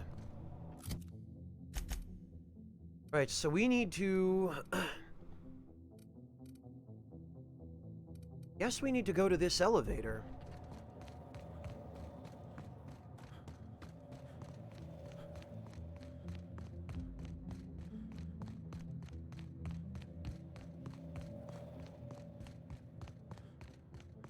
Okay.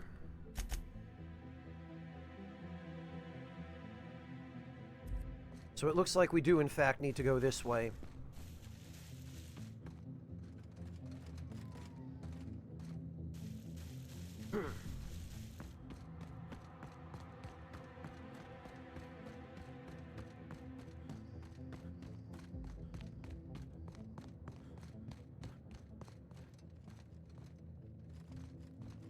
All right then, up, up, and away.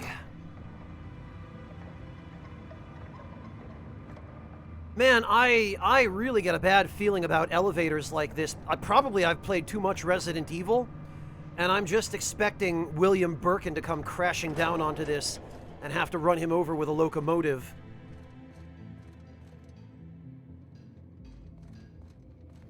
And actually, before I forget, I think I forgot to equip the reflexive phobia amplifier on my armor. Seems like I did.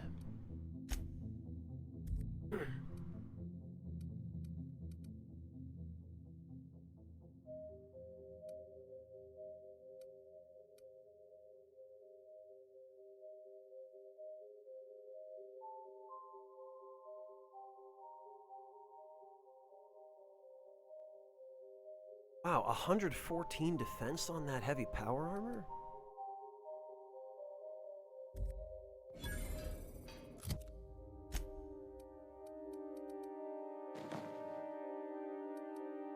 Ah, okay. Yeah, that's definitely some power armor.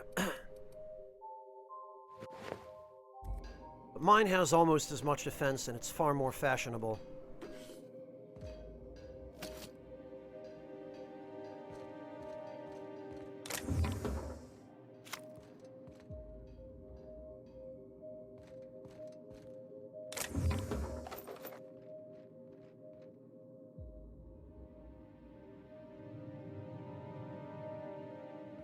Yeah, they're pretty big cards, Carl, and whoever had it was lucky to have his hands on one before all the blasted scalpers got him.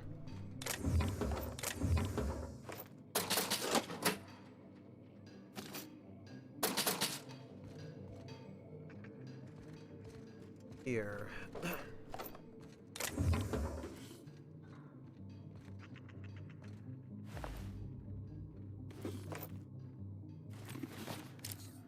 I see a safe.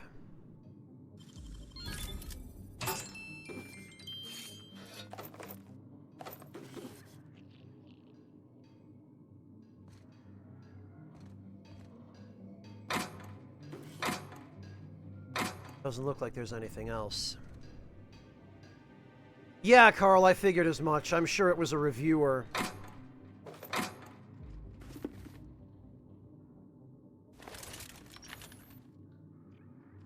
Quietly now. Oh, this looks just like the abandoned parts of Edgewater. This place is steeped in desolation and despair. The natural habitat of marauders. And yet there appear to... Oh, there they are. Oh, okay, that's Jerome's drinking spot.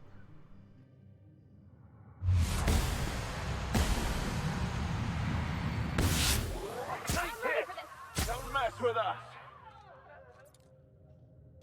That actually went a lot better than I was expecting it to.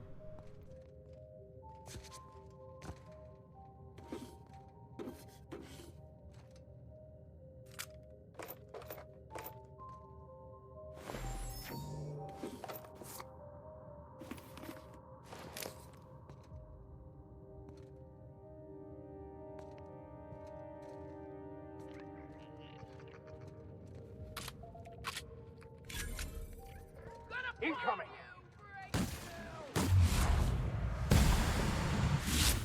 Hit!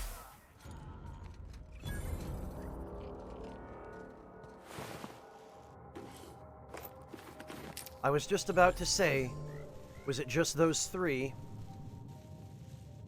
Or are there more? But there are always more.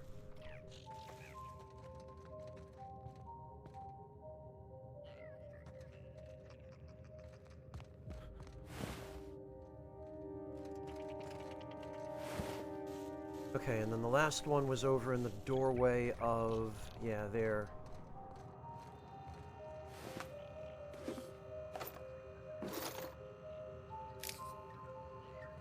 Okay, what do we got?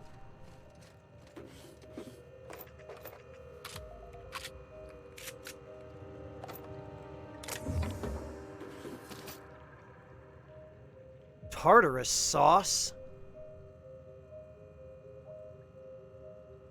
What have we here? This looks important. Day 0. Ship just left. God bless it for getting Leonora off this blasted rock. Etheridge called me a fool for giving her my ticket, but Etheridge is a dumbass, so what does he know? I'd do it again in a second. From now on, my only goal is survival until Spacer Choice comes back for the rest of us. My heart, I will find a way home to you. Oh no, Leonora. Day 1. Some of us sheltered at the mines last night, taking turns keeping watch. I don't care to imagine what happened to the others who aren't here. I can hear marauders screaming in the hills. Used a little Adrena time today. Not much, just enough to stay alert. Lucky I did, or we wouldn't have heard those mantisaurs coming in time to get the hell out of there. I'm going to search out a different cavern to shelter in tomorrow. Mine's not safe, law damn it. Shouldn't have gone in there in the first place. I think we were exposed to something in the air, maybe. Most of us made it over to the apartments. We're packed in here like Saltuna for now, but hopefully we can get a few more units barricaded and sealed up tight, make them safe so we can spread out a little more. I went by Elle's and my old apartment while hunting for supplies and stashed the flask she gave me on the day we signed our marriage contract. Just in case something happens and she comes looking, maybe she'll find it. Even if she doesn't find, well, that's if some shiftless looter doesn't find it first. Day 7. Carlson's been short with everyone today. Carlson! Most days you could drop a flange wrench on her foot and the woman would apologize for being in the way, but for a minute there, I really thought she was going to stab Simon.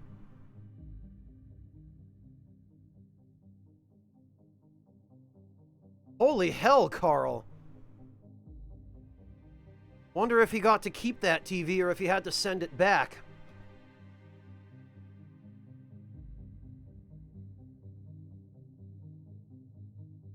Day 8. Ambushed by marauders in the night. Had to use Adrena time again to keep awake. Sorry, El, I didn't have much choice. Even with the Adrena time, I almost can't believe I outlasted them. Next time. Maybe best not to think about next time. Day 15. Starting to think we're spaced, but can't think like that. Gonna get back to you, Leonora, I swear. I miss you like breathing. Low on Adrena time. Gonna go look for more. I just gotta get back to L. Day 34. Etheridge stole my mock apple, that void-forsaken sprat stack. Wanna unzip his arms off and beat him with them. I could do it. He sleeps. So weak, so stupid. Stupid Etheridge. Where in the system is Spacer's Choice? Where are those blasted ships they promised they'd send for us? Did they forget we're here? Makes a man wonder. All my loyalty and for what? Only loyal to L now. Maybe they abandoned us. It's on purpose, I know it. On purpose, they left us here to die. They left us here to die. If Etheridge steals what's mine again, I'll end him. L. How long does it take to send help? How long, how long? Come back and face us, you cowards. Spacer's cowards. Day !1. I feel sick. Kid trying to picture L's face, and I can't anymore. Forgive me, L. Etheridge dead, deserved it. So he went super nuts.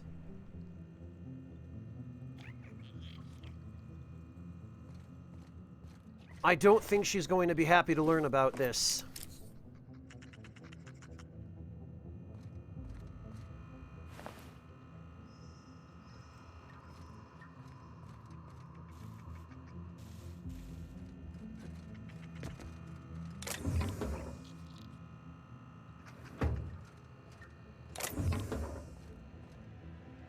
What have we here?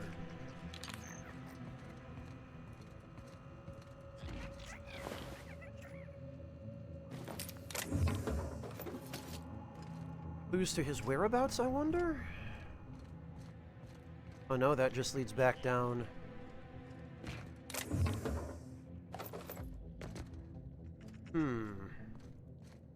Oh, and that goes back in.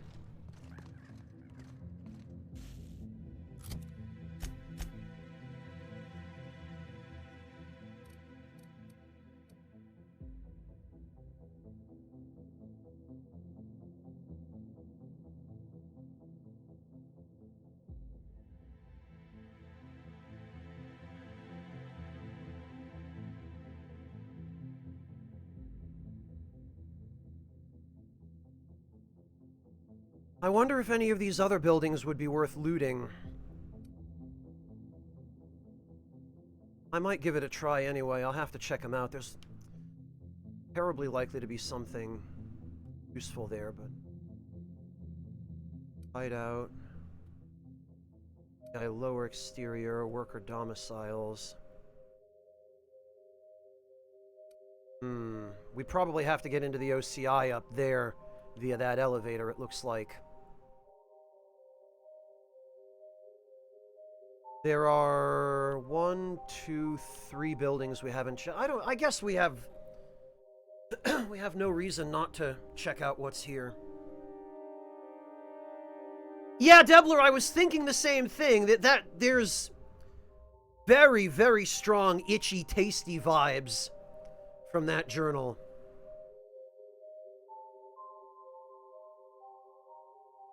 Either that, Rockethead, or the missing shipment is a separate problem from the disaster, because it looks like what happened here is some of their test subjects escaped the labs or something. Because the day that the asteroid was evacuated, they're talking about there already being marauders attacking people. And the only place marauders would have come from would be if they escaped from the Spacer's Choice facility.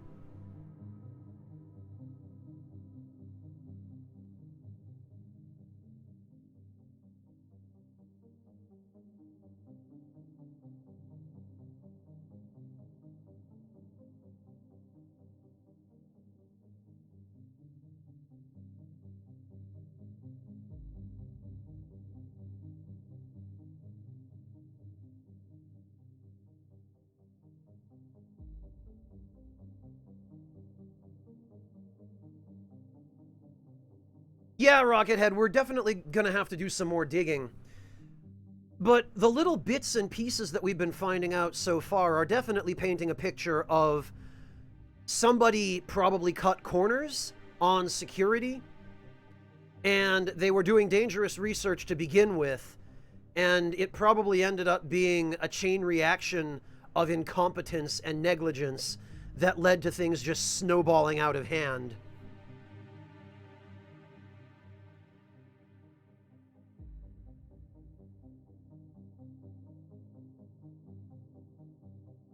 Devler, have you played the remake of RE2? Yeah, Rockethead, Spacer's Choice is basically the intergalactic dollar store, I guess.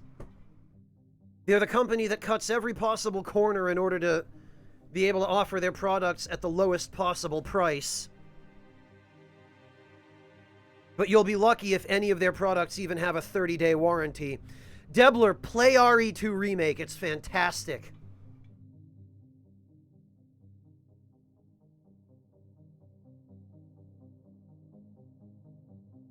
If you're into the RE games, you'll be doing yourself a favor.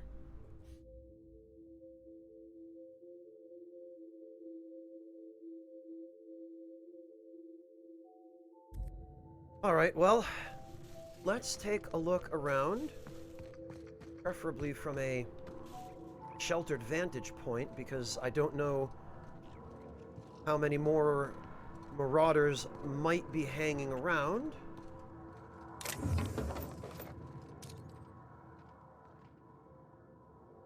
So at the moment, I'm not seeing any.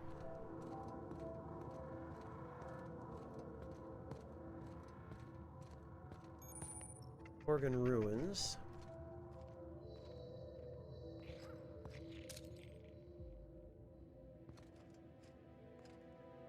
There appear to be functioning vending machines over there.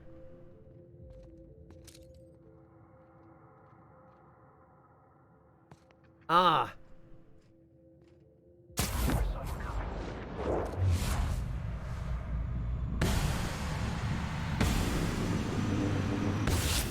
Well, so much for that.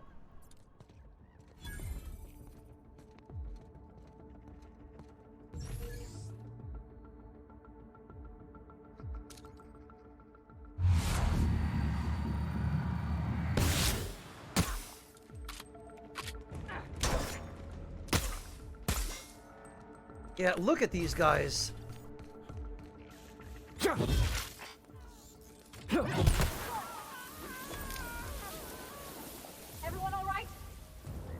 They're like Sonic the Hedgehog on cocaine.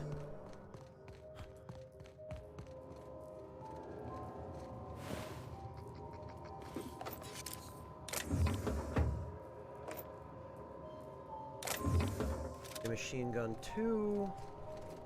They'll fetch a decent price if nothing else.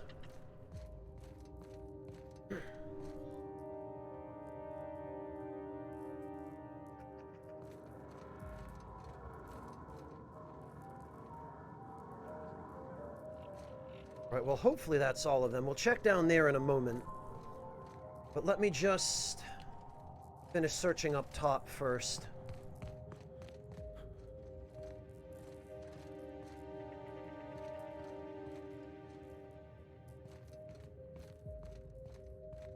Alright, Yami, well, it's not too late to add those. You would want to add your herbs at the end anyway. So, now is a perfect time. Enjoy, Yami. I'm glad it turned out alright.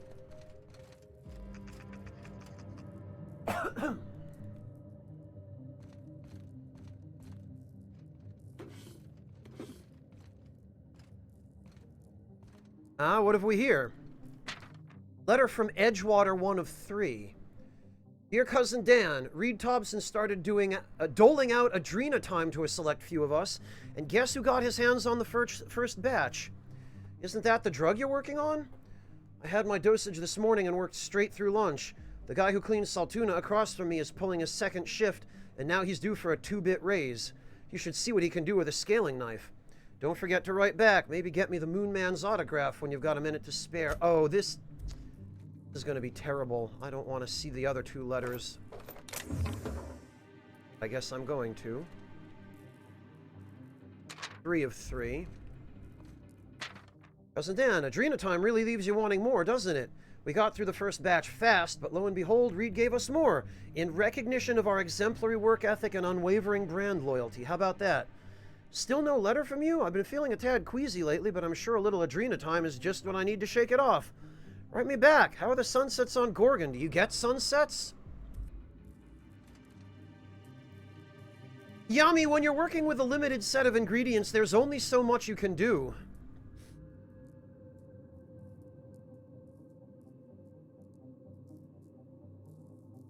Yes, Rockethead, he was. Cousin Dan, Reed stopped giving out this stuff, law damn it.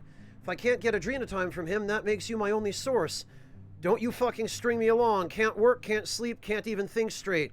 Give it over. Send me everything you got now, please. Also, are they hiring? Yeah, this substance isn't at all addictive. Not habit-forming or anything.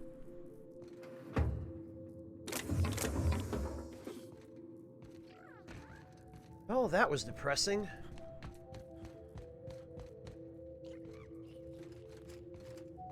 What else?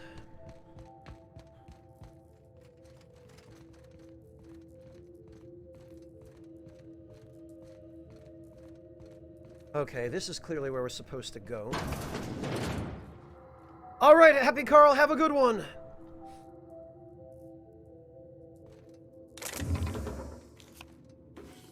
There it is. The engraving reads, Jerome, cheers to the beginning of forever. Love, Leonora.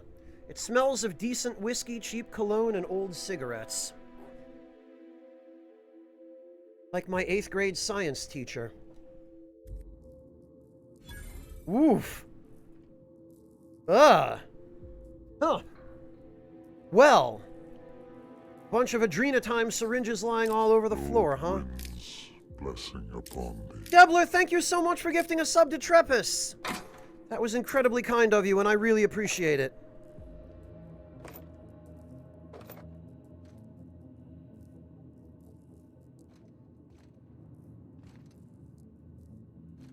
This was supposed to be the apartment he shared with Leonora, but there's only one bed.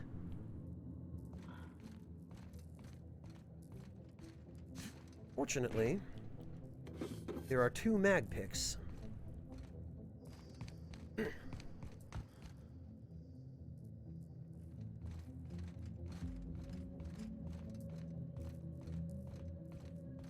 We here. Oh! Out of my way, door!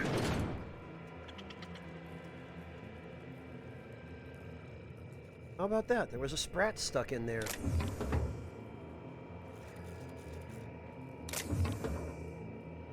Ammo. We're here. A champion toss ball stick. Ah! This is my second month on Adrenatime. It's like the color came back. Like I was tuned to the wrong band all this time, and now the static's gone. I'm finally clear-headed, focused. There's so much I'm excited to do. I feel like me again. Side effects? I guess I've noticed people staring at me a lot more lately. Hard to talk to them sometimes. Feels like they don't get it. Maybe they just don't trust it. Or maybe they don't trust me. I don't know about amphetamines, Bird Teeth. The symptoms are a little bit closer to hallucinogens.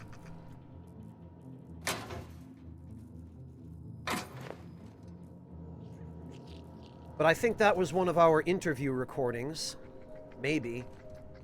Although I would have thought that I'd get a quest notification, so maybe it was something totally separate. But yes, Bird Teeth, space drugs are definitely happening.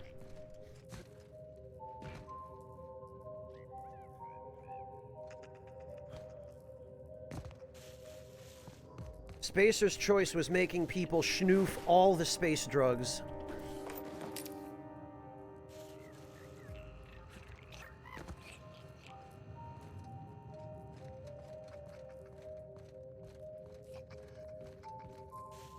All right.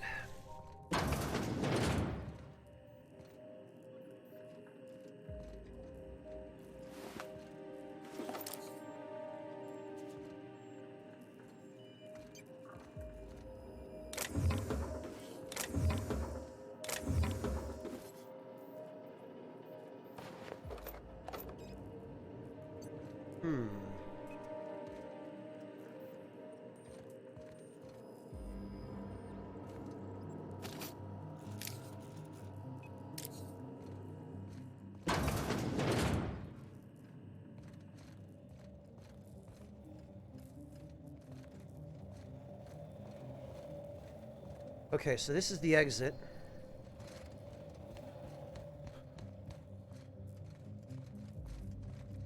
Means we're going to... Okay, yeah, we're going to want to loop around this way.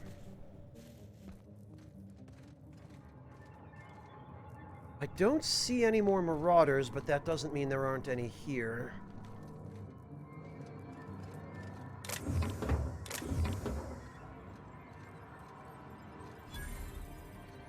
Transmission Tower Alpha. All right. Nothing.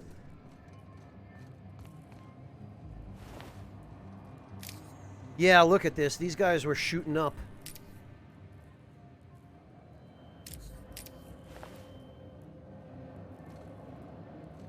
Probably died from it.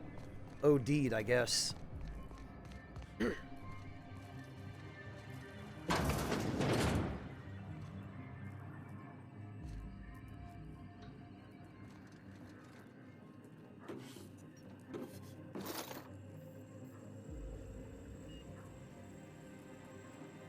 Huh. I guess I can't blame you, Rockethead. What have we here? Transmission Tower Alpha. Logs. Quitting time. We've been through a lot together, old friend, but they just blared the evacuation order. Guess that's the end of Gorgon. For the record, you're my favorite comms tower in the whole system. I'll never forget you. Love, Technician number 13, junior grade. Well, shit. Fancy seeing me here. The last escape shuttle left a few of us in the dust. Never seen anyone lift off in such a hurry. We scattered like roaches. It's every man and woman for themselves now. You're still up and running, I see. It looks like only one employee left with their tracker flipped on. What a rube.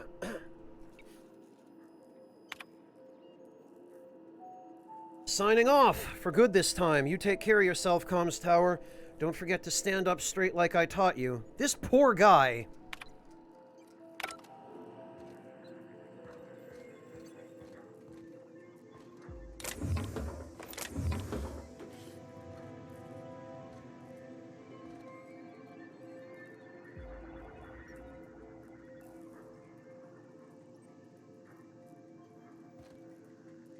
Energy drinks with some fairly horrific side effects, Doug.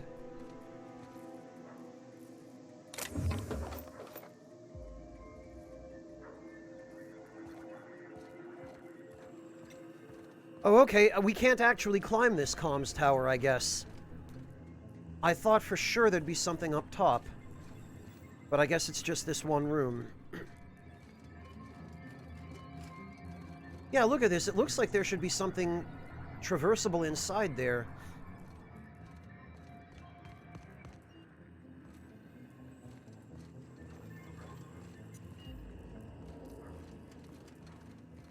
Guess not.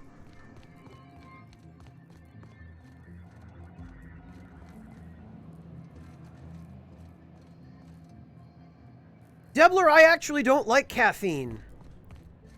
I don't need it, and I don't go out of my way to drink it, and if tea didn't contain it, I would be perfectly happy.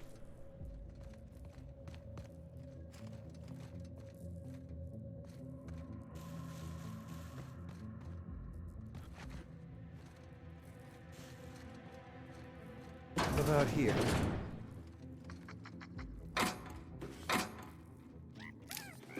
Flamethrower 2.0, eh? Might be useful. Ah! And another heavy machine gun.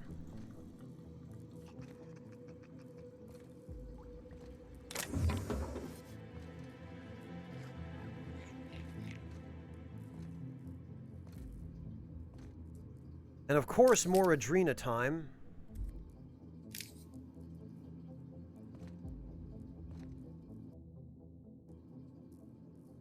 Might as well take a nap while we're here. Sure, Grumpy Greek. This is what I've got. The Gloop Gun, an Acid Heavy Machine Gun 2, an Acid Deadeye Assault Rifle 2, and, of course, the Prismatic Hammer. Because this thing is just stupid even after the nerf.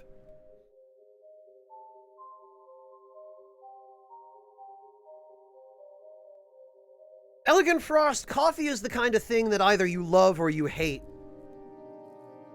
Then again, I guess the same is true of tea. But in my case, for whatever reason, it ended up being that I love tea, but I hate coffee. Actually. 5% discount. Oh, Lord winds, blessing upon. At least 2, Devilish. Debler, thank you so much for gifting a sub to Elegant Frost. I really appreciate that.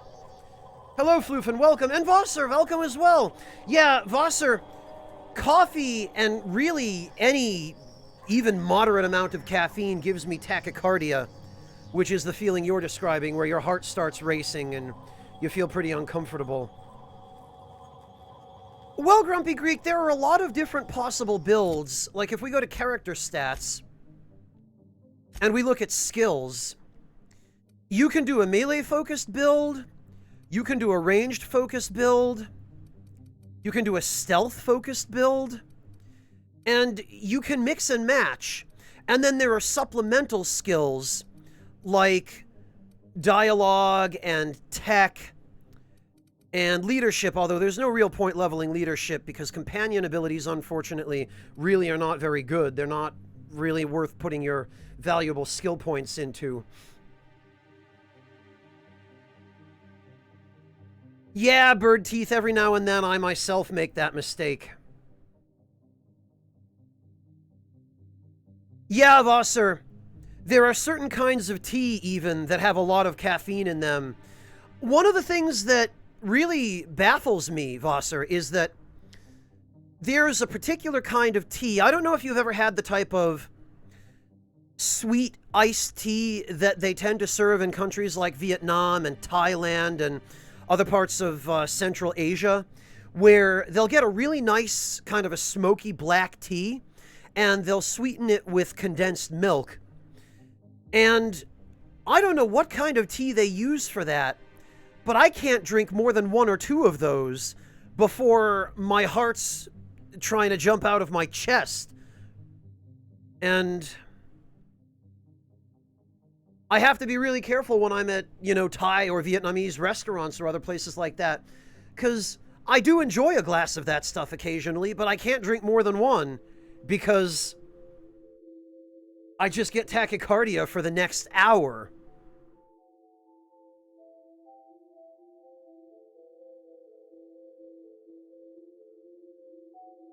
It's not far off, Odoms.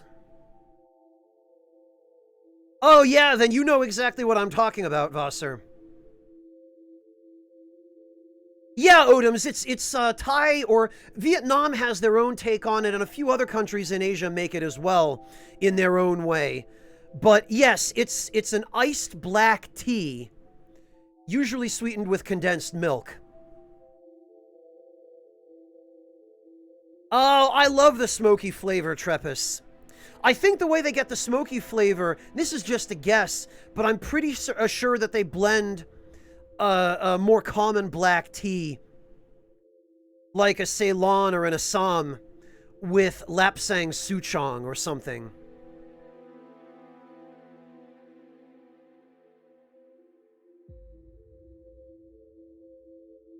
Yeah, I mean, I really like it too because it doesn't have the flavor of coffee. It has a nice, you know, black tea flavor with the smokiness, which I really like.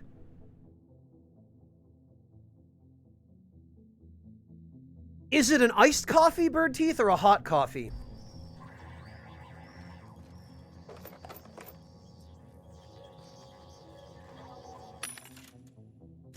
Alright, let's see. Do we get full price from selling these? It looks like we do. So if that's the case...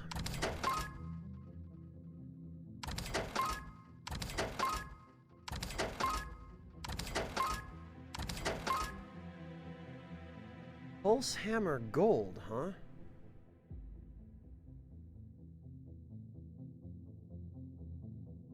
Yeah, Trepus, normally I prefer my tea black anyway. Or, well, not black, but not black in the sense that I only drink black tea, but black in the sense of coffee being black, where I don't add cream or milk or sugar or anything. I guess I prefer it pure is the right word. I never have, Debler.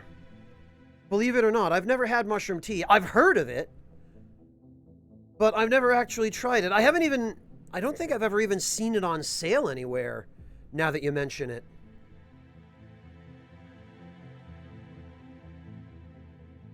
Rockethead, for the most part, it's not so bad. At least it's definitely nowhere near as bad as it is in a game like Demon's Souls.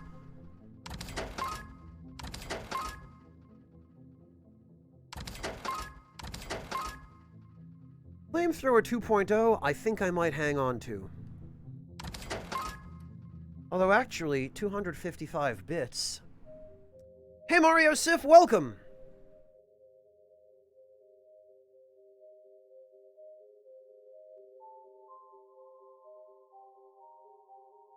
Yeah, I mean, the more I think about it, it is a good DPS weapon, but I don't know who I would even give it to. Pristine condition. Maybe I'll hang on to it anyway. Alright, what do we have for weapon mods? Another backpack, Mr. Ouch. Sometimes barrel, automated ATP injectors. When your health drops low, it grants a bonus to sprint speed. What about the other one? Augmented toughening. Mag to Ray, huh?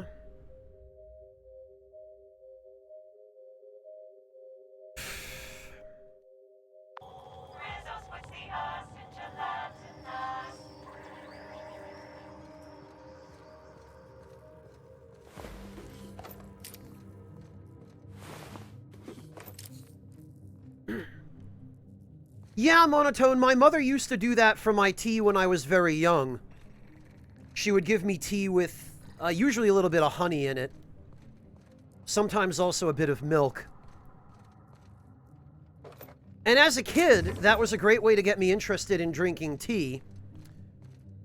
And as I got older, I became interested in trying it without the milk or sugar, because I gradually lost my, my taste for sweet stuff. Or I lost some of it anyway. And these days, there's very little sweet stuff I can actually tolerate, because I find that most things that are sweet tend to be overpoweringly sweet, rather than subtly or lightly sweet. And I can only really tolerate the light, subtle, sweet flavors. Got one more corpse.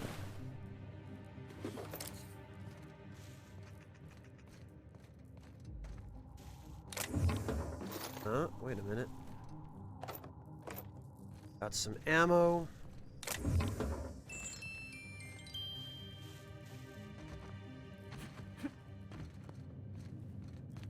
And what's over here, I wonder?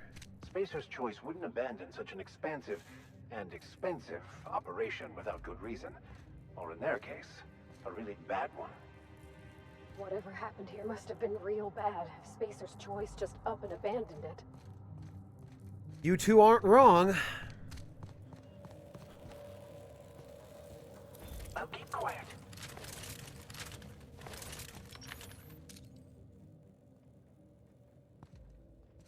Ah.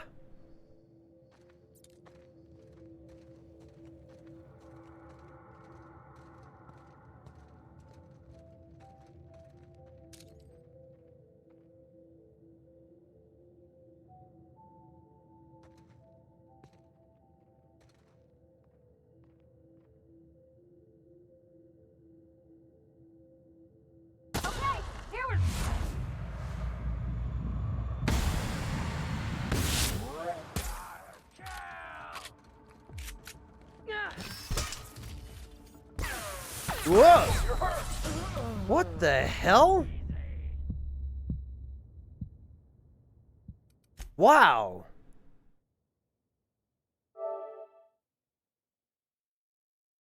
All right. I want whatever weapon he was carrying.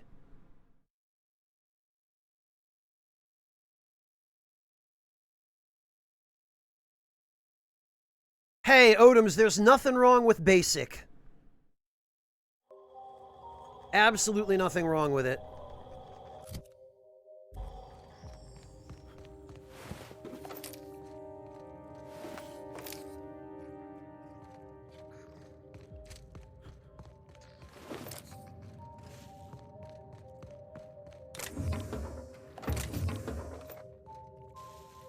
All right, let's try that again. A lot of the equipment here is still in good shape. Wouldn't go amiss in Edgewater. Spacer's Choice wouldn't abandon such an expansive and expensive operation without good reason. Or in their case, a really bad one.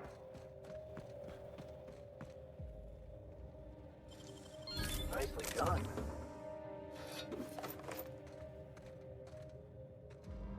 Okay, keep him quiet. All right, I think perhaps the problem might have been my vantage point.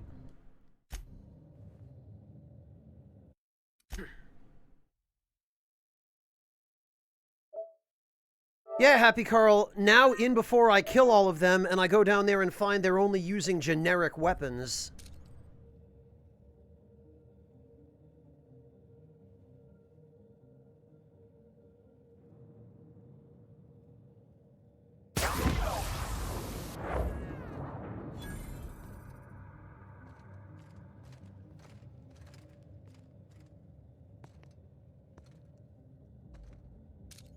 So let's try to handle this a little more intelligently.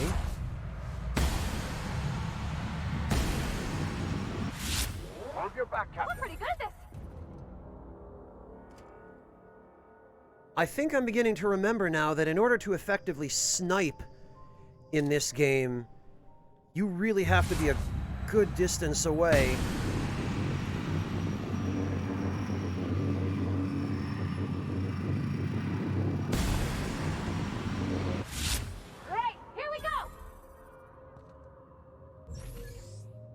Like, you have to be a real good distance away, and you have to, as soon as you take your shot, you have to duck right out of sight. I seem to remember now, this is the only way I've ever had any luck with sniping in this game, and not getting 3 Marauders right in my face 10 seconds after taking my first shot.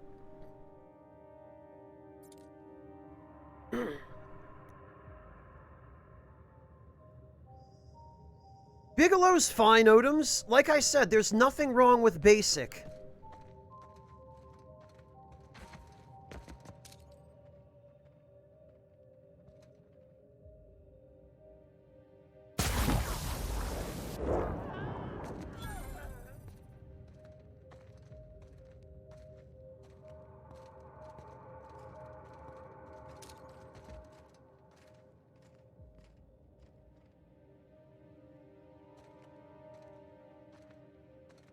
Okay. I think this side is clear. Smell something.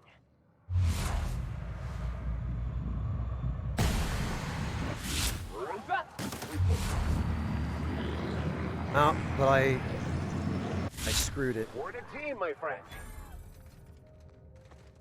No, I didn't.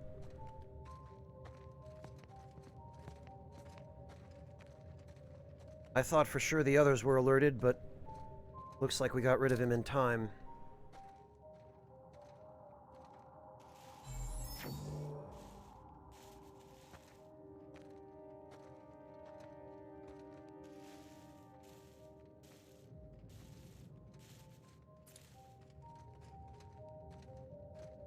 Is that everyone?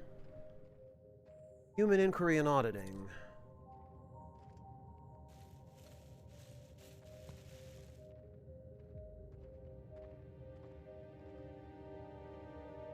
Ah, blast, I didn't mean to do that.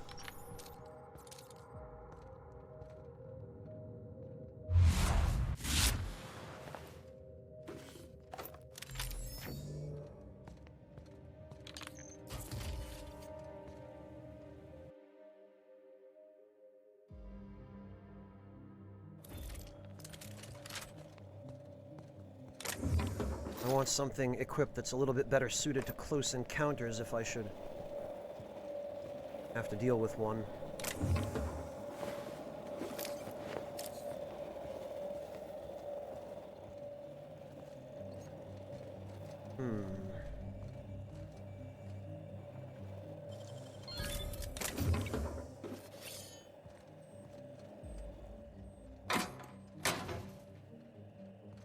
No problem, Elathon. Thank you so much for hanging out today. Go get some rest.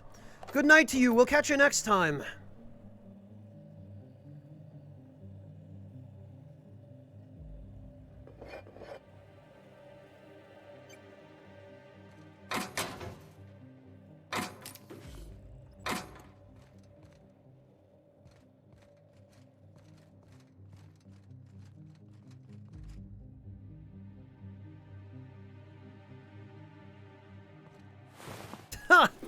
Well, that's true to some extent, Yami.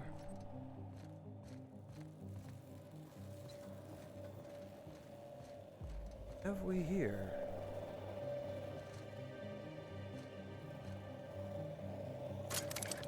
Oh, this is the elevator that...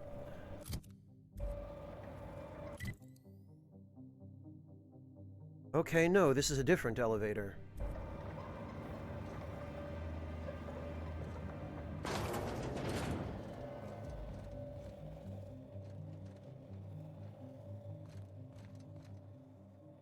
Employer rights under the Biased Labor Standards Act, wage determined by merit of your work.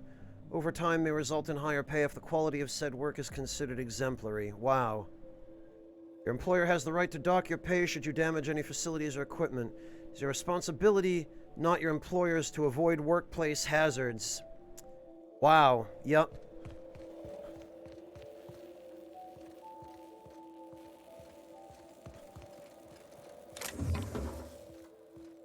End stage capitalism, anybody?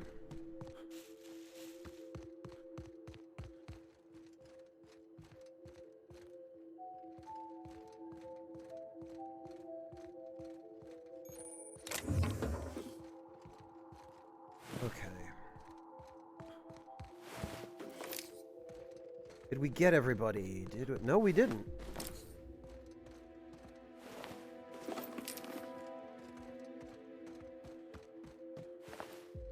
We got that one.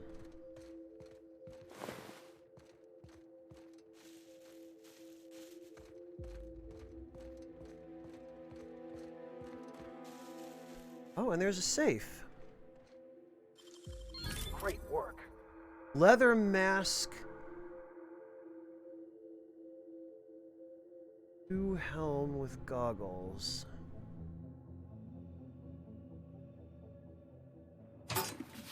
Stun baton hyper. Wow. Fairly powerful weapon. It's electric though, unfortunately.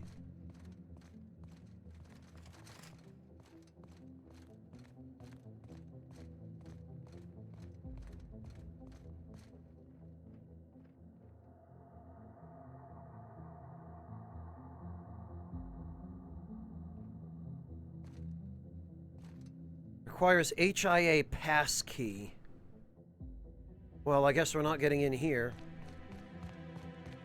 I don't know, Lord Floofin. Late-stage capitalism is late-stage capitalism. Reddit didn't invent it.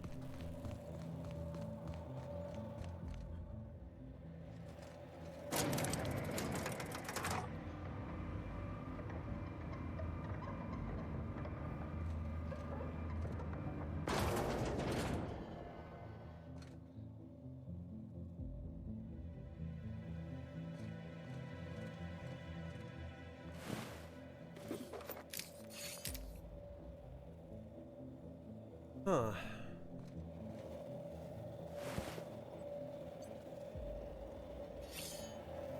Well, I clearly haven't been here yet.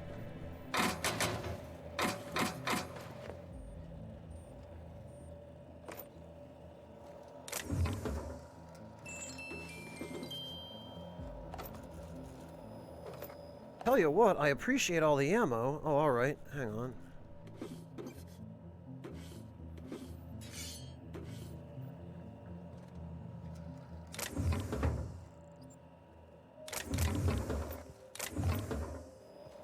Lots to loot here, at least. What's this, though? Okay. I am not rightly sure what that did.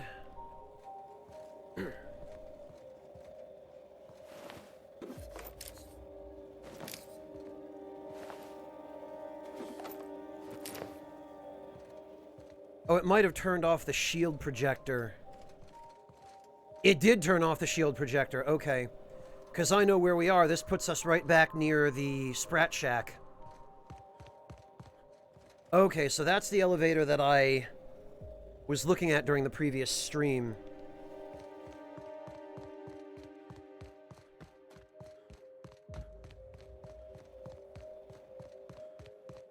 Alright then, very good.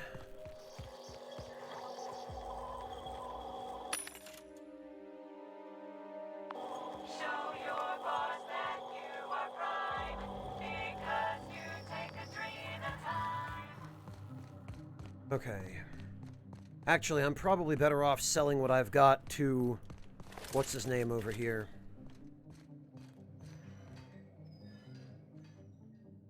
Hey again. What can I... All sorts of salve. 20% discount. There we are.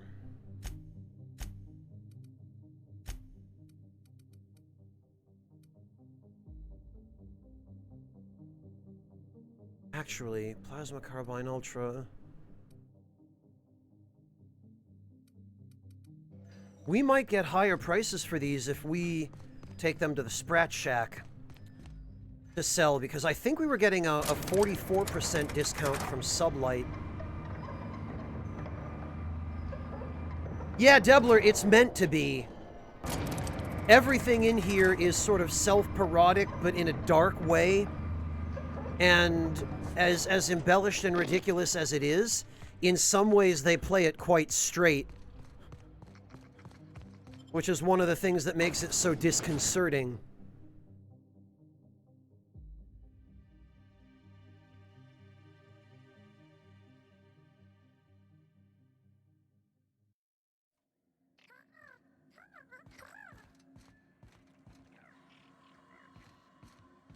All right.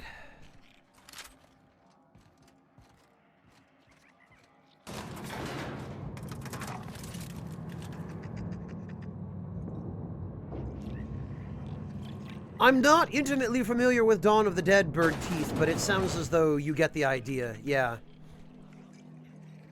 Sorry about Freddy and Trixie. When they're not fighting over salvage, they're fighting over the bed sheets at night. Those two are a couple? They like to blow off steam during work hours, but as soon as they clock out, they turn into a pair of kittens. So, what'll it be? All right. I'll set him up. You knock him back. Yeah, 45% discount from Sublight, which I think also... No, we're getting the same for them that we were previously. I guess this is the maximum markup at which you can sell anything.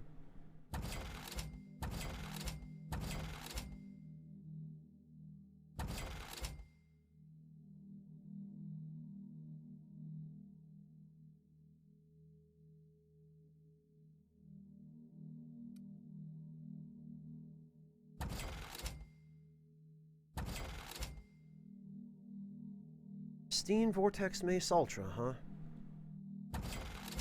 I wonder if I could slot the stun baton Pace yourself. with a different elemental mod.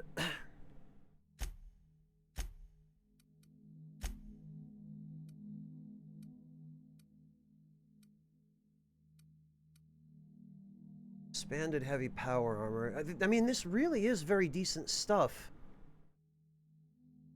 I'm not so hot about the penalty to stealth skills.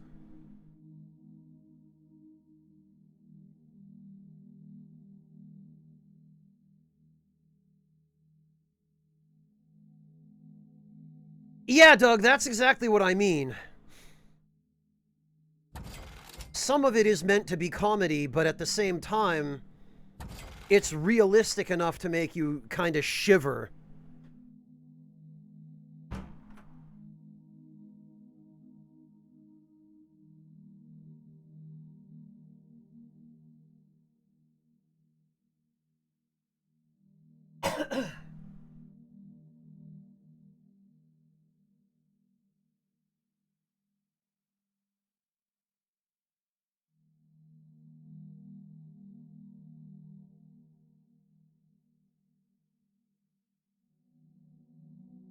All right. Let's see.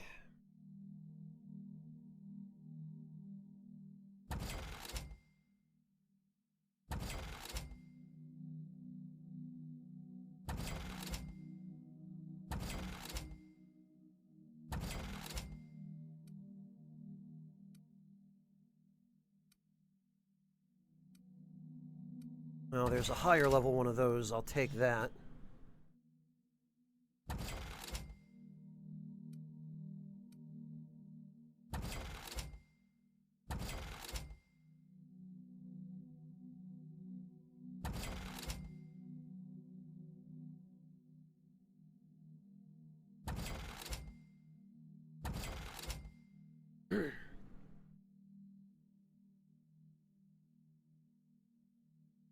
Work mining gear. Wait a minute, I just had a thought. This unsanctioned mining gear, which is level 31 and gives you a bonus of stealth skills plus 5.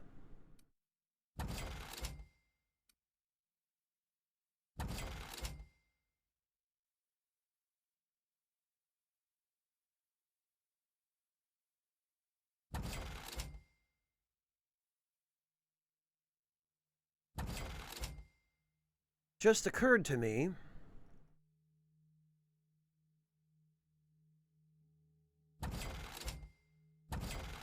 that if I bring this to a workbench,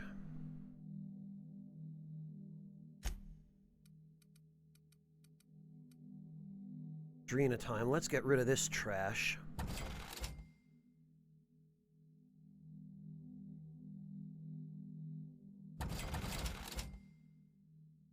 Thingy sauce made with real atmospheric contaminants from Tartarus. Wow.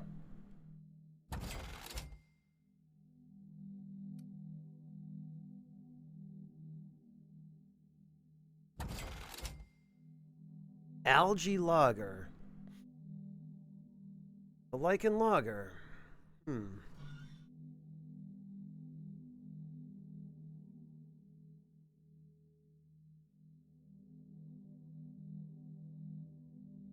Now, I don't drink, but I can't imagine making beer out of algae.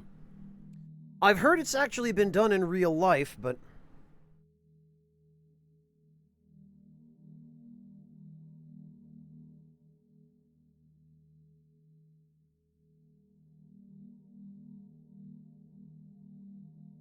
Well, Odoms, you say that, but Persona 3 is the same game where Junpei makes the wisecrack about Tartarus sounding like some kind of toothpaste.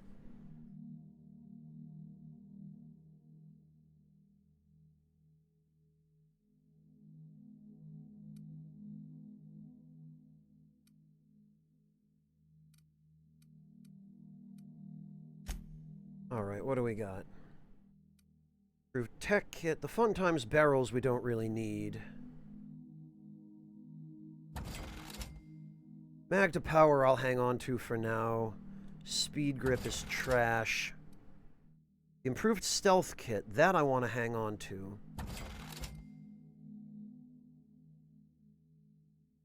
Melee weapon durability, 25%. Eh. That's irrelevant when you can repair it on the go. Whisper Quiet Muzzlers.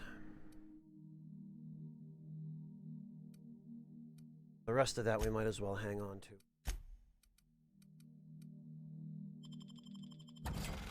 to. All right. I'm pretty sure there was a workbench in here somewhere.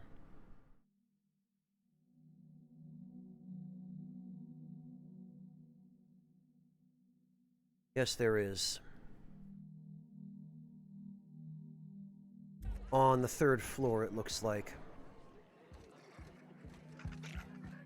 So we might as well...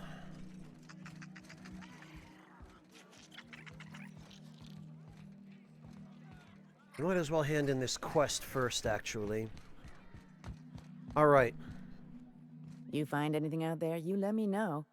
I'm ready to get off this rock. Well, I don't know whether to tell you I've got good news or bad news, but... That's it, all right. Law. Still smells like his whiskey, his cigarettes, and that awful cologne he bathed in every morning. Here. I saved up for this, just in case I needed to go out into the ruins myself.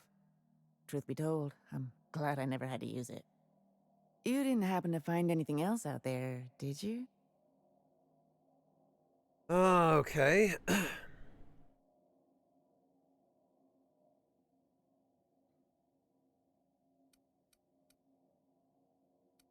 I found his journal. He went mad after the evacuation and became a marauder. She deserves to know the truth. I can't keep this from her. She's trying really hard to come to terms with it, but it's not gonna be any easier on her if I lie. A marauder? You're telling me he's been alive all this time? Don't tell me that's the end of it. Was there anything else?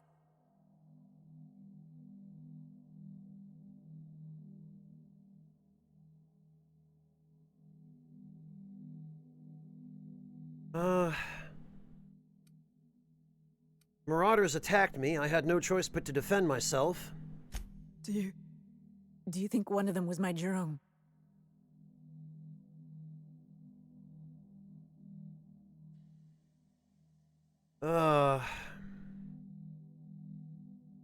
Boy.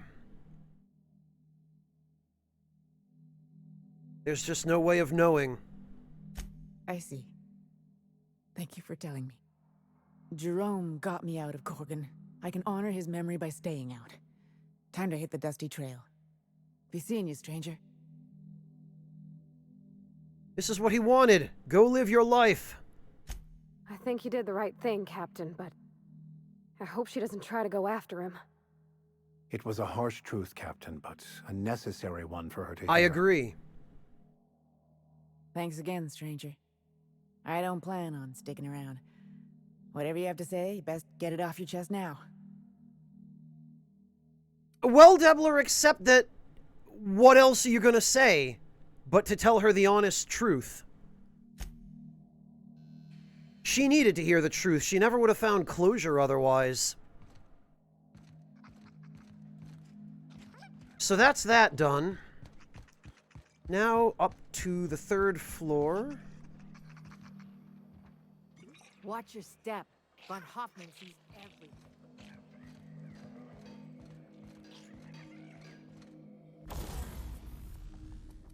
All right, let's see.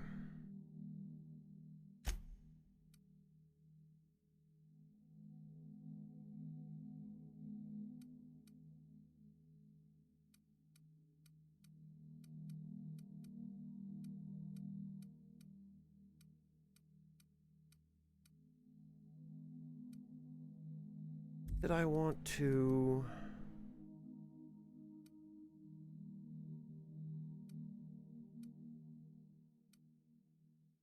Oh, right. Wanted to modify my armor. I wanted to see... Okay, so let me just double check here. Hello, Reen, welcome! The DLC is just as good as the base game was. The writing is every bit as good, and, I mean, it's the same gameplay, obviously, so if you enjoy it, then it'll be more of what you enjoy. Medal of Honor? When the heck did I get... Oh, did she give it to me?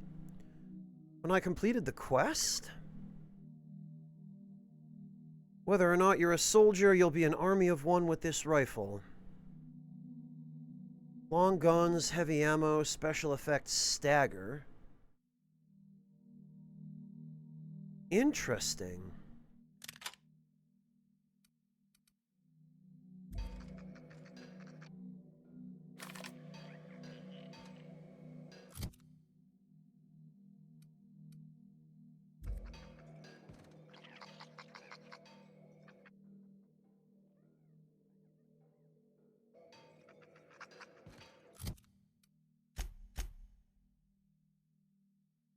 Oh, really? It's just a regular...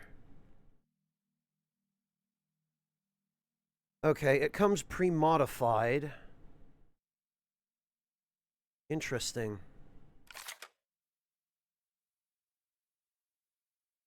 Okay, so what I want to check... I am using the Safecracker's jacket currently for a +10 lockpick bonus. The helmet gives us +5, but we can't modify the helmet. However, this gives us stealth skills and is modifiable. So let's just check. Lockpick is, in fact, a stealth skill. So what if...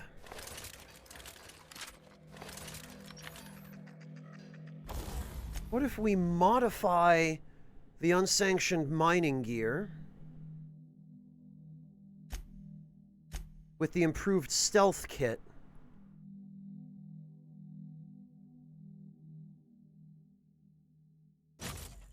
And that would give us, theoretically, lockpick +15.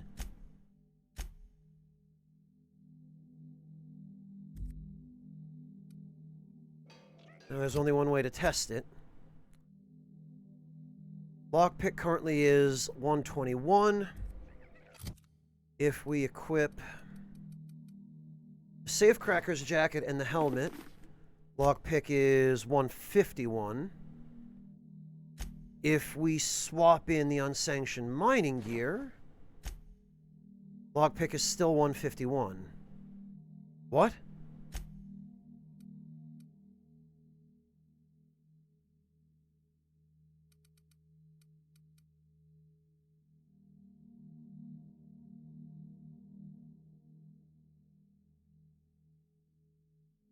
Oh, it absolutely is monotone, yes.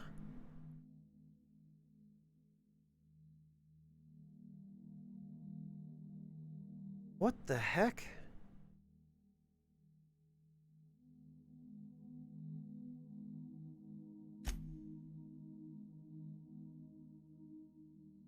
Why is that not being reflected?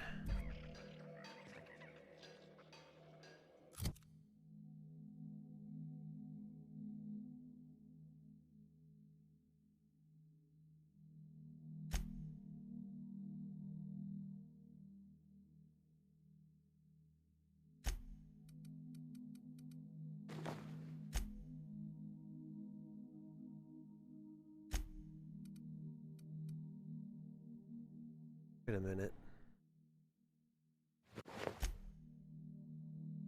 Safecracker's jacket. I mean...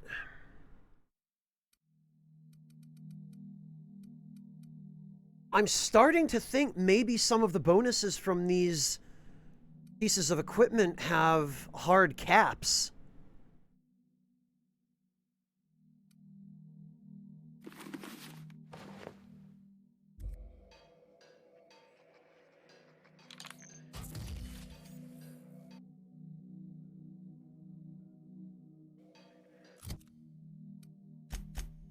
And yeah, Monotone, I feel like this set of equipment suits me much better. This heavy armor with the half cape, the Iconoclast set, that it looks a little bit like a bomb disposal suit, actually. Minus the helmet, which would have a clear faceplate. This is really bizarre, though. I wonder why I'm only getting what appears to be 10 lockpick skill out of the unsanctioned mining gear, despite a total of plus 15 to stealth skills. I wonder what's going on there.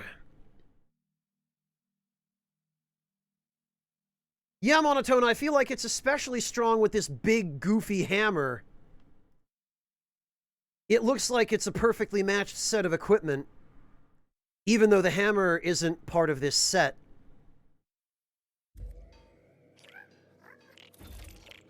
Well...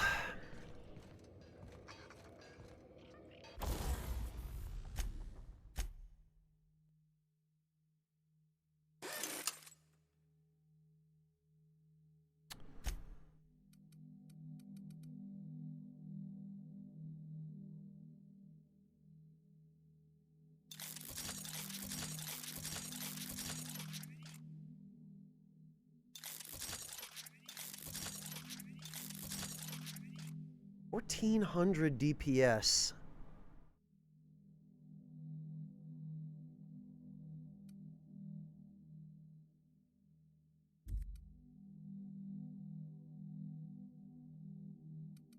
Well, let's see.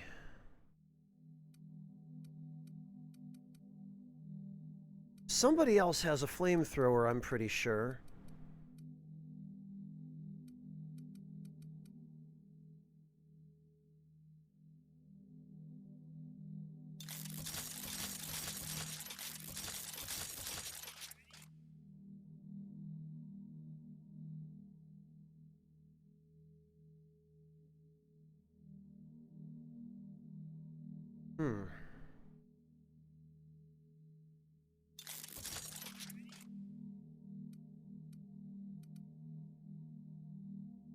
You know, it might be fun to do an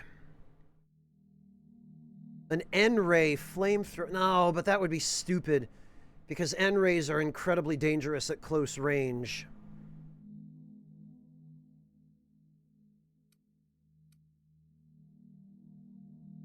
I bet I could stack them up real fast with something like this, but...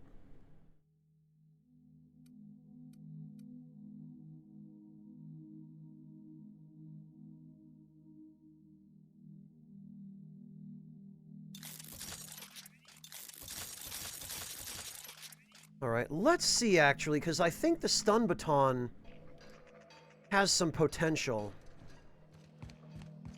Depending upon whether we can change its damage type.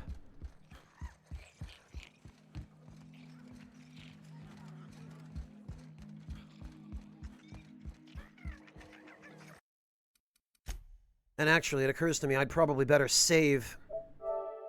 I would not want to have to do all that all over again. Actually, I do really... Aha! What are you doing, Parvati? I do really like the option to immediately activate the idle camera. That's a nice touch, and I appreciate it.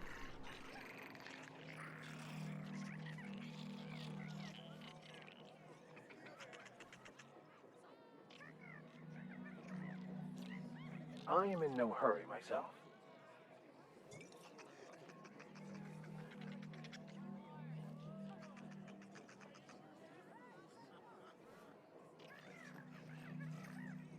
All right, let's see.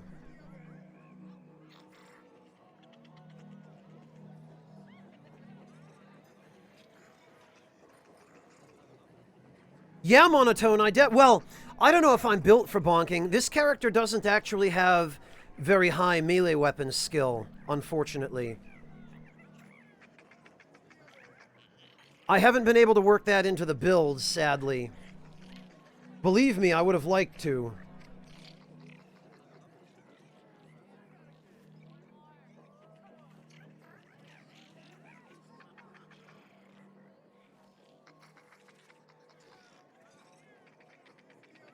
Alright, well actually, I'm thinking now is probably a good time for me to pack it in for today, because I do need to go get some rest, and I still need to get some dinner, not necessarily in that order. So what I think we're going to do here is we are going to go raid my friend Magnus, who is playing some Remnant from the Ashes. And guys, if you haven't met Magnus yet, I think you're going to really like him. He's a great guy, he's got a very good sense of humor, and he's a lot of fun to hang out with. So I'm going to call it at this point. Thank you all so much for joining me. And to anybody who stuck around from Kara's raid earlier, thank you for sticking around. I hope you've enjoyed being here.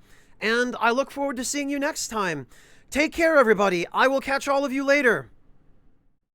Good night, everyone.